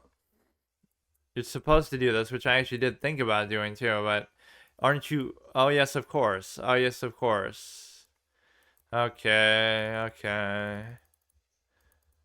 Look, if you can play that position, you can have it any day that you want because this is just a normal position that occurs every single game. Also, in like 2,000 plus played, I've never seen it. Even here, you're fine. Okay, the idea of taking there was still fine. I just had to take with the king, so again, with 30 seconds left, as if not every single one always comes down to time. Like, look, I acknowledge that would have been gone like a million times, so there's nothing to worry about. He is winning by a pretty surprising amount, though, considering the fact that this is what I mean. Like, okay, he's winning. People would say, too, like 2,000 players who would watch me on stream or something, right? He's winning this position. He's winning. Ha ha ha. Okay, so show me how he wins.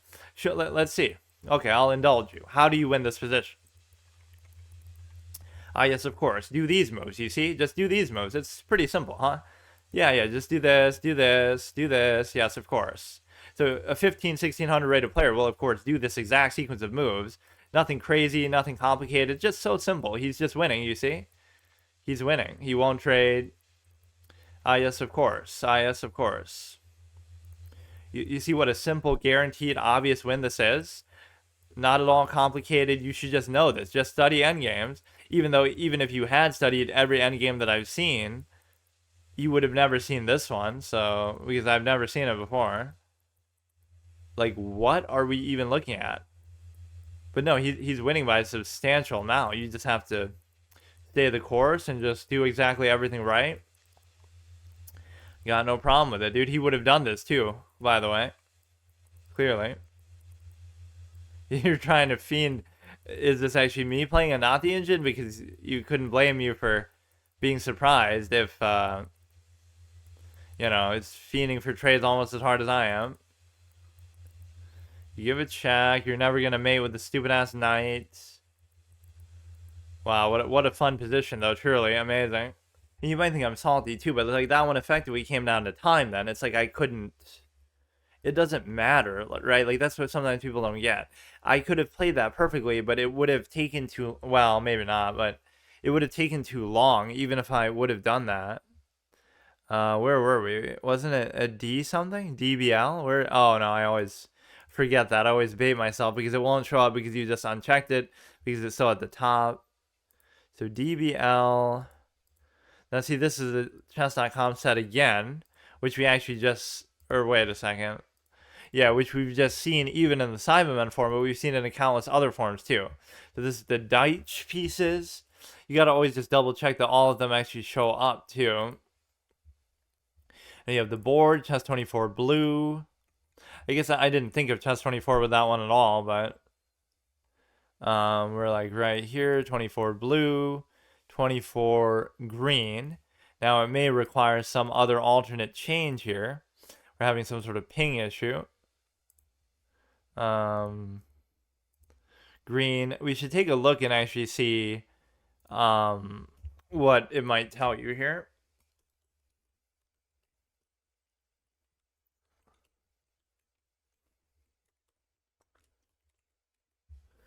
Just 24 green. Or wait, that's 3D. But that wasn't a 3D board. This one. The other one. Choose just 24 green theme. Just choose a green theme board. That one's actually intuitive, but how am I supposed to know that? Wait, what? How am I supposed to know it's the correct one? So it's green, but it actually turns it blue. I'm so confused. What? But how? And it even says it there too. Wait, I'm actually baffled by this one. It is a different one. Or isn't it? I guess, but by green you mean blue. And then, okay, we're at streamer layout. I guess I will count it because some interaction is actually happening. Look, by choosing green, it turns it blue. This is some like upside down logic PvZ hard mode where the torchwood actually makes it ice instead of fire. Just like upside down logic. So it was some kind of thing that I already forgot. Streamer layout, super zen. So I don't know what that means. Like it's something that should be minimal UI, but I'm not really seeing what it's doing. So if I can't identify it, then I won't actually. Or it might be that it's not showing the names or anything. No names, no ratings. I'm going to assume that. So we have the Deitch pieces, we have the Zen thing, and then we have the ability to whatever. We have the ability to have this green, by which I mean blue thing, which it looks like one maybe that we've used before, but I can't really explain it, so yeah, some of these are going to sort of repeat, so it's going to be hard to actually keep track of it. So we had streamer layout, super zen. Let's actually try another one here in a minute. Okay, that was maybe a little salty performance, but again, at least time-wise, I was sort of maxing myself out. We won't worry about the rating or anything like that. That's the one thing that you'll have. Oh shit, this song has lyrics. Now I have to change it. Hang on. So he already makes a suboptimal move because you're trying to basically do too much in terms of whatever. Like the queen being there is just not optimal. You don't want to move the queen or involve the queen too much early on. Okay, dude. Come on. You baited me into thinking this is an instrumental song. Hang on. Not a big deal. It's not like these games have all been coming down to time anyway. Fuck. Sometimes I just can't decide even what I want to listen to, but. Or then I end up listening to the same thing over and over and over. Okay. So go ahead, we castle. Everything else is fine. This set isn't bad. It just has like almost a low res quality to it that's almost inviting somehow, like old school kind of retro vibe maybe. So the pawn structure is going to be a little bit confusing for this. So the best thing you could do is try to take that, but because the knight is the inferior piece, it's not going to be too difficult to really guarantee that that might indeed happen. Or that it's not going to happen, like, you know, here you're attacking the... No, I was going to say if I was going to take that for free, that move might make sense. So as it stands now, you're probably going to sack something successfully. And I don't know how, but this is just how these people play. So now you don't even have to worry about fucking up the pawns with that, but you do have to worry about... Yes, of course, some kind of sack is going to happen, we know. This is where the trade sort of out of arm's reach principle comes into play, because you're able to basically, you know, I don't know. He's going to like put the thing behind that somehow. But at least discourages the sack to the extent that it discourages the sack to the extent that you're able to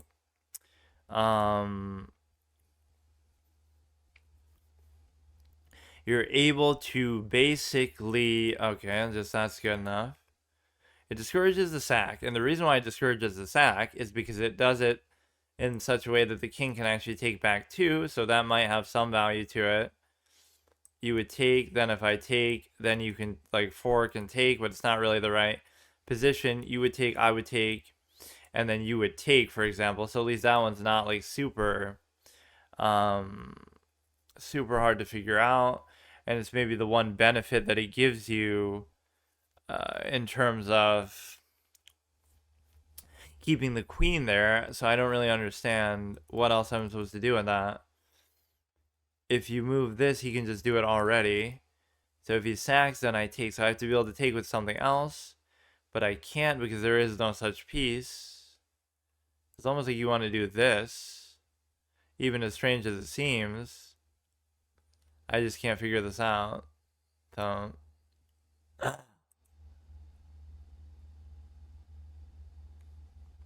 what?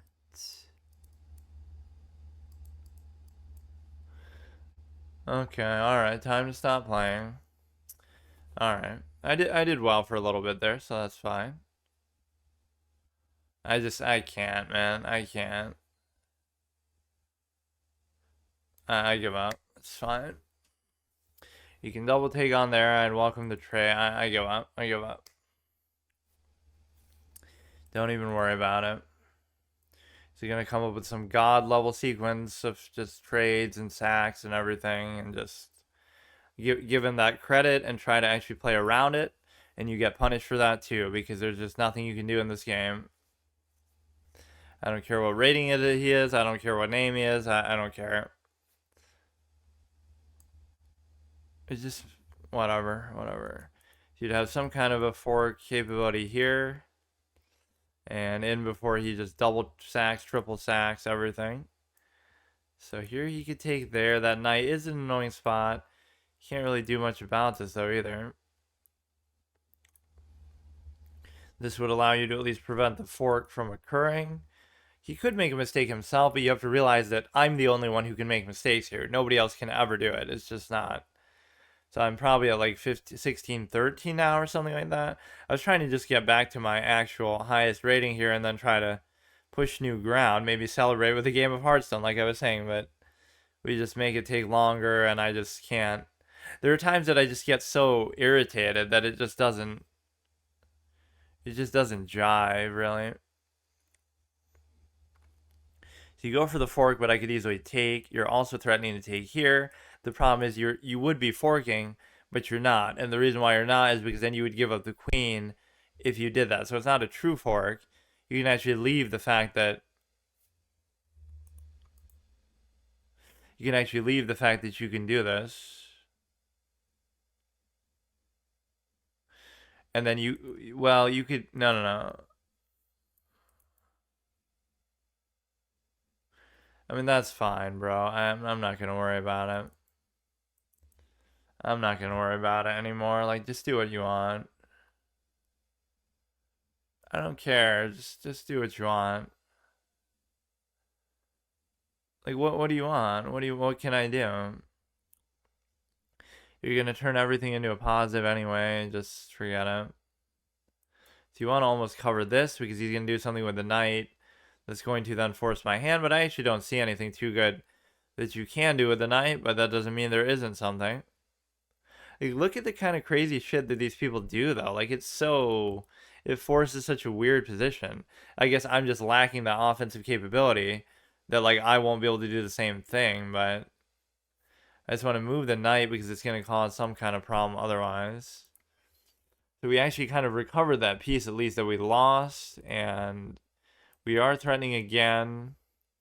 And so anywhere he goes with the knight, I should be able to take, right? He's basically almost trapped for a trade at least, not truly trapped, but he's going to try to create some sort of yo-yo structure here that would allow you to basically whatever. Is the Zen thing going to stop me from even analyzing the game though?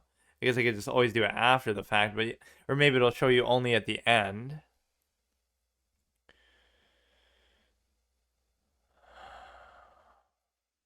Now this is a good player, so he wouldn't do this without a good reason. And the reason is that, but what the good thing is here now you're attacking the queen and the knight, and so you're effectively forking. But the difference is he's still going to come up with something crazy in the process. But this is a good move because what you're doing is you're allowing him to save the knight that's under attack and also attack the queen at the same time. So now you're also you're also but I guess it doesn't matter because he'll take there and then it's fine. So it's not bad. It's just not anything crazy either. He can just take it with the bishop, which is a favorable trade for me still. So I don't mind that. But you're not really getting what you wanted out of the. I thought that was better because I thought, okay, you're threatening it in a way that it couldn't get taken, but I'm completely blind to the bishop's existence there. Not even a long diagonal that you're missing, just a diagonal period. So we'll take with the rook. We're still threatening the knight. It's not a big deal. Just move on. Right? It's fine. Everything's fine. We can totally deal with this position. I kind of almost would want to have done something there where like I would just take that, and in fact, you know me too well, but I almost don't want to open up a check chain sort of opportunity here. But maybe I won't do it. Because if I move that bishop, we have a checking situation occurring. That knight doesn't really seem like it's doing very well for him right now. So this is connected. You want to go here, create some sort of a thing here. I'll show you how to do the yo-yo that you just failed to do, even though I almost never am actually able to do it. It's like where you put the bishop first, but you go past, and then you bring the queen in. So like you go and you keep going, and then you come in, instead of like putting the bishop behind and then going in with the queen in the first place. So this is kind of cute. What did it open up from? Otherwise, it opens up the check there, which I don't necessarily want to allow to happen, I will admit. You could almost just put it here to block off any potential thing that he was going to do there, because there doesn't seem to be anything else that he can do. Also, just going here could have a certain merit, but it's just not going to happen. That's the thing. He's going to have too many ways to stop it, so that's why I lose faith in these attacks at certain points. Or at least I control this diagonal pretty well, and it's at least going to be better than what the bishop is, or than what the knight is. Right, so that could have some relevancy to it. He was technically giving up like a pawn there, but I'm not really of the mindset that that's the most important thing here. I want to stop him from giving that kind of a check, even though it might not have done that much. You know, it just, I'm not in the mood to. I'm like very lazy about looking at checks. Like I just either try to prevent them or I just try to do them. If it's me, like I just do them without any thought. Is it good? Is it not? I just do it. And for them, it's like, oh, I'm just going to assume it's good no matter what. And so I want to stop it from happening. But a lot of the time, that's not really how you're supposed to play. Right? Like a lot of the time, it's just back and forth. It's not really doing anything. So this is actually perfect. And it's in fact so perfect that you win the rook as well. Because I was thinking about putting it there anyway. Wow, this guy started off so good. But again, don't get overconfident, because you have to. Okay, bro. Okay. You give a check. Okay, let's calculate it. You give a check and I move, and then you're going to force a threefold repetition. And so. Okay. Like, why is it so hard for me to stop this anyway? Like, that's a good spot for the thing to be in anyway. Like what if I don't know. Like, you'll give a check here. Okay, so what do? I go down here. Then you give a check there, and then I go up. Like you can force a threefold repetition, which I should almost be satisfied with you doing, but I just can't do it.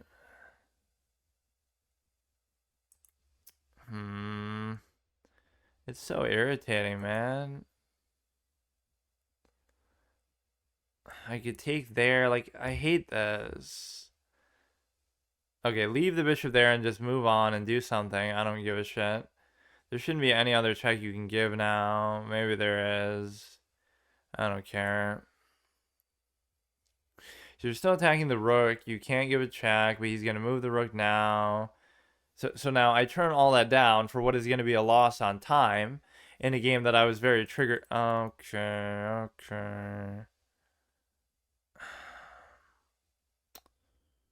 Like, what do you want from me, man?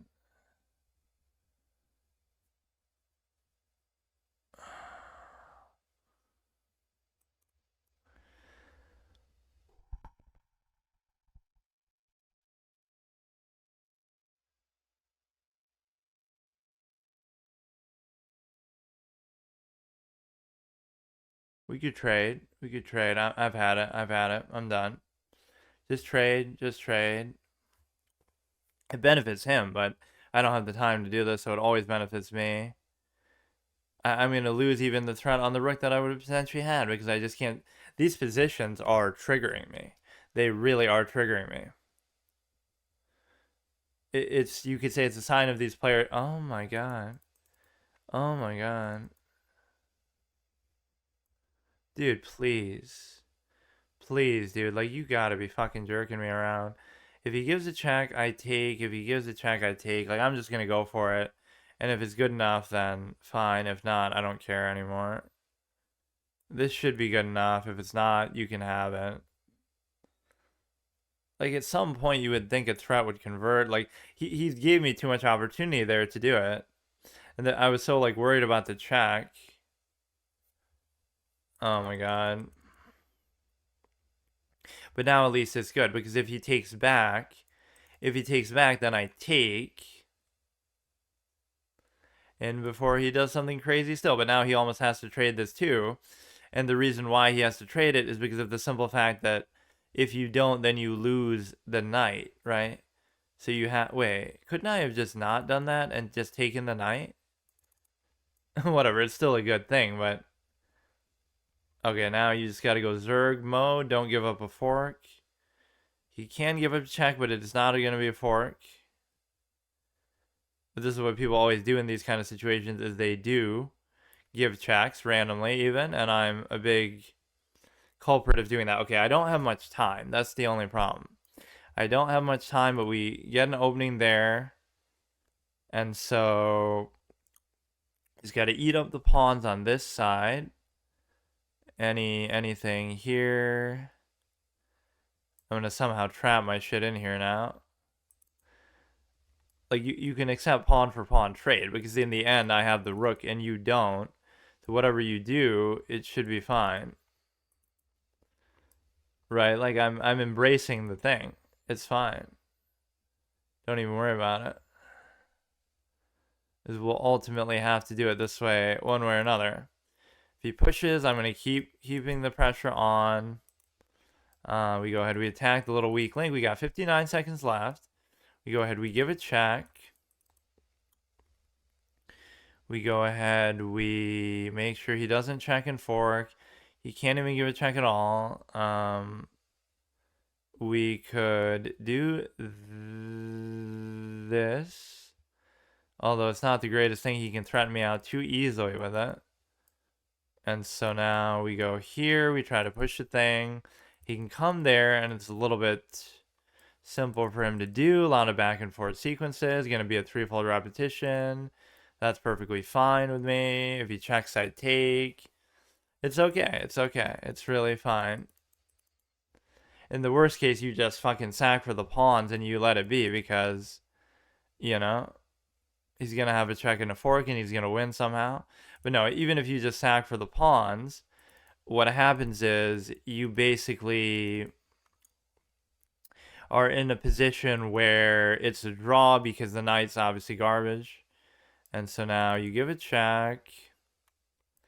You could attack it again. At some point, I'm almost expecting that it might get trapped. I don't know exactly how, but okay. He maybe was very confident in that outcome there. Okay, now we just got to go full Zerg mode-ish. And so now you go here.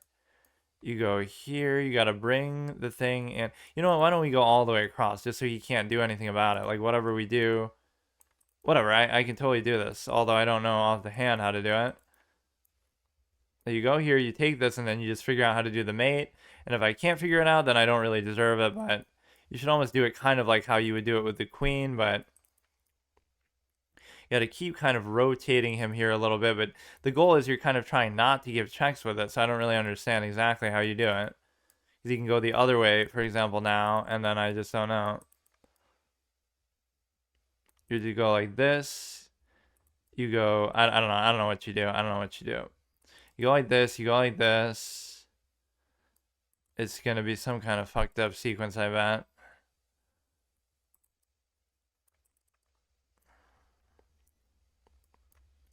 gonna be like timeout versus insufficient material anyway, either way. Or it's gonna be like a stalemate. Okay, okay, okay. Almost like it's a drawable game. It's almost like you can sense the subliminal nature of the game, that at the high level or any level, it would be a majority of draws, and then it would come down to time most of the time, and... Alright, alright. I mean, it's my fault. Like, why am I doing rapid? Like, this is obviously dumb. Like, what are you supposed to do there? And I probably know, and I probably could figure it out, but you got to do it over and over, like a million hours of your life, and then you'll do it second nature, because then you won't even have to think about it. What a fun experience that is. You're supposed to go here, and I guess the Zen mode does, but technically that doesn't count as a loss anyway, but so many of these that we should be winning that I'm just not. Right, so you're effectively able to keep using the same set, and we'll be here all night waiting for the analysis to occur. Free site, by the way. I guess that's the one way to justify it, but it's just irritating. Could you please... okay, just take your time. That's fine. Not like the whole experience of just even playing this game overall is not just a waste of your time. Okay, it's just such a complicated game. It's never been played before, so clearly it should take this long to figure it out on a mobile hotspot, no less. So what are you exactly supposed to do here? I don't know. You go here, he goes here, you go here, he goes here, you go here. Okay, so what you do in that situation then just logistically, all you have to do is, okay, put the king, but how is it that the king can't move there, I guess? You go here, he goes here. It's kind of hard to even explain as you're seeing it, but I'm too lazy to still learn it. Let's do another one, and I'm just not too happy about it, but since that's a draw, we get to do it again. Obviously, we survive. So we're at like probably 16-12. I don't even know because of the Zen mode thing, what we're actually at. There's always a different principle at work, though. Like, whether you win or not, right, that's my objectivity. I'm triggered by that one. Now, I didn't lose. So, like, you might say, oh, you're just salty or whatever. But it's not even like, oh, sore loser. You didn't lose. So, like, what you're just getting mad about the nature of the game because you know it's flawed. It really is flawed. Like, why should that be the outcome? Why should it be that every single game is like, oh, it should be a draw, and then it's just not because of time? How is that a good design game? It's not a real-time game where time is supposed to be the factor. Like, I don't know how people can... I don't know. It's just so obvious, but it's one of those things you have to deny and just sort of be blind to, I guess. So that's clearly not a good move. It just gives me maybe free initiative, or you just go back again. And so it's fine. I'd almost like to do the pin and the thing, but I have the impetus to do the thing here, so it's fine. But see how I was even still resisting to try to do the trade? I almost didn't want to do it because... of the simple fact that... you know, you felt like you could win or should win, but... And I think I could have just taken the knight, and then we would have, instead of trading the rooks, I could have taken the knight and then still tried to trade the rooks after.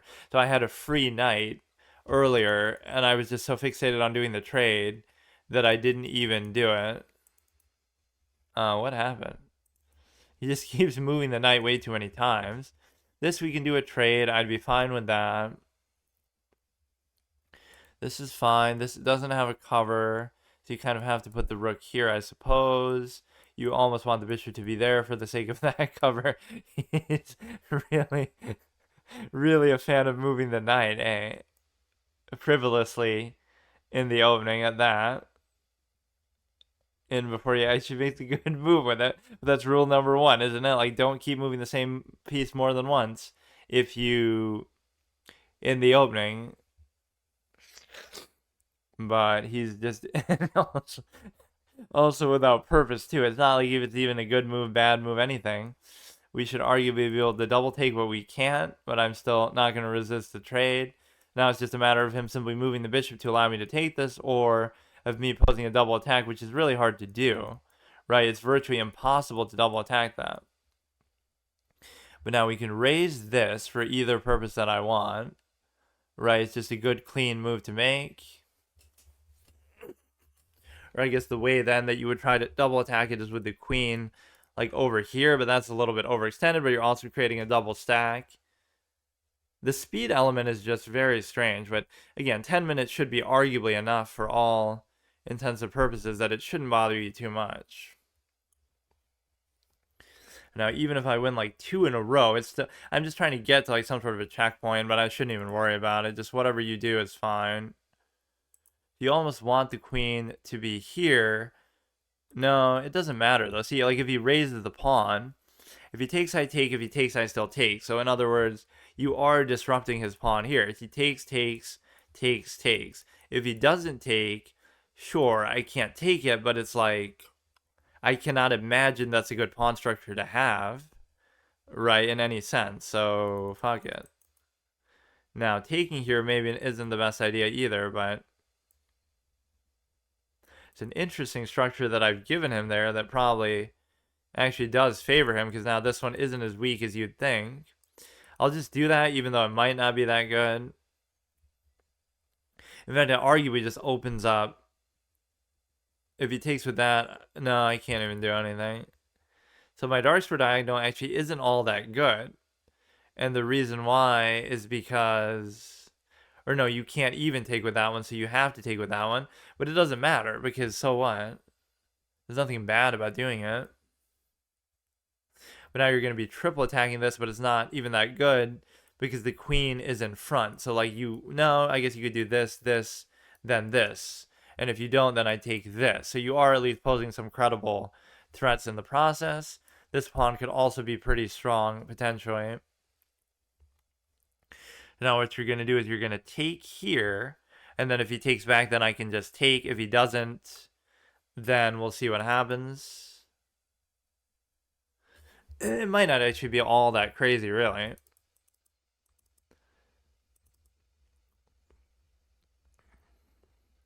This next move is sometimes what is so difficult is that you're trying to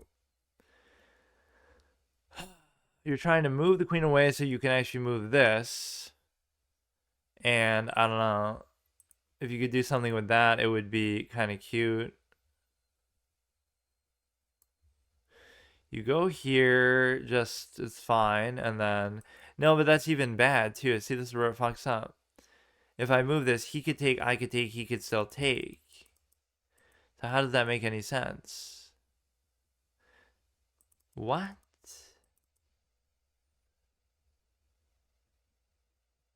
The best thing would be to give, like, a check with it. What is this? So if he takes, I take the rook, I guess. I'm so confused. If he takes it, I take the rook. Then he has like some kind of unleash with the, like, how does it turn into a bad thing?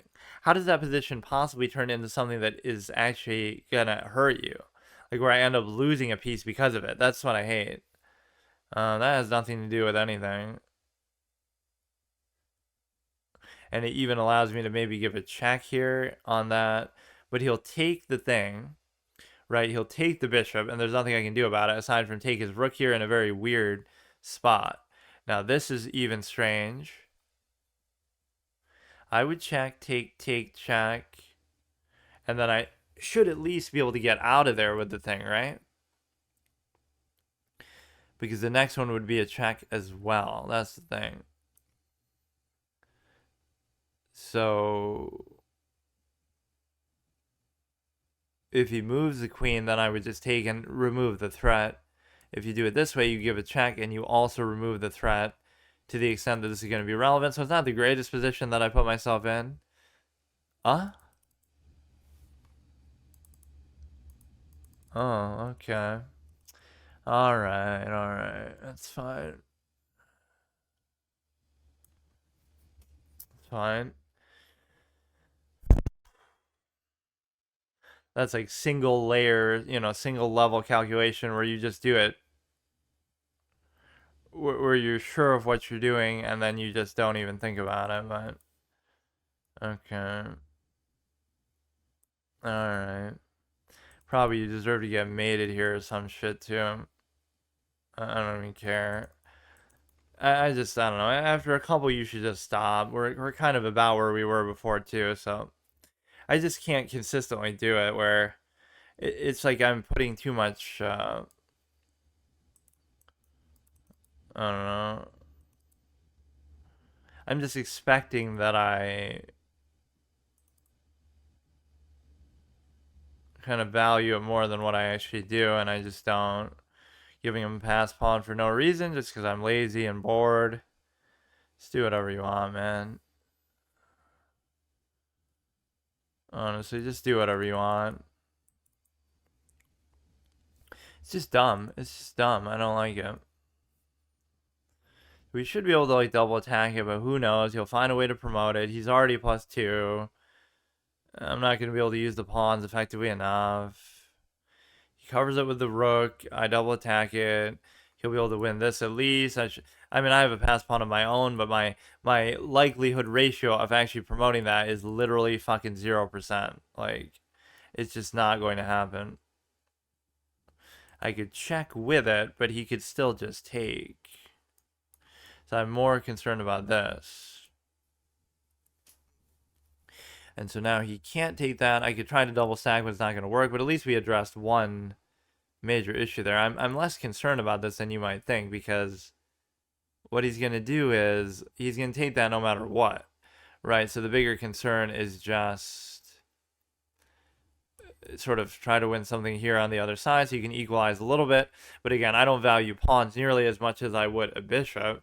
Even if I'm up by a decent amount of them, the ability to take advantage of them is not the greatest. You could even do this too and really try to take advantage of them, but I don't entirely trust my ability to do that. But I guess it's a win-win because you're still attacking that other one too. So now you can't take it at all. So if I play this right, it could still be good. I don't think you're possibly winning, but you're still in a better spot than you might think. So now that's all shut down. You can try to do this. The biggest thing, you got to stop the rooks from like coming around or doing something else crazy here. So this is strong. In fact, if you were to trade off both rook, no, because that bishop is just going to be too good still somehow. You could get yet another pass pawn, but I almost just want to do this for now. He would take, I would take, attack into this, check into, take something, something. But you can almost just do something here where you're trying to create like a double stack as well. Create a double stack, just period. How about that? It couldn't possibly be bad, and you're covering that.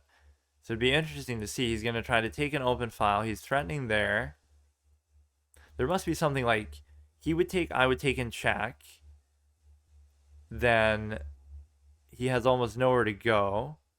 Right? He would take, I would take in check and take. That in itself would be sufficient motive to do that. I can't really take that though otherwise, but these are kind of settled. So he gets that one out of there. I can't really afford to lose it though, that's the thing. Right? Because you'd basically be in a position where, damn, that's actually a good move because I can't cover it where I want to. And I don't really want to trade that either. Oh.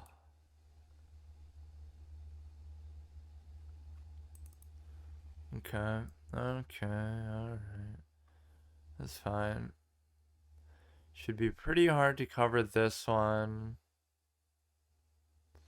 It's okay. It's okay. So now he has a passed pawn.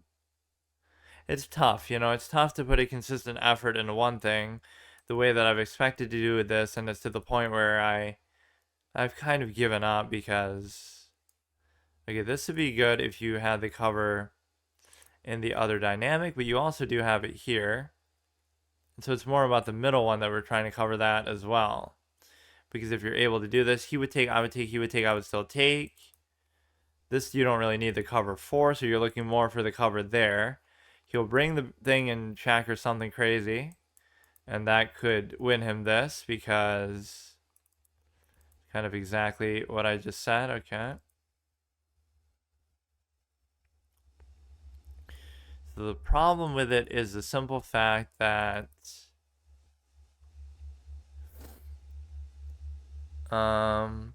he's going to check from there, and that's going to ruin everything. So how do I stop it? And the answer is I really can't do that. So fuck it. I don't know. I just can't stop him from giving a check.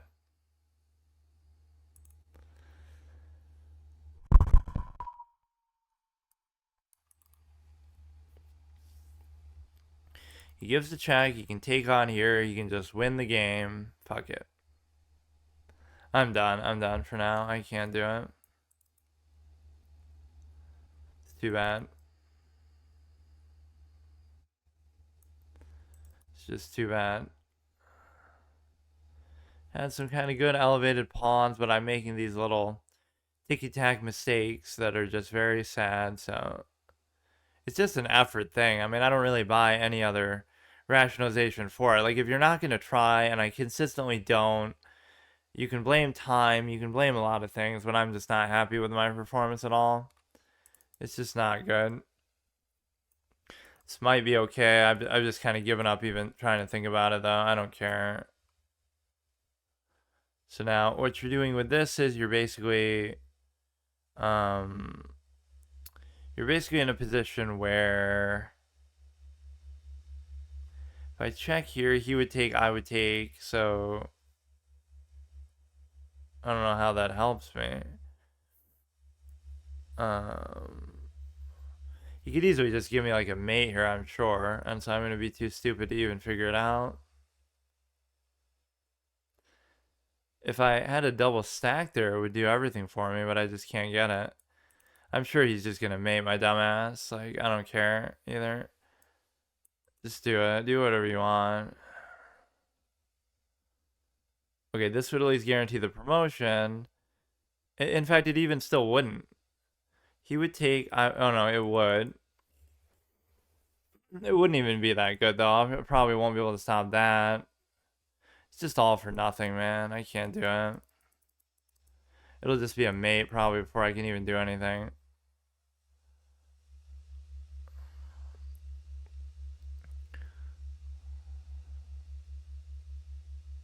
You would win like a free thing, at least here, to the extent that, you know, I don't want to let that happen. If he takes, I promote. If he takes that, I take that. Right? The problem is he's going to give too many checks. And then he'd basically just be able to take that as well. And so you could maintain this position and just simply do this. But then he'll... if he takes that, I promote. If he takes that, I take for free. I take that for free. And so now you're still in a good spot because you're going to take this. And so now you try to come down. You should be actually in a pretty good spot now to draw it, at least, because winning is too much to ask, obviously. He's going to do some kind of crazy check there. Let's just get it out of here for now. Don't even worry about the stupid thing. He's going to check and do that and promote, and I don't care. But it should be pretty hard because... I don't know. That's okay because you still go for this one. And so even if you take, you still got it covered. So we've kind of equalized the threat a little bit there. His time is going down as well. This is going to be a frustrating game for whoever wins or loses or whatever. Just fucking whoever draws. It's going to be annoying no matter what happens in this game.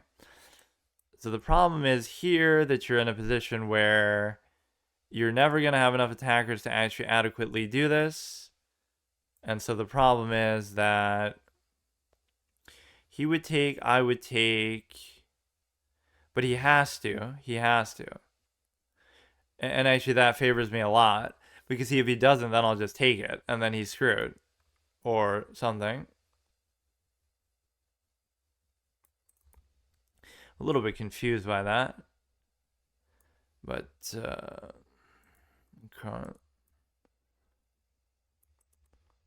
I mean, it's pretty much even. I'm sort of trading down for that. It's probably not worth it. Probably had a better way. Don't really care too much, though. So clearly he's still going to find a way to promote or do something here that is just magical. Absolutely should expect it. Or why did I even do that? It's almost like I don't use my brain in the end of these games. Go ahead, do it, dude. I dare you. Go ahead, promote it, man. More power to you. I don't give a fuck. Like, it's so utterly ridiculous. Not a drawish game, by the way. Not at all. What would make you think that this game would have anything to do whatsoever with drawing? Absolutely ludicrous notion, man. The perfect game. Absolutely incredible. Just go ahead and mate me there. I don't care.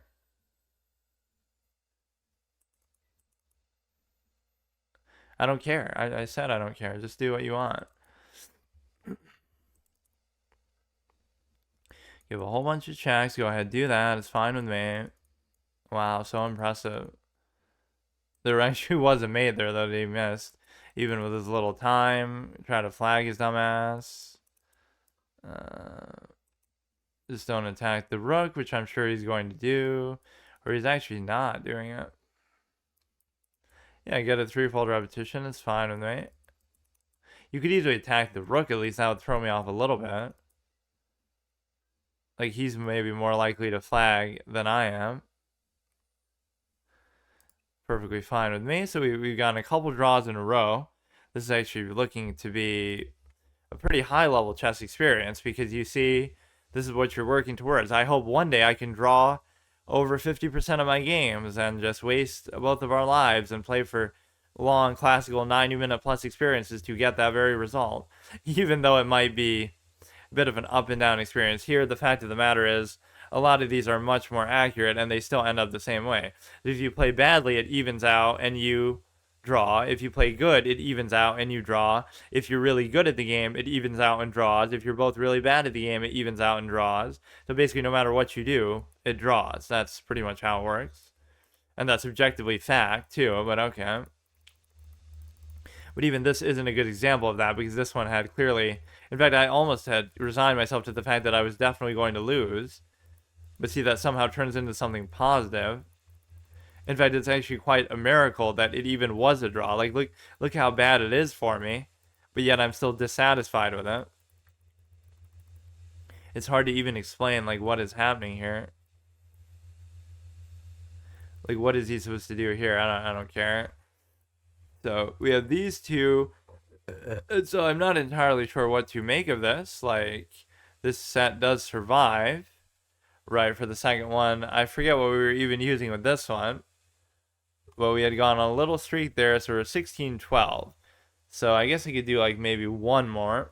Alright, let's do one more here with this set and see what we can do. Get kind of within one game of the max thing. We keep setting these arbitrary goals.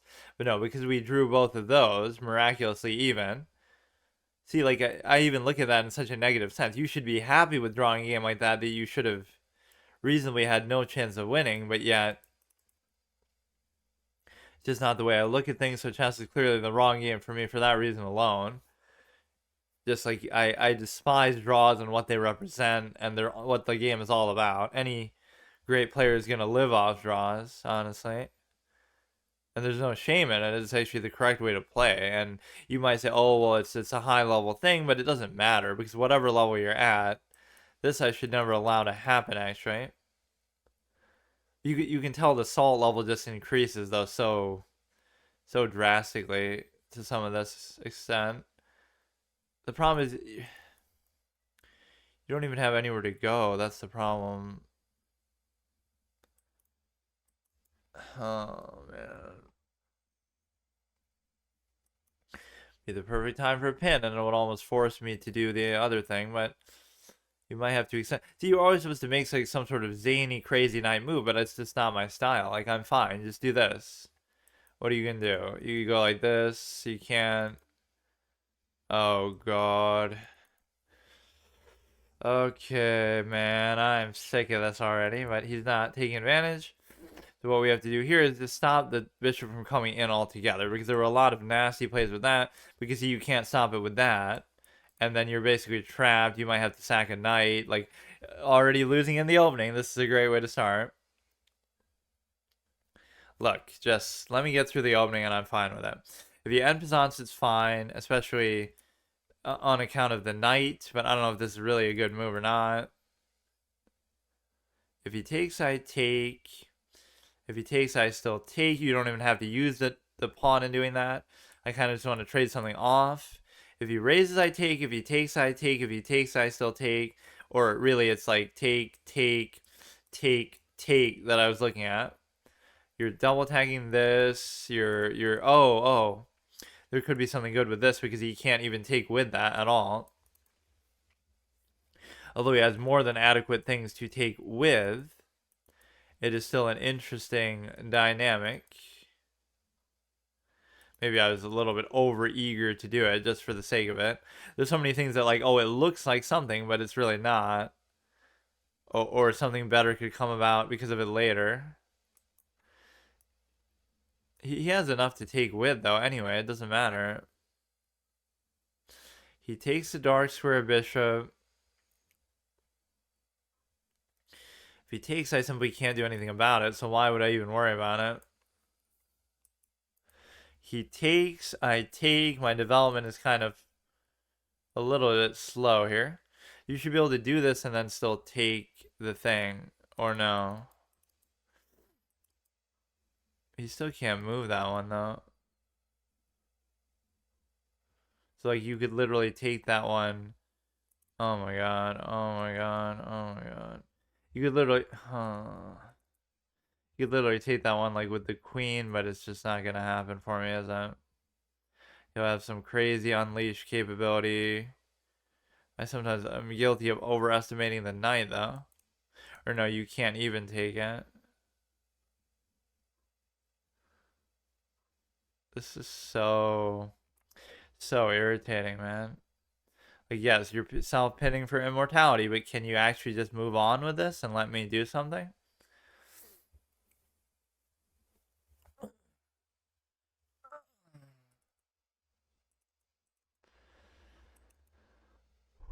That one I didn't necessarily see. That's okay, I guess. Now, it seems like he has an unleashed capability, but technically he does. He's just gonna keep harassing this all day, isn't he? Technically he doesn't have an unleashed capability, and the reason why is because that's still there. So you'll first do that, and then that'll open up the unleashed capability. But I guess I would ignore it. I don't know what I would do. I can't. I don't know why I play when I am like this. Like, it's just too much. It's not something I'm enjoying anymore. You realize it's just all purely time and purely studying and purely borrowed knowledge. At this stage, there's no point in doing it. I don't know who like really enjoys studying it either. It's like,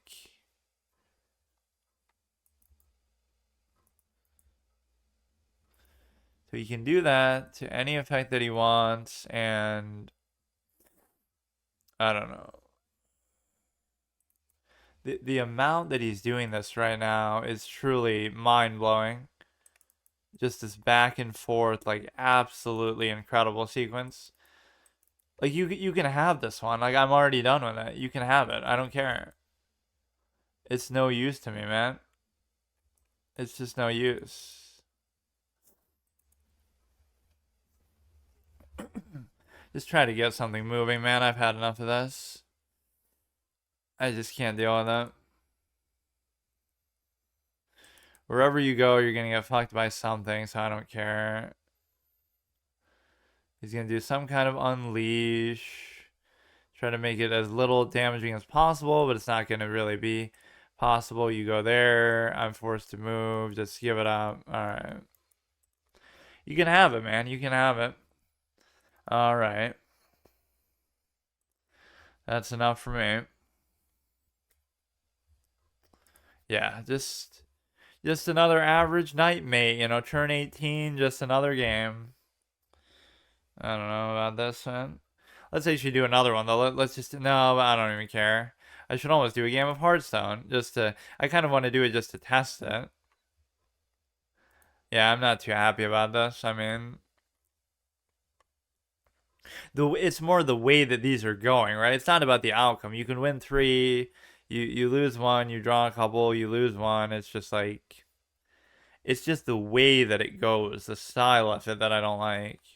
Okay, so we did lose the last one, so we have to change this whole cosmetic set again, which again, we're doing this once too often because we had a couple draws, so some of our best streaks with this have been mostly fed by draws, but you can't hold that against me. That's just the way the game works, like whatever level you play at. So Jan might repeat and go back there. I almost hope he doesn't because my prediction is that Ding is going to obviously lose this one because he won in such a fluky way last time, but even if you were to say that, I would rather it not be Nepo who does it. How about Karana or somebody? Even Magnus is on Karana's bandwagon, but for some reason he can't. So the easiest way to do it is like this, right? Now you leave them up at the top, so now you know. Although now you'd have to kind of guess, but Lichess Super Zen. So let's try to do that first because sometimes that doesn't work. The Super Zen would be TU. I don't know what that is. Tata. That sounds like Tata Steel, the fucking, but that's without an H. The streamer layout we must have done. Blue theme is actually the board itself, though. That one is actually pretty nice. See, there's so many fun cosmetics and things you can do with this, which I don't know what that is. That's the thing. Test. There's too many of them that are just like, these are all themes as well, but they're not really themes. They're actually piece sets. So theme, I'm thinking of like as the background or something. Maybe we have to look at some of these specifically in the thing. This is kind of irritating. Oh, it's THATA. And again, any level of annoyance that this causes you is no relevance to me because it's like you should just not be losing, so you should be fine. I don't know what it is. Zen mode. Or maybe it's just showing you like that's what you have to do to actually get it to work. How about that? But we had kind of Zen already in that sense. So let's go back to it again. We're getting up to a list of where it's going to show a lot of themes anyway. So what if I go to Super Zen now? Would that... Wait, how do you even go there?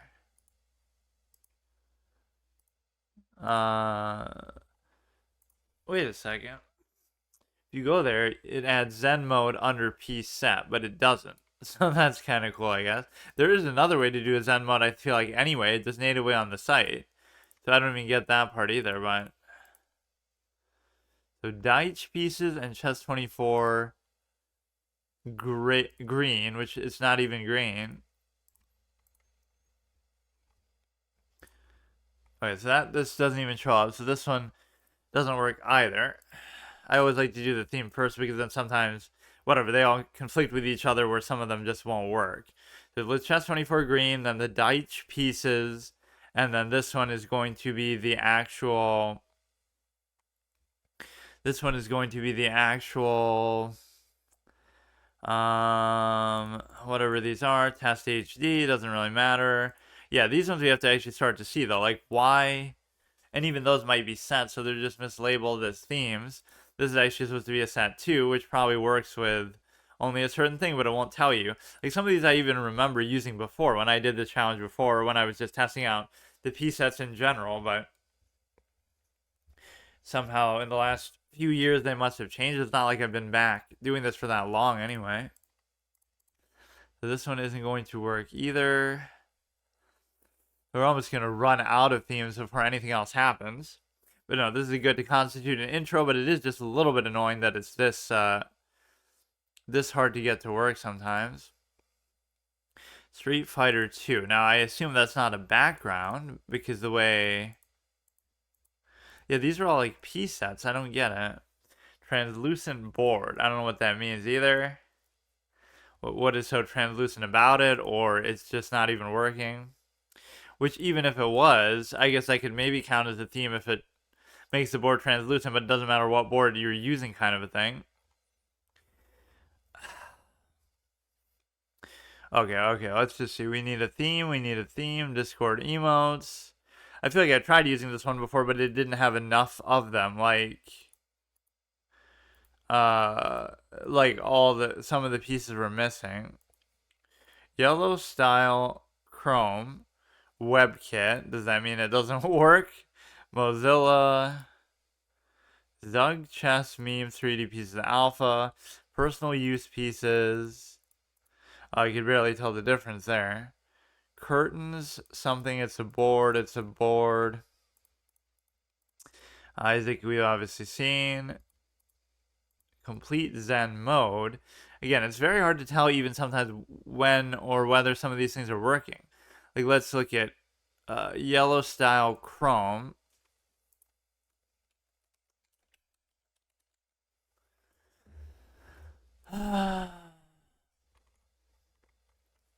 Is yellow like the theme?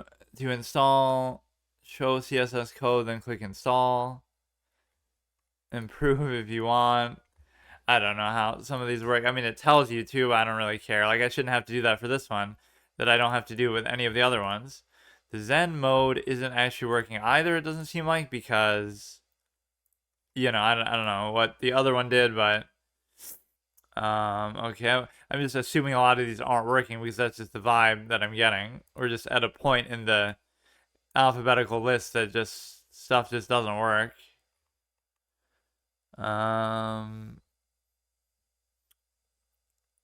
Right, Curtains Wood, Fritz Maple, Isaac, we saw that. Don't skip moves. What does that mean, don't skip moves?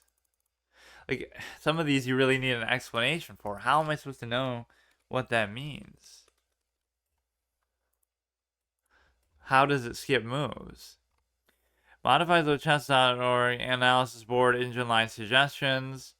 Instead of jumping to the move that gets clicked, clicking anywhere on the engine will play the first move of the line. That is actually an issue that I sometimes run into, but let's test that it actually works. So that could be still the cosmetic because it doesn't always have to be literally a theme.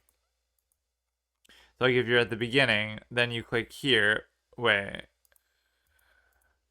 I can't even tell whether that's going to work or not. Right, like you're here and then you click here. So it doesn't do it. Okay, it doesn't work either. Okay. Yeah, this is a small price to pay when obviously it's a pretty good wealth of cosmetics that you do indeed have here, but I don't know. Don't skip moves. German philosophers is sad. These are kind of fun, but it's like it's a form of blindfold. Team chat mod. I assume that's not going to be really relevant. Board. This is something to do with the pieces. Okay, this is actually a background of some kind with a little bit of the yellow text and stuff, so that's kind of cool, I guess. Username here is in yellow. This one's like a troll, like maybe just blindfold. So let me see what the team chat mod would be though, just for the sake of it. You have to realize this is showing you like for every site too. I feel like it's showing like global stuff. Attempt to make the team chat look more like an inbox chat. Team chat. I don't really use team chat unless it does it in the game chat, which I don't think it did anything there. So what we have to do now is we have to go back and find the Deitch pieces and the other board. It almost feels like the pieces are the best at getting to work. So it's like some chess 24 thing, right? Chess 24 green, by which I mean blue, which the other one is blue as well. So this one is what it's going to require is the simple fact that you have to change the board to something else to get it to work. Right, so the purple one works with that. And then the final thing is the one after the Deitch pieces, which is probably here. The 3D stuff, wait, but that doesn't even make sense. Like it would work, but it's just bigger. So should that even count? That one's always different enough where I wouldn't mind. Right, there are going to be some that are similar, but it's kind of just bigger or something. I don't know how that happened. So it changes all these things here. So it seems maybe a little disingenuous to use the same one, or now I ended up actually using the exact same one. But no, it looks different enough. And of course, what if I was to change the orientation to 3D? Then I wouldn't mind. I'm not even trying to like avoid the 3D sets. I just don't know if they'll work or how they'll work. As far as I can tell, it just seems bigger, really. Board geometry, 3D. So would that actually work on there? It just makes them even bigger, so I don't really get it. You know, maybe I won't though, because it is the same. It's the same exact set. It's just bigger. So how can I justify that? It could look similar, which a lot of them are going to, or a lot of them I am going to end up reusing without realizing they're basically the same set. Not the least of which was the chess.com one. That's the background. That's the background. Yeah, if you look at them, they, you know, they feel different though. No, you know what? I will use them. They feel different enough because if you look, even that one's kind of low pixelated. Okay, so we'll go with this one.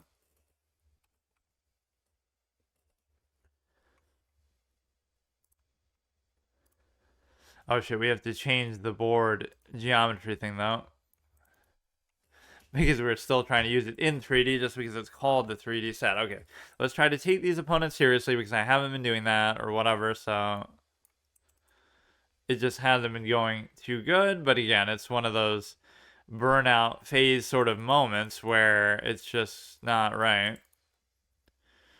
Yeah, this one looks completely different because these are like, those are like very pixelated and kind of ugly looking, but it kind of had a charm to it. These ones just kind of look normal, but they kind of look like another set altogether too.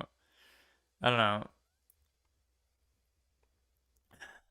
So if he takes, I take, and then this one's in an awkward spot, but he chooses not to do it, which could be a bit of a mistake. I'd be willing to do that, but it's almost like I should. I normally don't do this, or in fact, he can just take with the knight, right? But I normally haven't been doing that, basically. So the pin play is still possible. I didn't really lose anything by doing that. And now the bishop pair is going to become a possibility. He has the pin idea in mind. This is usually a good move, but it's not good here for the simple fact that you're not able to actually have the pawn take, which usually the engine likes when you let that happen, even though it opens the rook to your king. That could be a potentially bad thing. This, you should be just winning this outright, and not only should you be winning it, but you're also guaranteeing another trade, which only benefits me. You're also attacking there. You're also going to potentially trade there. If he moves it, you can take. So he's concerned about this threat. Right, but even you're threatening here, but then you can trap it in there, so that's like a bait play. The thing with this is, if you move it, so like how else do you cover it?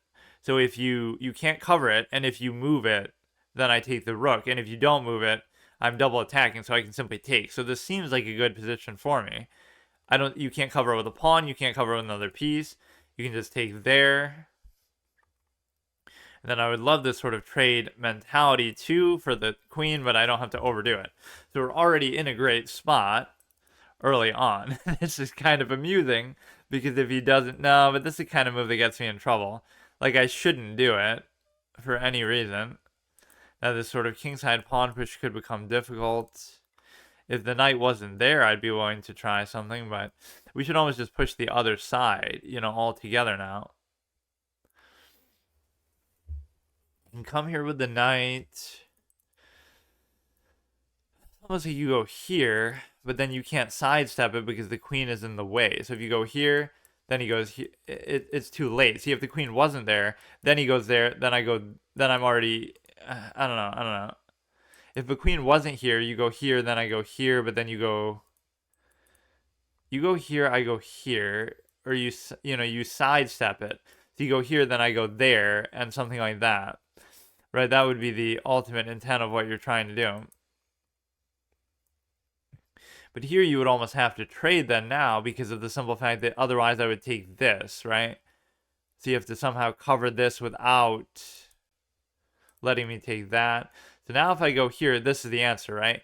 If he raises the pawn, I go here, right? And so you sidestep the whole need to trade. That's the point.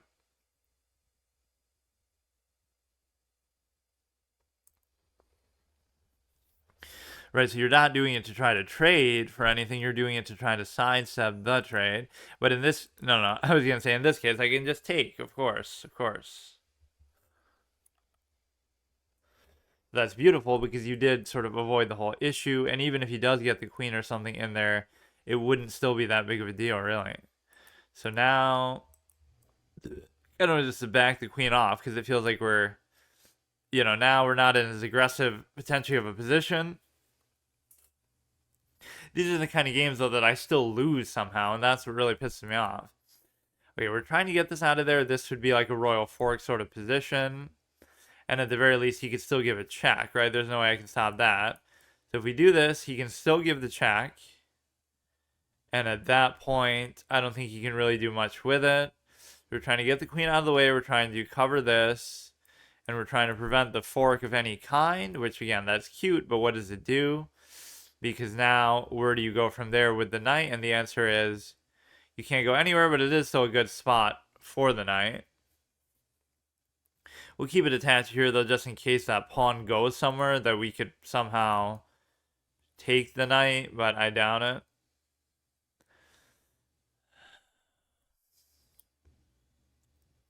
So you go ahead, you can just go like this, but then he can double attack it. So he's going to bring the queen in somewhere like this. And I can't decide exactly where it's going to go. See, I'm going to think of a move like this. Like, oh, I'm going to just, be able to push that, but it's too late. Then you're going to have an issue here. Right, so let's try to just keep the offensive idea going. That whatever you do here, it doesn't change anything of what the knight can do as far as I can tell. You can't take there. If you go there, I can simply take. So now you're going to try to take, but it doesn't even work. So I'm just throwing. It does open up the king adequately, and it would allow me to, or no, it's fine, actually. I don't know why I thought I couldn't do that. So this one is very difficult to even move or do anything with it. You could go here, but it almost seems like he wants me to go here somehow. This one you don't really need to cover. What if I do it with this? There's no other move that the knight can really make that is too good here. So we just go for this. So if he takes, I take with this, because if I take with this, then he takes with this. And then at this point, you're going to try to get another cheeky fork or something. You can't give a check. You can't go anything there. You can't do that. So the biggest thing you want to do is try to just create an attack going up in this direction to the extent that this is relevant, because you'd be able to basically, I don't know, you'd basically be able to try to push this, and then he can't take, and then the queen is trying to set up to do something, which it still won't necessarily be able to do. You have to be very patient with attacks. Like, it's not going to work. It's going to take forever, and you're just going to sit there wondering what you're doing with your life, but that's just how it works. Okay, I'll take that in a heartbeat because I don't care about the pawns or anything. Like, it might be a bad move, but it doesn't matter. That's the thing. I want to trade. So this is when I know it's objectively questionable to do, but it's so important to me. Like, we're up material, just trade and simplify the position for him, and it actually helps him, but I'm still a bit of a clown enough to do it. So what does that actually even do? It just allows him to attack the one dinky little thing, and his knight is borderline trapped, but then you have this. So that is a good move, but again, was I concerned about that, or did I just say, well, I'm going to do basically whatever I want to try to trade? So I didn't care. I didn't care about the implication of it at all. So he'll check and take that. And then at that point, he could check again, or he couldn't. At some point, you're always expecting the knight to get trapped because it's just such a shitty piece that you almost feel like you can do that. So he's going to whittle his way back in the game, because this is the phase in the game where I start to get not only exceptionally lazy, but I sort of just feel like, it's just not the way to go. I don't know. He could take there if I didn't do that. He's threatening there, so there's no way to cover all of these. This seems good, but In fact, this is good because then he won't be able to cover it, so you'll be able to double attack it. So it's like, oh no, he takes there, and then I do this, right, to sort of pin it down. If you go here, he would take, I would take, and then he won't be able to take. He would take, I would take, and then he can't take. But then I can't take either because then he takes my rook, but at least it's up to me. So now he would take, I would take. He takes there, but that's still probably okay, even though we're not exactly playing very good here at all. Oh, man. But you can see my problem is just very obvious. I don't know. I'm gonna try to keep pushing it. We'll probably end up losing it if I do. I just become lazy, which you almost can't blame me for a little bit because of the simple fact that it's so, it just becomes monotonous. Like, you know you're winning, you know you're better, and then you just sort of get lazy. Even doing the trade itself wasn't that bad, although you could argue it's not really good either, but then you end up in a position where you can't, okay, that's fine. So now you can keep going with this. That's kind of one of the key functions of it, but it's not really going to help me too much either, so. And that kind of blocks my rook too much where I don't want to do that. And then that also is a thing.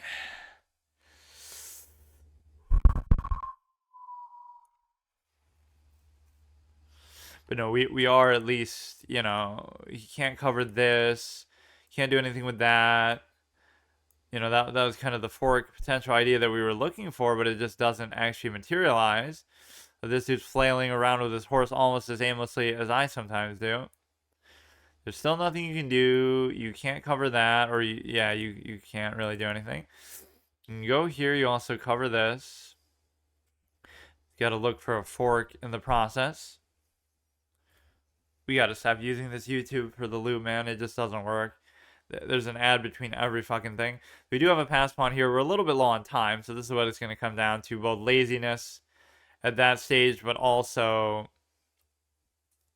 the simple fact that, okay. Now the point is at least he can't move it, and then we could end up double attacking it in due course. Okay, man. Okay, alright. Okay, I won't do any more. The session's over. Like, that's fine. That's too bad. That's really too bad. I just don't get it, man. Like, I can see everything, but then time is my ultimate weakness. I would be lucky even to get a draw. Like, I don't get it, man. I just don't get it. It's so obvious what my problem is. Like, even if you were to say speed, that doesn't even bother me as much. We do have a pass pawn here that we could try to make into something. Like, the knight has one mechanic that it can do.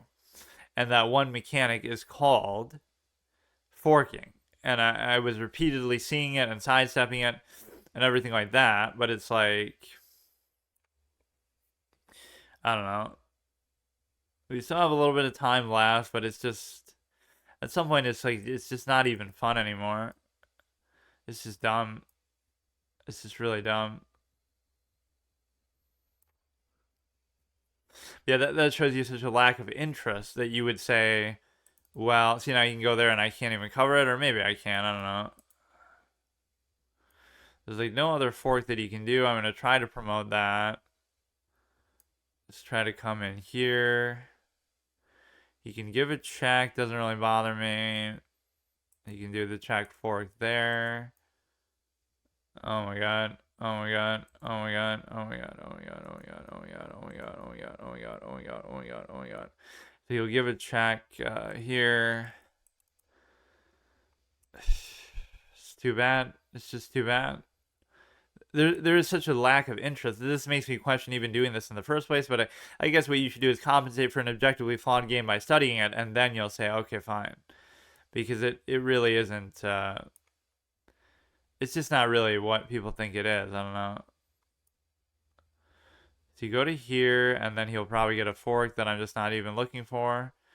We have a chance to actually still promote this, but even if in the correct case, you would be doing it as if it was a draw because you feel like um you would be still in a draw mentality, right? He checks there, but then at least I can take that, which would make it pretty worth it. So he pretty much has to get out of the way at least with the stupid ass thing, or he sacks it. It's pretty unbelievable that it actually came down to that. He's probably going to fork me though, because I'm just a dumbass.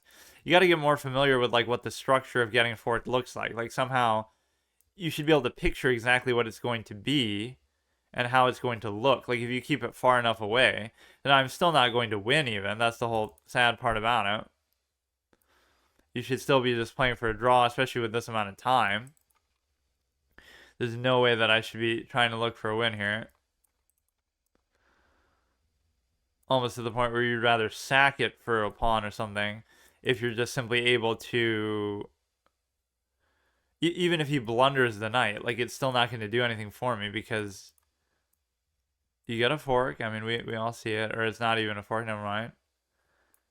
He's probably going to get one at some point. I'm probably going to be begging for it. But no, maybe the secret solution is just to... the secret solution is simply to be able to figure a way to do this thing called... to do this thing called whatever the fuck it is, which I don't know what it is. So, again, it wouldn't really matter, though, the way that we're looking at it, because it's a case of, you go ahead, you take that one, I take this one. What? All I would have had to have done is just take that one pawn, and it would have been a draw. So, no, see, like, this is really where it's unsatisfying on both levels, like... And I have wins like that all the time. Like, there's nothing there for you to learn. There's nothing there. Like, just read a book. Just...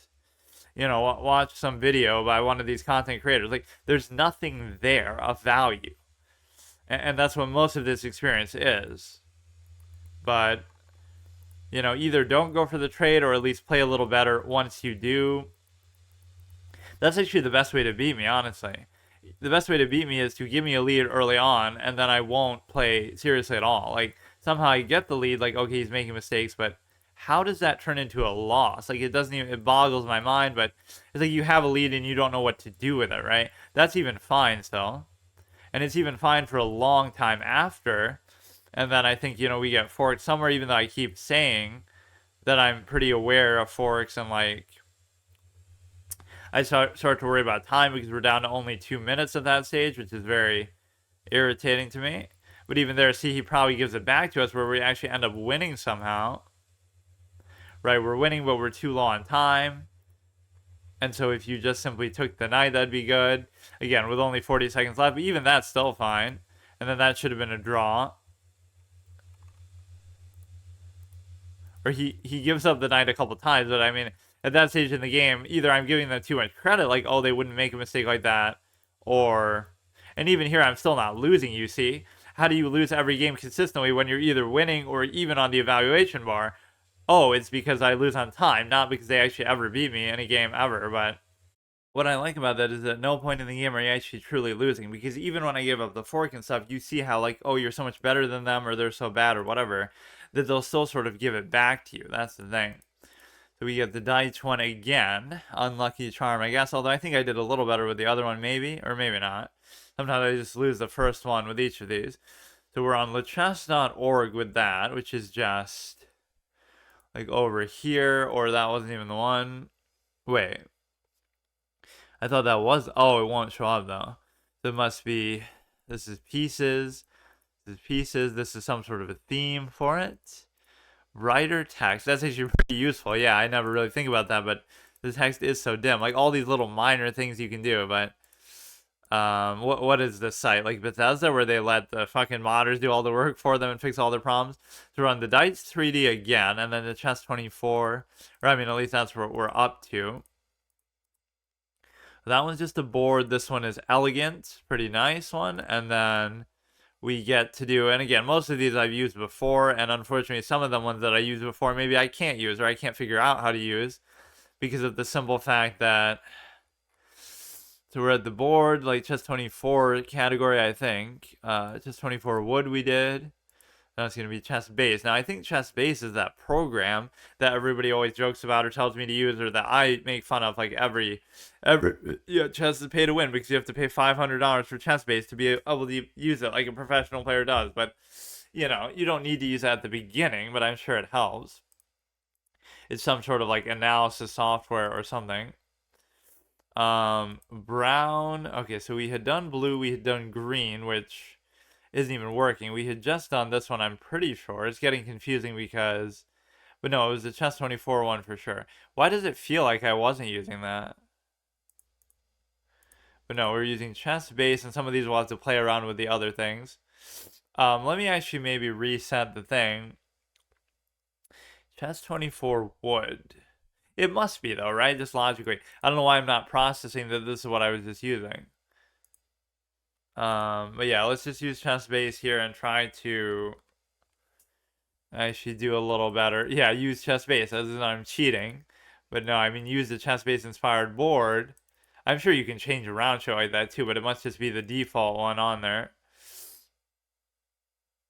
Yeah, I'll do a stream where I look at that and try to use that and whatever. So it's unfortunate because anywhere that you try to go in this scenario just simply doesn't work for you, and so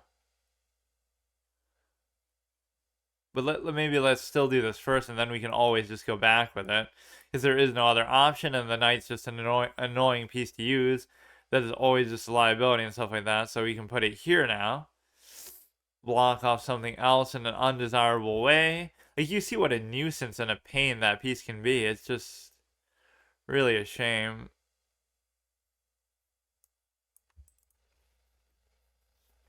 So you can't move this, at least for the time being. Everything else should be fine, but I kind of am still moving too fast here in the opening. So you can set this up for the simple fact that he would take, I would take, he would take, I would still take. Set this up for the simple fact of being able to, he would take, I would take, he would take. For the bishop to go there, because now you want the structure to go some other way, although it's not really too sure where the structure would be going, I'll admit. So you're kind of fiending for this trade, which he's not going to give me, or maybe he does give me, because now there's nowhere else that you can go. What is it with these people queenside castling? Like they actually know what they're doing or something. Of course, they obviously don't, but no, even if you're losing, they'll give it back to you. That's the thing, right? They'll give you another chance. So you go from winning to drawing to slightly losing to whatever to winning again. And so I just got too tilted by the time element there.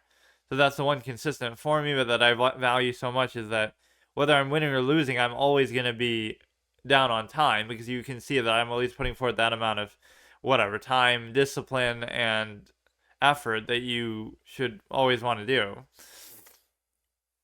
Which is a good standard to have, because so many of these people are arguably only losing or only bad because they don't do that.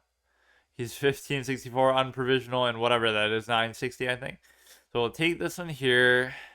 He opens the king. Like, just play total balls to the wall aggressive, man. More power to you. There's nothing I can do about it. I mean, so I guess you end up going like here and here, because that's a totally intuitive sequence, you know? You want to trade that, but you can't do it. So, I mean, I assume that's what you're supposed to do, but I honestly have no idea. If he goes there, I go there. If he goes there, I go there. Pretty much all that you can do about it. So we'll ignore that for now, and we'll try to open up something here maybe. This is kind of cute, because if you move the knight, then I get to take the rook, which is kind of what happened last game, I think, right? But then he sort of did it deliberately, where it almost seemed like he knew that's what he was going for. So we can try to clean this shit out if he takes. And so that would allow you to really attack the king side. But what's funny about that is he hasn't even really adequately done this, because he opened it himself. Like, I didn't even do anything to earn it. He queenside castle like a clown, then he opens his own king like a clown.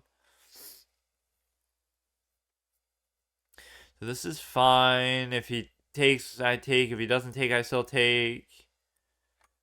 Everything's fine. So we just have to open this up. Go ahead, pin the sucker down, double attack situation going on. Is there anywhere else that he can go that's really damaging? And I don't think there is. So that's kind of cute because he can still cover it and stuff, but we're just trying to make it seem like we're getting some compensation for it, or let's push it like even further. That was just a bait play, you see. Now wherever he goes, you're kind of fucked anyway, right? We could have just done that in the first place, couldn't I? But effectively, it would have been double attack in the same situation. But see, you have to address this because you feel like, okay, if you take that, I take that. And so now if you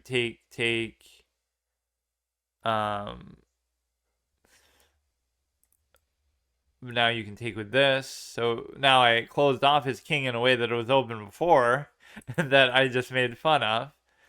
But now we can attack onto here or something, I don't know. But no, we should just push this one reckless abandon to try to open it.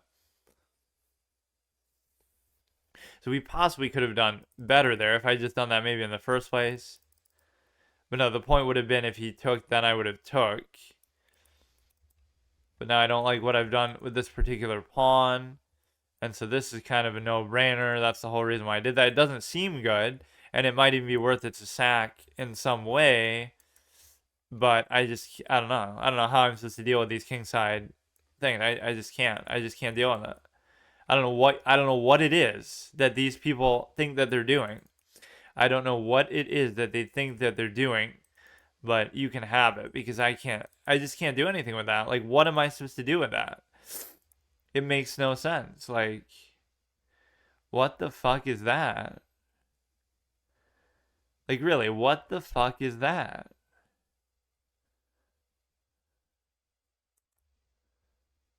Holy shit, man. Of course, he would know exactly how to play this too, so why shouldn't he feel comfortable? I mean, fuck it. When I'm the one who should be kind of in the aggressive position anyway, but or whatever, like he left his king very open, but why does it matter? Because I'm not going to attack or punish it anyway, so fuck it, dude. This is good. He's going to bring the queen in there somehow. I just don't give a shit. Or he can probably just mate me like right now. Take. I could go there, but what if we do this then? Instead of just open ourselves even more. If he takes, I can simply take back, so it should be okay. Try to get this useless knight involved. But that's just like depressing. Like what is even happening with the game, you know? Oh, of course, we forget about the end pesant mechanic. We'll just go there. He can take into a fork. Well, that just made it a lot worse for myself, but you can basically see kind of the writing on the wall that this guy is an offensive genius, the likes of which we haven't seen since Judith Polgar or Tal or whoever you want to say. And so that's just it, man. He's at 1650 on Lichess, but wow. What an attacking player. What a great genius attacking player. I just can't believe it. You should just probably take that because you have a fork that's going to be very good, and I don't see what the downside could possibly be. But okay. Like I don't get it. What is this position that you've created here? And even if you were a better player, you'd say it's not good. It's just like I might not be able to punish it, but it's just not good.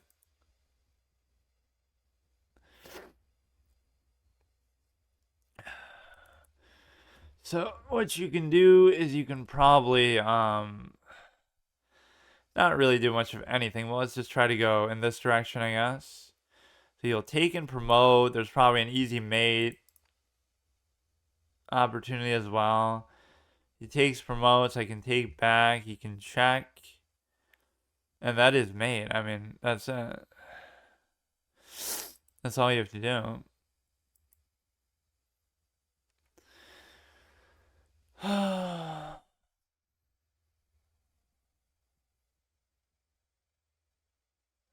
I don't know what it is or how these people actually play. Wait, why isn't it mate? Or like that. Yeah, I'm not sure I really get it. I mean, I could study for a couple years and it'd be fine, but there's something that triggers me. Maybe you have to not get tilted because you can still beat these people to the extent that you're able to, see through that, but it's more like a lack of understanding. I fail to comprehend what happened in that game or how this guy is playing. It doesn't process because you can't really do what he did, right? He played in an illegal way. Not like he's cheating, but like that's an invalid way to play the game of chess. You queenside castle. So all I have to do is like learn how to attack a little bit to punish these kind of situations because it doesn't make sense what he's doing. Right, you'll get punished pretty hard by any decent player. I guess that's my problem, is that I'm not one. But see, you'd be winning most of the way because these sacks that he's doing aren't good. But you have to realize what a sack does to a player of this level, like me. I'm not happy to see it because it fucks up the whole position, so I'm not going to know, what it is that I'm doing. So he actually gives it to me there, where, it's actually a good thing that he sacks, but how am I supposed to take advantage of it? And the answer is I have no idea. So I do the correct move there. And so you're not supposed to take, you're supposed to raise the pawn again. And then you can always take. I mean, obviously the knight's a pushover, so I can't argue with that. So at what point here, like, what am I supposed to do? That's a mistake. I'm supposed to take this and leave it like that. Oh, I mean, that makes so much sense because not only are you taking that, but you're also freeing up the rook. But see, I sometimes am satisfied too easily. So what is it? You're supposed to just let him take, I guess. Let's go here. Yeah, so you got to have this attacking mentality, even if it seems like a bit of a... So that's the thing. The best response that the engine has to a kingside pawn push is never to address the kingside pawn push because, quite frankly, there's sometimes just no way to do it. The reality is what you're supposed to do is actually just attack them, especially when they're in such an aggressive position to, to be able to basically... I don't know. You're in such an aggressive position. They're in the queenside castle. So as much as people say, "Oh, you queenside castle to be able to attack," right? You do it as an aggressive idea. The one who's initiating it, it also opens up an aggressive idea for your opponent because, he can leave you very open too. Yeah, I mean that guy should feel very proud of himself because what he just did there was unbelievable. I mean, you attacked at a level that is very ballsy, if nothing else, where it's not good, but you can do things that are not good and get away with them. So the worst way to play against me, and when you're playing into my hands, is if you play like very stale and safe. I can usually eke out those positions, but I've pretty much given up. I'll even admit, like, because these people are clearly too good and too skilled, and they're and so I'll just stop playing because they're just too good, and so I'll never be as good as them. When really I'm saying that sarcastically because, you just have to study and just play ridiculous amounts, which is really the most unfun element here. So we were somewhere around here, and I can't really figure out where it was. It was that theme, but we just did another one, so it was...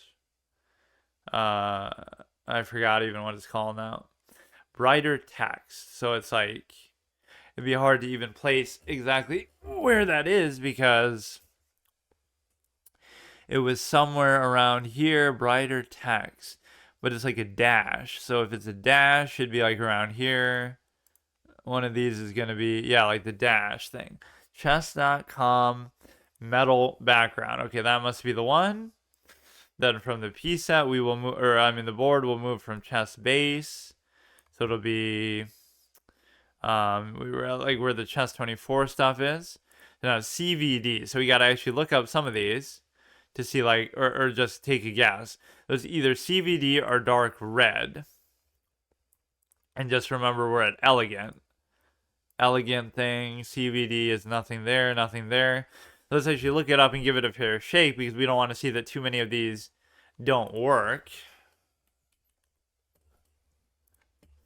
So what would you have to do to make it work? Board taken from Chess Viewer Deluxe. It looks pretty much basic if that's the one though. Pretty much identical to ones that we've already seen. So that one just seems like it just doesn't work unless it works with one of these that I'm just not aware of. So let's move on to the next one. So it's CVD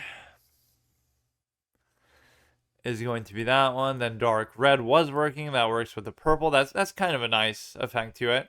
Kind of got like a grayish color for the other one. And then we go to elegant and move on to the next one from there. Ellen's emails. Oh, here we go. This is what we need to pick back our level of play up, where we're able to. Don't those look pretty similar? Not really, but no, yeah. The whole coloration of the 3D one was different too. So Ellen's emotes as Lichess pieces. I don't know off the top of my head who Ellen even is, but okay.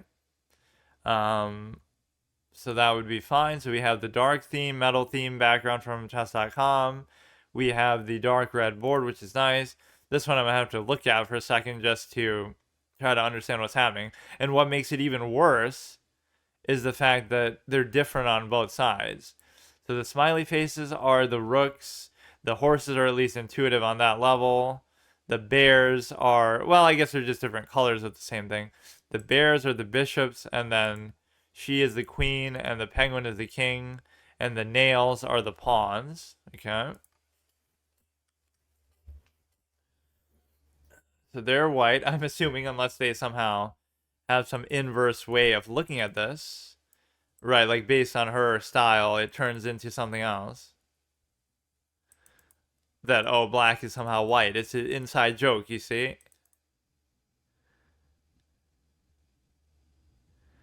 So how many thousands of games have you played in your pathetic life of chess? Almost as many as me.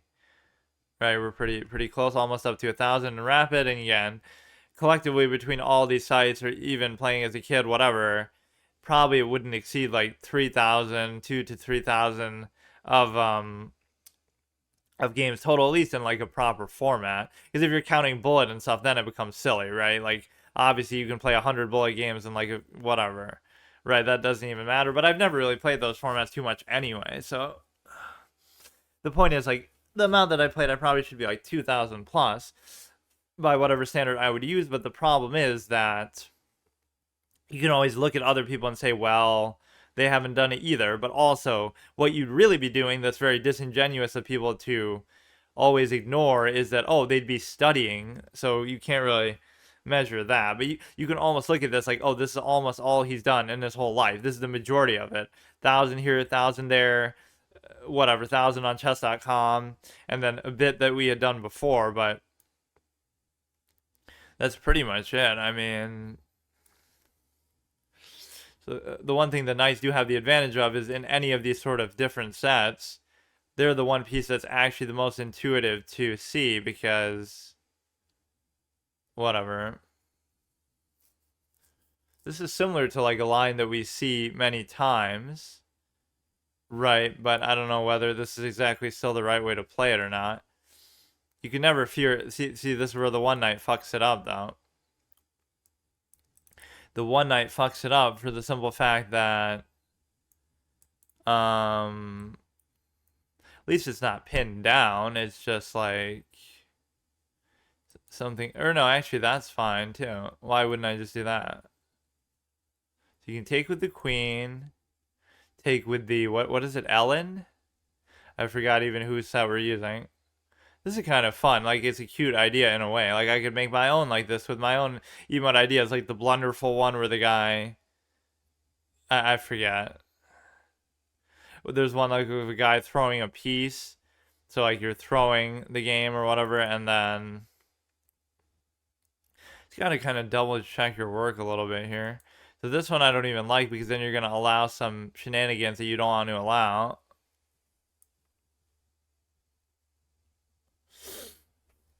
You just have to really put forth maximum effort, which that should kind of go without saying a little bit, but somehow it just doesn't for me. Which really has nothing to do with anything. Like, that's neither an excuse nor any... It's just... It's a footnote that I have to be aware of, but it's not like it matters. Like, yes, you should put effort in something that you're doing because that's necessary. So we want to figure out how to develop this. The problem is if I move it, then he takes this. If I move this here, he takes that. So there's a lot of issues with this. You want to go like here, then here, let's say.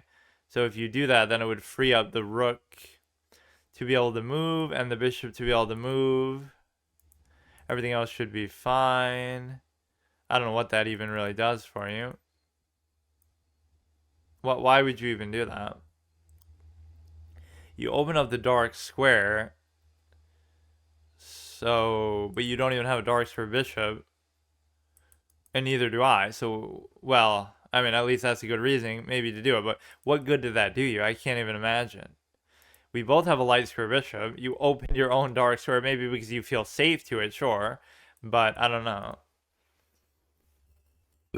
You bring the queen back. Okay, now we open this for what it's worth. You could say it's to stop this, but I mean, that's going to kind of handle itself. Whatever happens with that is irrelevant right now. Right? It's very hard sometimes to use these diagonals in a way that it's not super obvious, despite how much I obviously swear by the bishop instead of the knight. If you go here, he would take, I would take, but then there's going to be some other take that happens, like where he could sack, take. Because, like, okay, I go here, he would take, I would take, he would take, I would take, then he would take and sack. Effectively, I think is what's happening anyway. But no, because you would have another adequate piece on there. You would have the queen on there to cover as well. So he would take. Right, like he would take, I would take, he would take, I would take, he would take and sack, I would take, but then he wouldn't be able to take after the sack because... Okay. Problem with the knight is a lot of the moves that you make with it are very... Because now you'll lose a cover, and then he can unleash, and then you could take potentially something. Or I don't fucking know. But no, you'll end up blocking that shit too. And that's the thing, like, you go here, okay, fine, but then there's no follow-up, so it ends up just getting in the way even more. So you could potentially take this. He could take, I could take, he could take, I could take, he could take, I could take, he could take.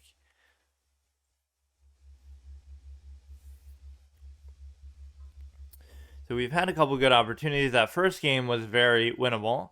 The second game was kind of a disaster, so I can accept those sometimes. Again, they'll still give you chances, but it's very hard to understand what's going on there. That's my main problem with it. Let's try to harass his own knight, and then we can turn it into some sort of other structure. And see, we were thinking, oh, he put those there to stop us from doing what we were trying to do. But the reality is it didn't do that at all because of the simple fact that he's now opened them up anyway, to no real credit of my own either. So he moves that, now we move this here. I kind of like the way these pawns are actually looking now, even though one of them is going to always be in an awkward spot. We're really nailing this pawn structure down. Yeah, why would that even be? That's at least what I'm assuming it's supposed to be. I can't entirely tell, but I don't know what the whole story behind it is. So now I just don't know, like, what you do with this kind of position. Like, he's not putting on much pressure himself. You won't be able to, like, ever attack that. That's the problem. Like, it seems like a cute idea, but it just doesn't ever materialize into anything. I'm not really using my rooks either. He's going to bring the knight, like, let's say, into there. But so what? Like, I don't know. He's going to bring the thing. He's going to bring the queen.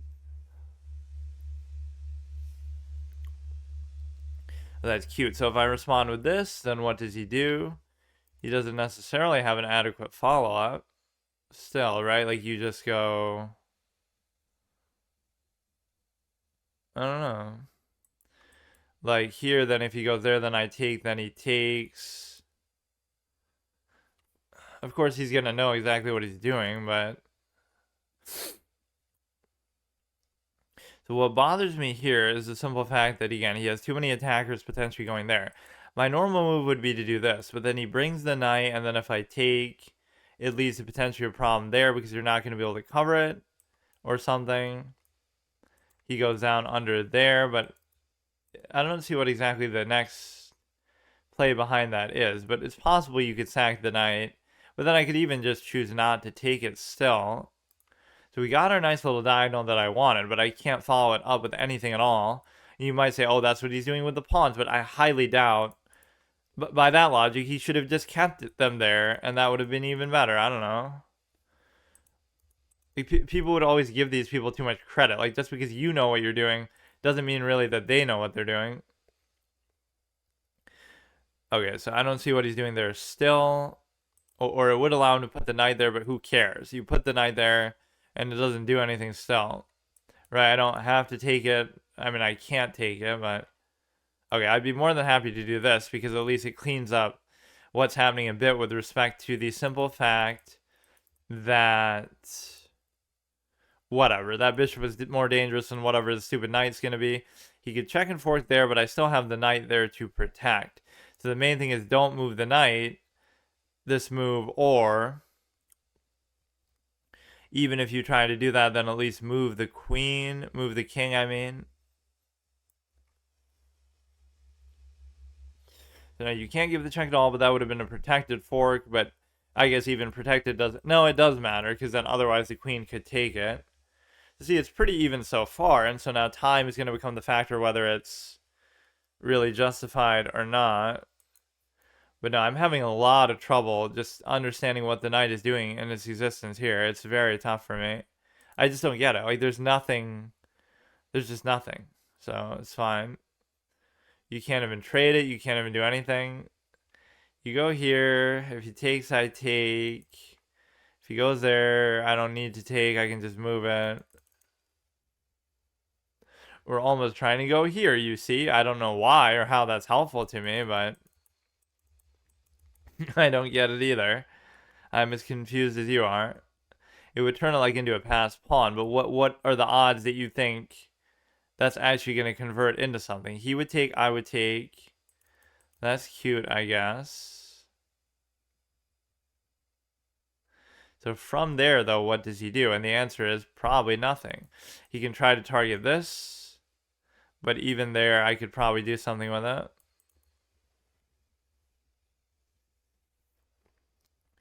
So if he takes, I take, then he can't take. But again, do you really trust that I would be able to do anything with that? So if he goes in there, it's trouble. Or even if I raise this, it's still trouble.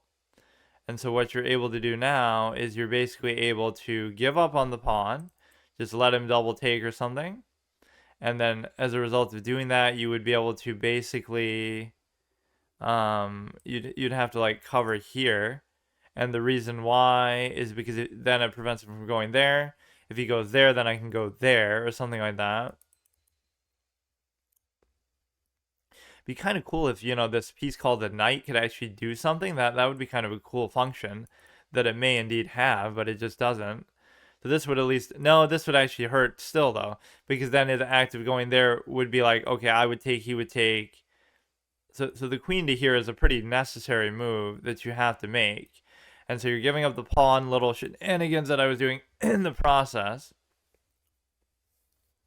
So this is usually how our games go, where we like sort of are in the defensive position, but then we withstand a threat somehow. So that's fine. Bring in another attacker. I just, you know, you got to realize I just can't do anything about this fucking knight. I just can't. It's impossible. So just deal with it, I guess. I'll literally take it with the fucking thing if I have to. Just makes no sense, man. Makes no fucking sense. Okay, that's at least cute, but what you get to do is then you get to basically... I almost have half a mind to do this, because he'll bring the double stack, and then I won't be able to do any... No, there's no reason to really do it, though. But see, that move still doesn't seem to really accomplish anything, because... Like, what does it do? You'd have to go back to make this threat effective. So you put the queen there first. But if you do, then I already took. So he has to double stack on there. Then I could put this here. Then he could move it again. Then I could take, and it doesn't do jack shit. So now the queen or the knight doesn't actually do anything either. Right? Like how? How does that help you? Good way to get somebody to call you a queen, because you actually get to you get to... Oh, wait, why did he do that? Okay, so you can just rely on them to mess up a little bit. We give a check from here. This knight has been triggering me kind of the whole game. So it went from him winning a pawn somehow to me just... Or yeah, that was what somebody was getting upset about, but it's like... Um, you can assume every chess player is a he because like you always say he takes, he takes, he takes. But I'm talking about the king. My enemy king takes, or my enemy piece takes. I guess you're assuming the piece is gender too. But the only piece that assumes a female gender is the queen. So you could have taken there anyway. Kind of is the whole beautiful point of it. And so now you take with this and just let it be for now. His queen can't do anything for the time being. You can't even go there. I could unleash this, oh no, into some attack on the rook, but it really doesn't matter. In fact, that would end up fucking self-pinning you. You're in a reasonably comfortable spot. I don't know if I did anything really to earn it. You could also do something along the lines of this, like, oh, you check, take, take. Right, that would be literally all you would have to do. But I also don't want to allow that, but I also can't really even take. So let's just ignore what he's doing. And then we'll try to give a back rank mate, which he wouldn't necessarily be able to block. You see, if you go here, he takes, but then I take. And then he's screwed, you know?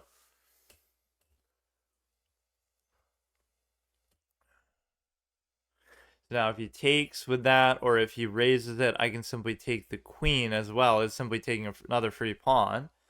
So it's turned into a bit of a disaster for him, but I at least have to stay disciplined on time because these are kind of the positions that I sometimes fuck up and lose. This is like a greedy take to try to go for. But I think you could afford to do it because, like, what's he really going to do? How's he really going to mate me here? Well, I don't have enough time to really think about it, so fuck it. He can't even take back. I can go here and I'm happy to trade. Oh!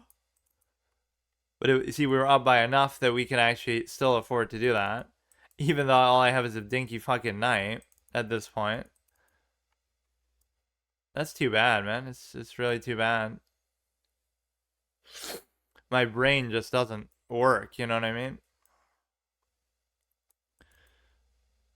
I don't have a very active or functional brain in the game of chess or in any capacity really.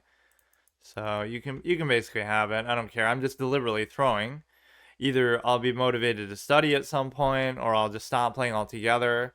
Those are basically the two options. I tried resisting studying for a long time, but it's nothing to do with me. That's the thing. Like, well, it is partly to do with me, but it's more to do with the fact that that's just how the game works. Like, everyone else does it. So if you don't do it, you're going to get clowned or something. You want to get a threefold repetition or something, dude? Like, I don't know what you want, man. That's so sad, bro. Like, I won't even really blame time, but I probably should blame time. It's just dumb. I don't know. I don't care. He'll give a check and then he can like take on there or something. I don't fucking care. He would even turn down the trade, giving me credit like, oh, we were even material, but I only have a knight, so how's he really gonna do that? You still can't do anything there. You still can't do anything there. He's gonna bring the pawn, try to do it like that. You can just hear in my voice how excited and elated I am too. Like, because I didn't deserve the win either, but then you turn what should be a win that the guy is handing to you into a loss that you're handing to him. I don't know. It's just very stale. And totally that doesn't check out at the high level or anything because clearly you would just be in a position where you're not getting a draw like the majority of the time, which you absolutely are. So that is like an octopus knight, which maybe makes it a little more valuable, but it's just not going to really materialize into anything either. I'm just obviously going to flag. Sometimes I don't have the best awareness when it comes to that. You can check there and take a pawn. You can also check there and just mate, my dumbass. Or, I mean, take the queen that way, too. Okay, then we have no choice but to just get mated, I guess. Or no, you can do like this, and you can pin it down, then I can cover with this maybe. 5 seconds left, like... It's unfortunate. It's an unfortunate experience, but there's just something, I don't know, that people just don't get, I guess, a lot of the time. They just don't really understand how the game actually works, but I guess I'm still trying to deny how the game actually works. So if he takes, I can still take. I've literally 0.3 seconds left, though. Like, I don't know, man. I don't know what you want from me. Like, I just can't stay focused during the course of a game, so what's the point? Like, why even bother playing then? Like, it's just not... You can be up as much as you want. It's just like you're not able to actually do anything at that point. You're up, but you don't know how to convert, so at least I should study that element, if nothing else. Right, like, it just... I don't know. Or again, the act of studying will save you time, if nothing else. Let's go with one more set here, and then I'll go ahead and throw with that one as well. That's fine. So we got lichess.org-chess.com, something, something. We're just trying to speed run through these, you see, and then we'll do it for real after that or something. Yeah, at some point you can just tell. And it might seem like an excuse, but at some point it's just not fun anymore. The way that these people play, to some extent, is just... I don't even know where we are with this. It's like chess.com something. I have no idea where we are. But somewhere around this, I think, with chess.org, brighter text we had done. A lot of these are just set. Accurate gray board. Bigger analysis clock. Analysis board clock. I'm assuming that's what the next one would be, assuming that it even works at all. Then you get dark red Lichess board. I'm just assuming even that's working. So we're at dark red. Dark wood, I guess, is something different. We'll double check to see that these actually line up. And then this one is Ellen's pieces or a E. The way this is organized is very tough, but I mean, all I did was just like sort of spam download every single one, and then I assumed that I would figure it out after. Elegant we had done. Ericsson, please be an actual set that works. It's just a little bit slow to load. Now this one's similar to like some of the other ones, but okay, it just takes a little bit of time to actually load in there. It makes it seem like some of the pieces are just going to be missing. Let's double check then to see. Well, actually, we won't be able to now. Damn it. Well, I guess I'll just assume that. Like, where logically would Ericsson fit in? We had Elegant, we have Ellen. It would make sense that it would fit there. Then the chessboard dark wood, just to see, you know, dark red, dark wood makes sense. And then finally, bigger analysis doesn't actually make a whole lot of sense because we were looking at some sort of a chess.com one, but maybe. So chess.org-chess.com. Lichess.org- yeah, that I don't understand. Okay, well, assuming that one even would have worked. So where were we with this one? The chess.com thing. Something to do with chess.com. We were at pieces. I think we were somewhere between pieces and where it actually starts to say themes. This is the one that's the most frustrating one to do because the majority of them just really don't work. So glass, this, brighter, chess.com, metal background, glass Lichess pieces, walnut Lichess. Where was that one? Bigger analysis. I don't even know. How does this make sense that this is here alphabetically? Because like some of them have a dash and some of them don't. This would just assume that you have bigger analysis clock. It doesn't really seem to work though. Right, that one doesn't seem to work at all. The bigger analysis clock, we would have to go back down to here. This is very, very annoying, but this will be the last one that I use for the week.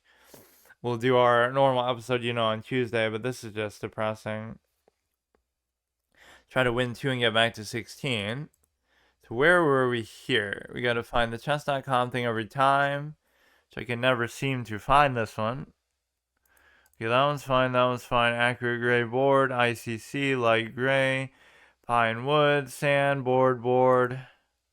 But chess.org. So that completely changes around the whole thing. But it also changes the piece set, which is even kind of cool. Although they're a little bit too small. But I do feel like, or maybe it won't work. It made it seem like it was loading or something, but because this couldn't have been what was left on the board, but that wouldn't even. Okay, fixed menu. Just put it kind of in the center. I don't know if that's really fixed. It's just preference, which one you like better. Oh, great. Now I forgot to. Okay. Maybe I should do that. You get one piece, one game per session. So if you lose, then you're not allowed to play anymore, basically. That's what I used to do with classical. Like on a stream episode, I would play like until I lose one game because they take so long anyway that almost feels right. And of course, it encourages you to play better. At least then you can't go on bad streaks. But I guess with Rapid, I never cared about it as much, and we don't have like a permadeath format with it. But also, it's just kind of not going too well anyway. One thing that's bad about this one, despite it saying fixed, is that you can't actually see your profile here unless you have some other way of doing it. So I'll actually have to go back to my thing. Like, it doesn't say your name there. So you'd have to go and see your history in some other way, or I don't even know how you would then. Even if you went to analysis of a particular game you just played, right? So what did I do? I just lost 3 in a row. So that was like Deitch 3D. Then this was like the something else with E. Then this was like Ellen's pieces. So yeah, this will be the last one that I use for this little session here. I'd like to win at least 2 so that you're able to basically. See, this one's confusing because like, oh, that one looks white and this is the darker color of the 2, but it doesn't mean that this is actually black. Because like you could rationalize either way. This one looks closer to white, so it's white, and this one's a lighter color, so it's white. This one's a darker color, so it must be black, even though, I don't know how. There are certain ones like that where gold is actually black. Just gotta take your time a little bit, especially in the opening. I've been having trouble doing that. Not even that, oh, I think I know opening so well, but just sort of a patience issue that I have, which is bad for chess. But then I also always praise classical. I just kind of have fallen out of the whole format in that way. So I like this, but I also don't typically do it. So I don't know.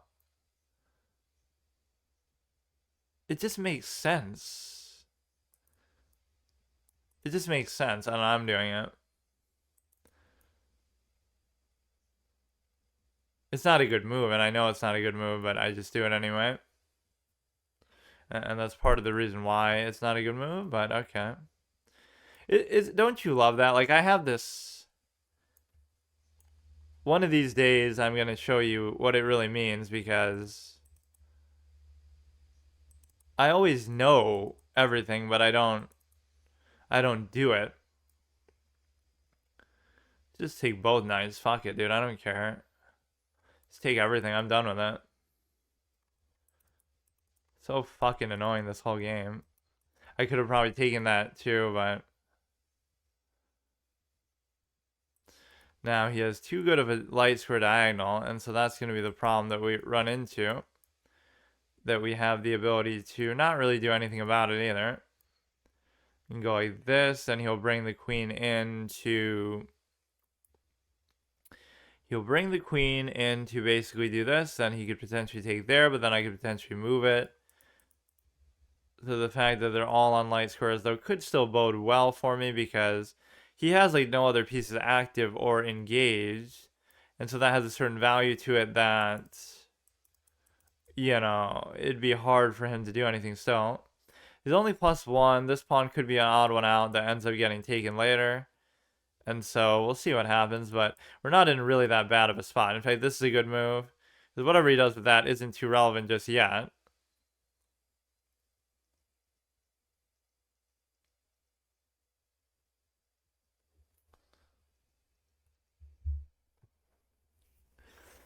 So he goes into there, he attacks this. I should just try to bully this around as much as possible because I don't know what else is going to happen with that. So at least now he'd have to give up that diagonal per se. Like you have to go in a totally different direction. I'm very happy with doing that. Would he take with that? I don't see why he would. He should just take with that and then try to set up the double stack. Would make a certain amount of sense. I should just try to do something on that as well on the open file, but then I would end up losing this because if he took, then I took, so I should move it here and then try to do it, but then by then he'll be already double stacked. Because if he takes now, then you just take that. That's the problem. Right, so there's nothing I can do about it. And if I go here, then he's already double stacked. So I'm going to try to do it in such a way that I almost push this here, and then you have a nice little structure there. But again, the double stack is dangerous, and there's nothing I can do about it. So that's probably going to hurt me. But no, he'll effectively put one here, so that move is totally irrelevant too. You can cover onto here, but it has its limits of how effective that's going to be. And the reason why is because, well, you have to do it anyway. You have to do it. He's going to take there. Ruins my beautiful structure as well. So it might seem like, oh, we're not -1 now, but we are. And that sets up for you to bring the other one in there too. Now, how does that really change anything? What does that really do? I don't think that does anything. Right?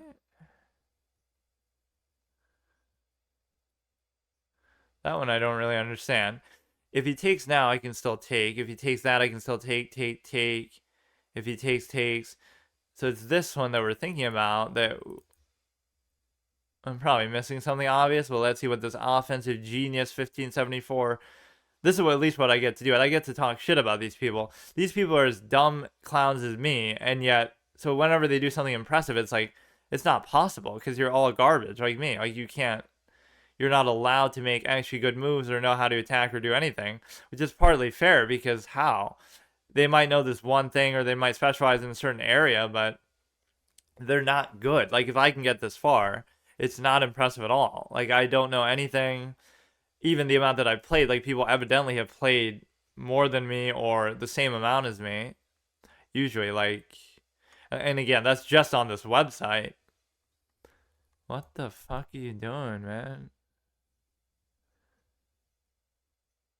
What the fuck are you doing? I'll take, then he'll go here. I don't care. I don't care. Okay, but so what? So what?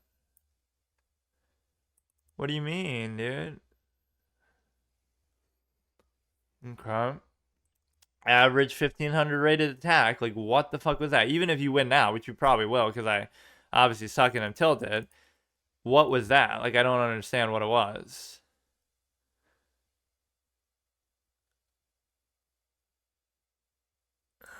He'll take there. The real mistake of this is not allowing the thing to come in. This seems cute because, like, oh yeah, you'll go there and then you'll be able to take. But the problem is he would have already took there, so then it doesn't matter, right? I guess I'll still do it though, or at least I'll have it in position to potentially do it. But he'll take there, then I'll take there, then he'll take, then I'll take, but then he'll still take. So that's a completely useless move. I don't know why I even did that. Like, I knew he was going to do that, but okay.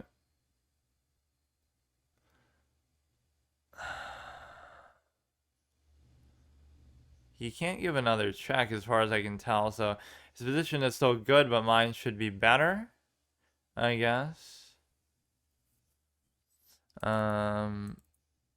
a lot of back and forth movement. I can accept that.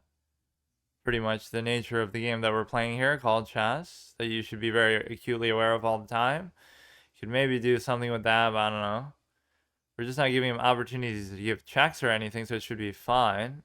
I would love to bring this in, but you'll realize in the course of playing this game that it will be virtually impossible to do that, so I can accept that. You do this, he takes, it doesn't change anything. Oh my god. Really, bro? Really, bro?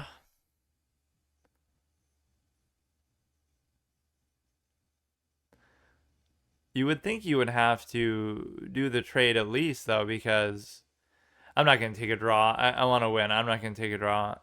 And I'll lose because of it. That famous last word, it's like, oh, this could be a bad move. I shouldn't fiend for the trade, whatever. But, like, either you have to trade or you have to, you address the threat, but then you still trade. Like, there's nothing. No, I guess not. You could be especially annoying about it and then do something there. But we're up a whole rook, even though, like, sure, he has a couple pawns. Like, this is a very comfortable position for me now, so fuck it. But now I'm gonna get lazy somehow. Okay, bro. He not only has extra pawns, but he has he has pass pawns in the process. But what, are we gonna have to like sack a rook for it? Look how many moves I made sort of frivolously. Like I just can't play the game.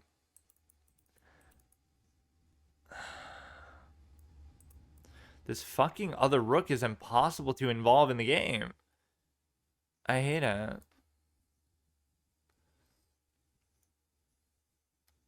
At least in this case, you could have taken the other one. If you move this, I can take. If you move this, I can take. This should still be fine, right? If the king gets involved there, then you should be in relatively good shape because you're both blocking one and then the other one is immobile as well. We can try to pick off the other side. You shouldn't feel too confident. As a result, in fact, you might just lose here, but you shouldn't be trying to like go on the offensive here. It'll still somehow turn into a draw, or again, you're gonna have to know exactly the right way to do this, which of course I'm not going to know. I mean, I guess I said I didn't want to take a draw, but I will because I can't figure it out. Like what is? Oh, I think I know. You make him go back there, then you go here. Then whichever one you move, I could take, right, and just leave the king at bay. So if you move this, I take. If you move this, I take. It's almost like the rook has to stay there though too. Though is the problem, right? Because now if you'll bait me one way and then I won't be able to stop the other one. But then again, I can always give it check and then come back. So you bait me one way, but then I check and do that. Or even here, like what's the problem with that? You just got to give checks to allow the king to come back in, basically. Or even that was a bad move. So I don't know if I deserve that one at all. In fact, I'll explicitly say I didn't, but whatever, dude. He made some weird rook move that was just like a sack attack type clown show behavior. And so that's fine. I wanted to see what the accuracy of one of these past guys was actually when he did that crazy offensive thing. But at least here, or no, with this fucking add-on, we won't be able to do that because we can't go back through our games. But like you can go through here and stuff, but if there is no other menu. So he might have been winning by a little bit, but I don't see how even.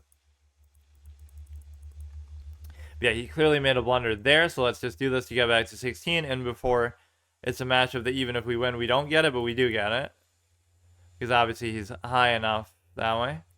Remember that one where he almost beat that 1733, and he wasn't a provisional 1733 either. He was a legit one, and then he wins, quote unquote, because of time. Like suddenly time doesn't matter, but it does matter, but it doesn't matter to the extent that, I don't know, you just have to deal with it. It's just not something you should worry about, in my opinion, ever until you get really good in the first place, right? Like, why should that be an element that you care about? Trying to speed run a game that you're not even good at, or that you're playing for the first time, and that you're learning for the first time. Like, it's not.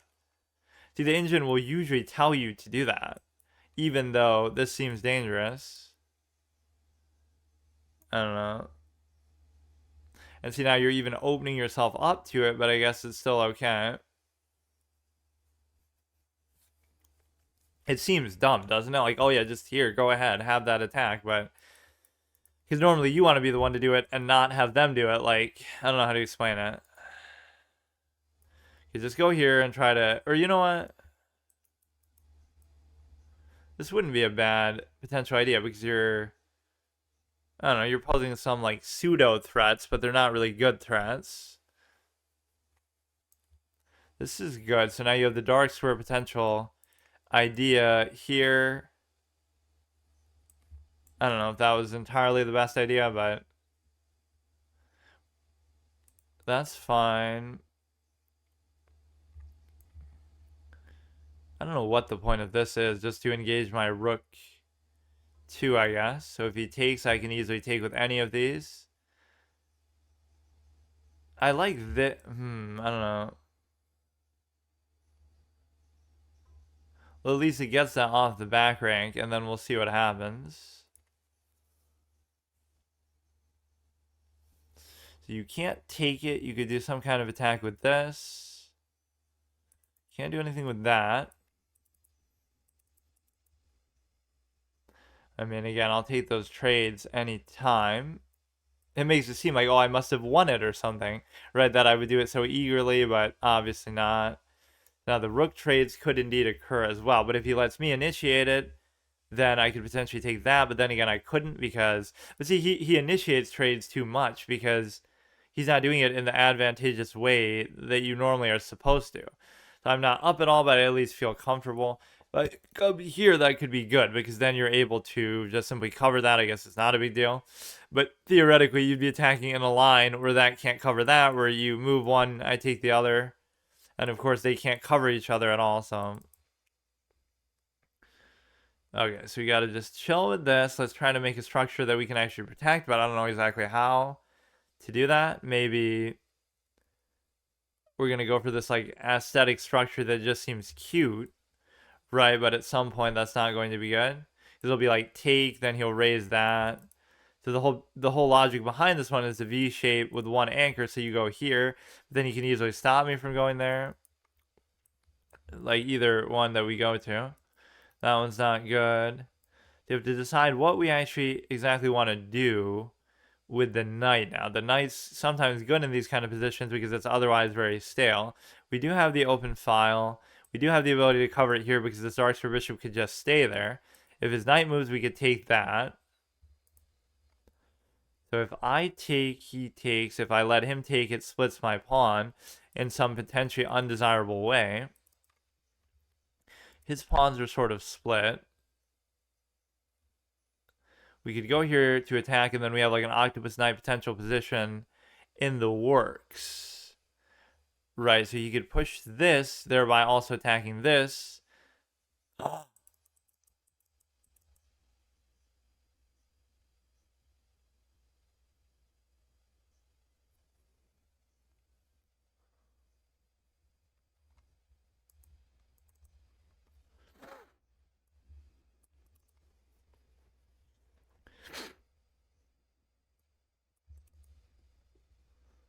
Yeah, I'm done.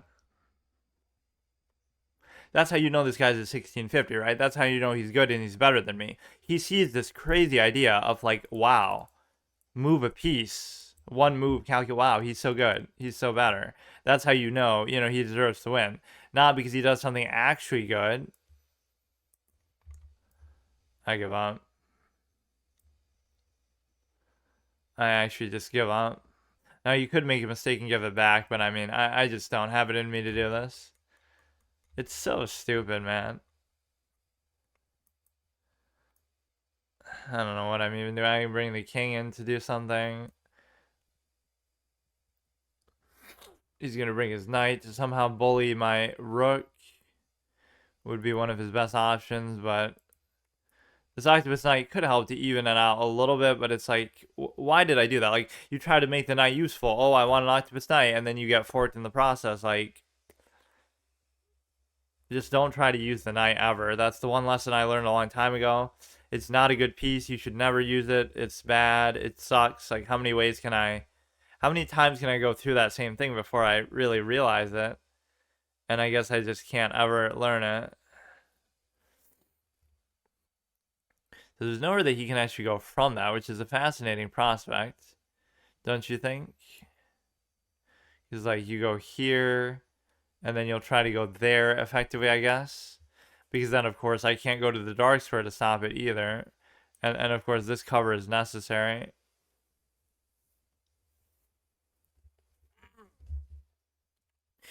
Where does he go? If he goes somewhere that I can do this, would be cute.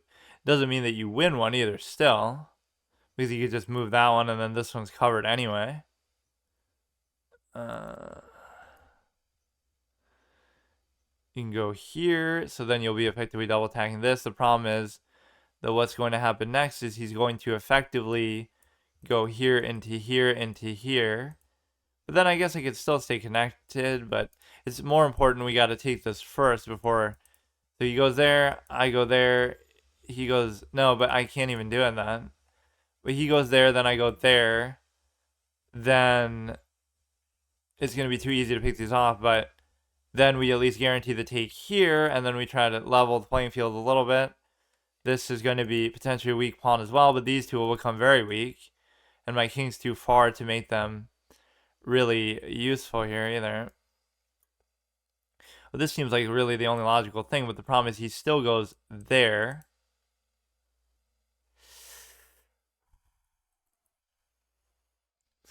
So it's not like I didn't know that's exactly what he's going to do, but it's a little bit tricky. We can go ahead and try to do this and feel like we're effectively trapping that, but what's going to happen is the problem with respect to attacking the rook now is going to cause all kinds of shit. And so now you're able to basically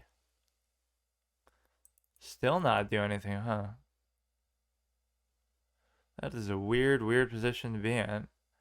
Oh, but that blocks. That blocks the knight's ability to otherwise be effective. But then again, it still doesn't because...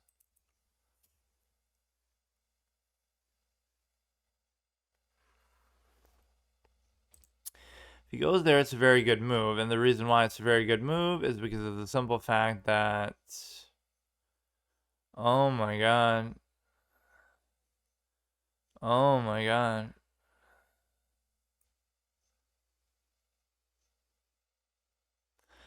Okay, so the core idea behind this now is at least the simple prospect that you might be able to take this if he tries to move that. But again, I'm only single attacking that now, so it's not going to have as much relevance to it.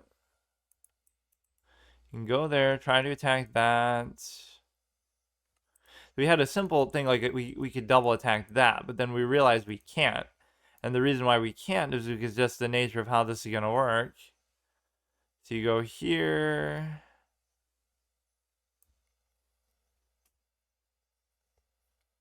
So if we could somehow attack this one, it would be cute. And he's almost trapped in there, but it's just never going to materialize. It's just not how it works for me. I can never get these things to actually happen. So now he's going to do this one. And there would effectively cover that as well. No, but I think that's clear. These people are just too good for me. You know what I mean? They're just too good. And so it's fine. Even though they haven't been the whole time. I guess I just should have studied, eh? Even though I've shown that you don't have to.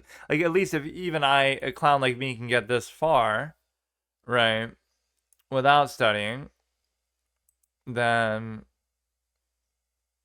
you know, you have to use this thing you have called a brain, but I don't actually have one, and so it's a little bit difficult.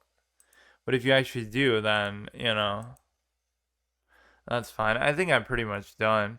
And how does he see a knight move, but then he doesn't see the fork of the moves? Oh my god. Oh my god.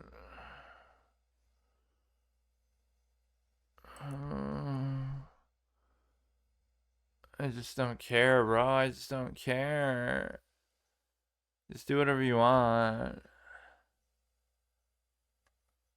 That's what I hate, though. Like you're making it so easy for these people that they don't deserve it, and they know they don't deserve it, but you're still giving it to them, which is often, again, I often win like that too. I won't say like I'm winning in some super elaborate way, but what does at least happen is that you're able to basically, whatever, dude. I don't care. Just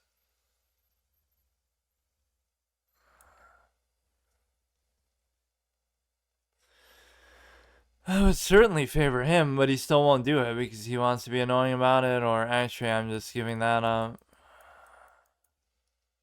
He won't even do it though. Okay. Cool.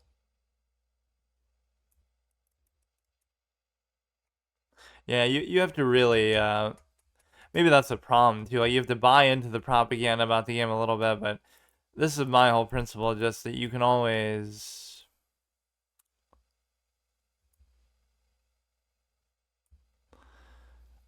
I don't know. It's just not the way that people say it is, but then again, I'm not the one to. But still, see, like even this proves it to a point.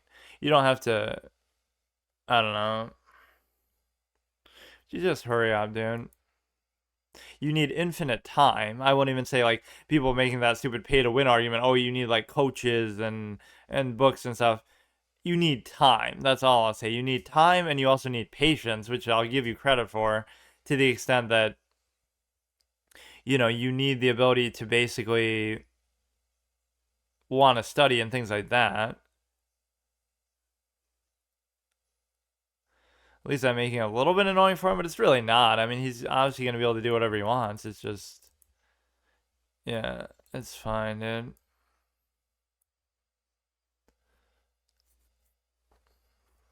But then if it was me in this position, I would still find a way to somehow fuck it up, or, time is going to be an issue or something. You could just do that, then we go there, something. Or he just does something completely different altogether. This bishop has been unbelievable, this god level bishop, because there's just nothing I can do about it the whole game. Ever. Like, it's just there, and that's it. Like, I don't even care about it.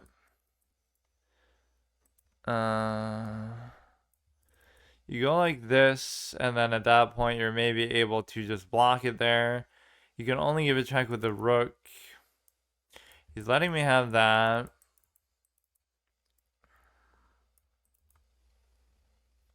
Yeah, the bishop is invincible. This is like a 10-point bishop for sure.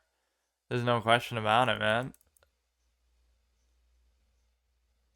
This is the best bishop you've ever seen in the history of chess. Like, there's nothing you could ever do. It's in a great spot.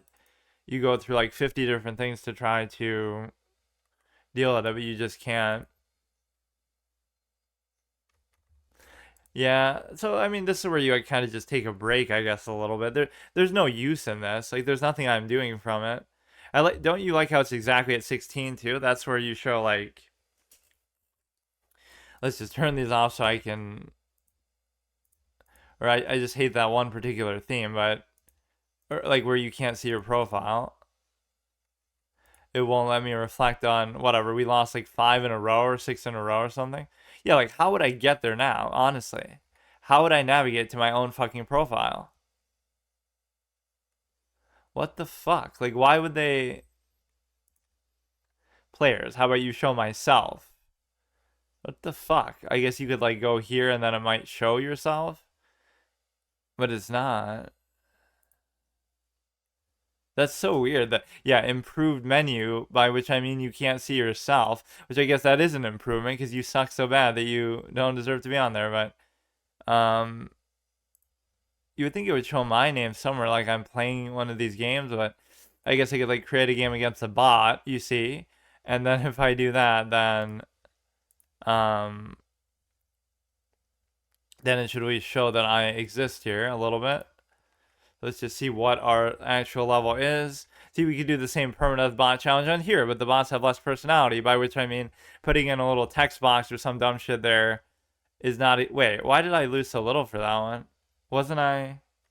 Or did. No, I think I won one somewhere in there. Or wait. What? It always takes time for that thing to update. No, I won one in there because I was going to say I should be even less than that. But yeah, again, it doesn't really mean anything, but how many of these games are actually just like low effort? Because I won't say every single one, right? Some of them might be like, okay, you're just like that one guy played really well offensively and things like that. But so you're getting mated by knights and you have these in your face, like, I don't know, just the way that you're losing some of these feels very strange. And many of them I'm like either winning or something like this one should have easily been a draw. I should have just not been so salty and just like somehow even the next move, if you just had time, was a check and a take into a draw. Because what you have is the simple ability to only have the knight, right? So you literally just check and take, and that's a draw, right? So that's like a low effort thing. This one was one of those crazy, so at least two of those were very offensive gambit crazy things. Two of them are maybe more so to do with time, right? And then some of them are like, okay, that one's actually a win. This one was weird because of the bishop. Let's actually look at it a little bit. Or to whatever extent I say I should study, I have even stopped analyzing my games and stuff. You should always use this as a de facto means to study. But no, this was at least me putting in the time. But now you have to put in both the effort in terms of the games themselves and also in terms of the studying element. You're supposed to go here, which kind of makes sense because you have the adequate cover. I just don't always trust the knight, but see, it's one of those moves, like you're trying to make the knight useful, so you're not really thinking about the implications of it, but we can see this would work even if you didn't have the other pawn. Even if the pawn wasn't here and I go here, you could go here because then if I take, you still take, right? So it's a fork in both senses, so I'm clearly not even looking at that at all, whether the pawn was even there or not. This is one of those where he doesn't really give it back to me at all, but again, that bishop is just unbelievable. God level octopus bishop, whatever you want to call it. There must be a name actually for it, but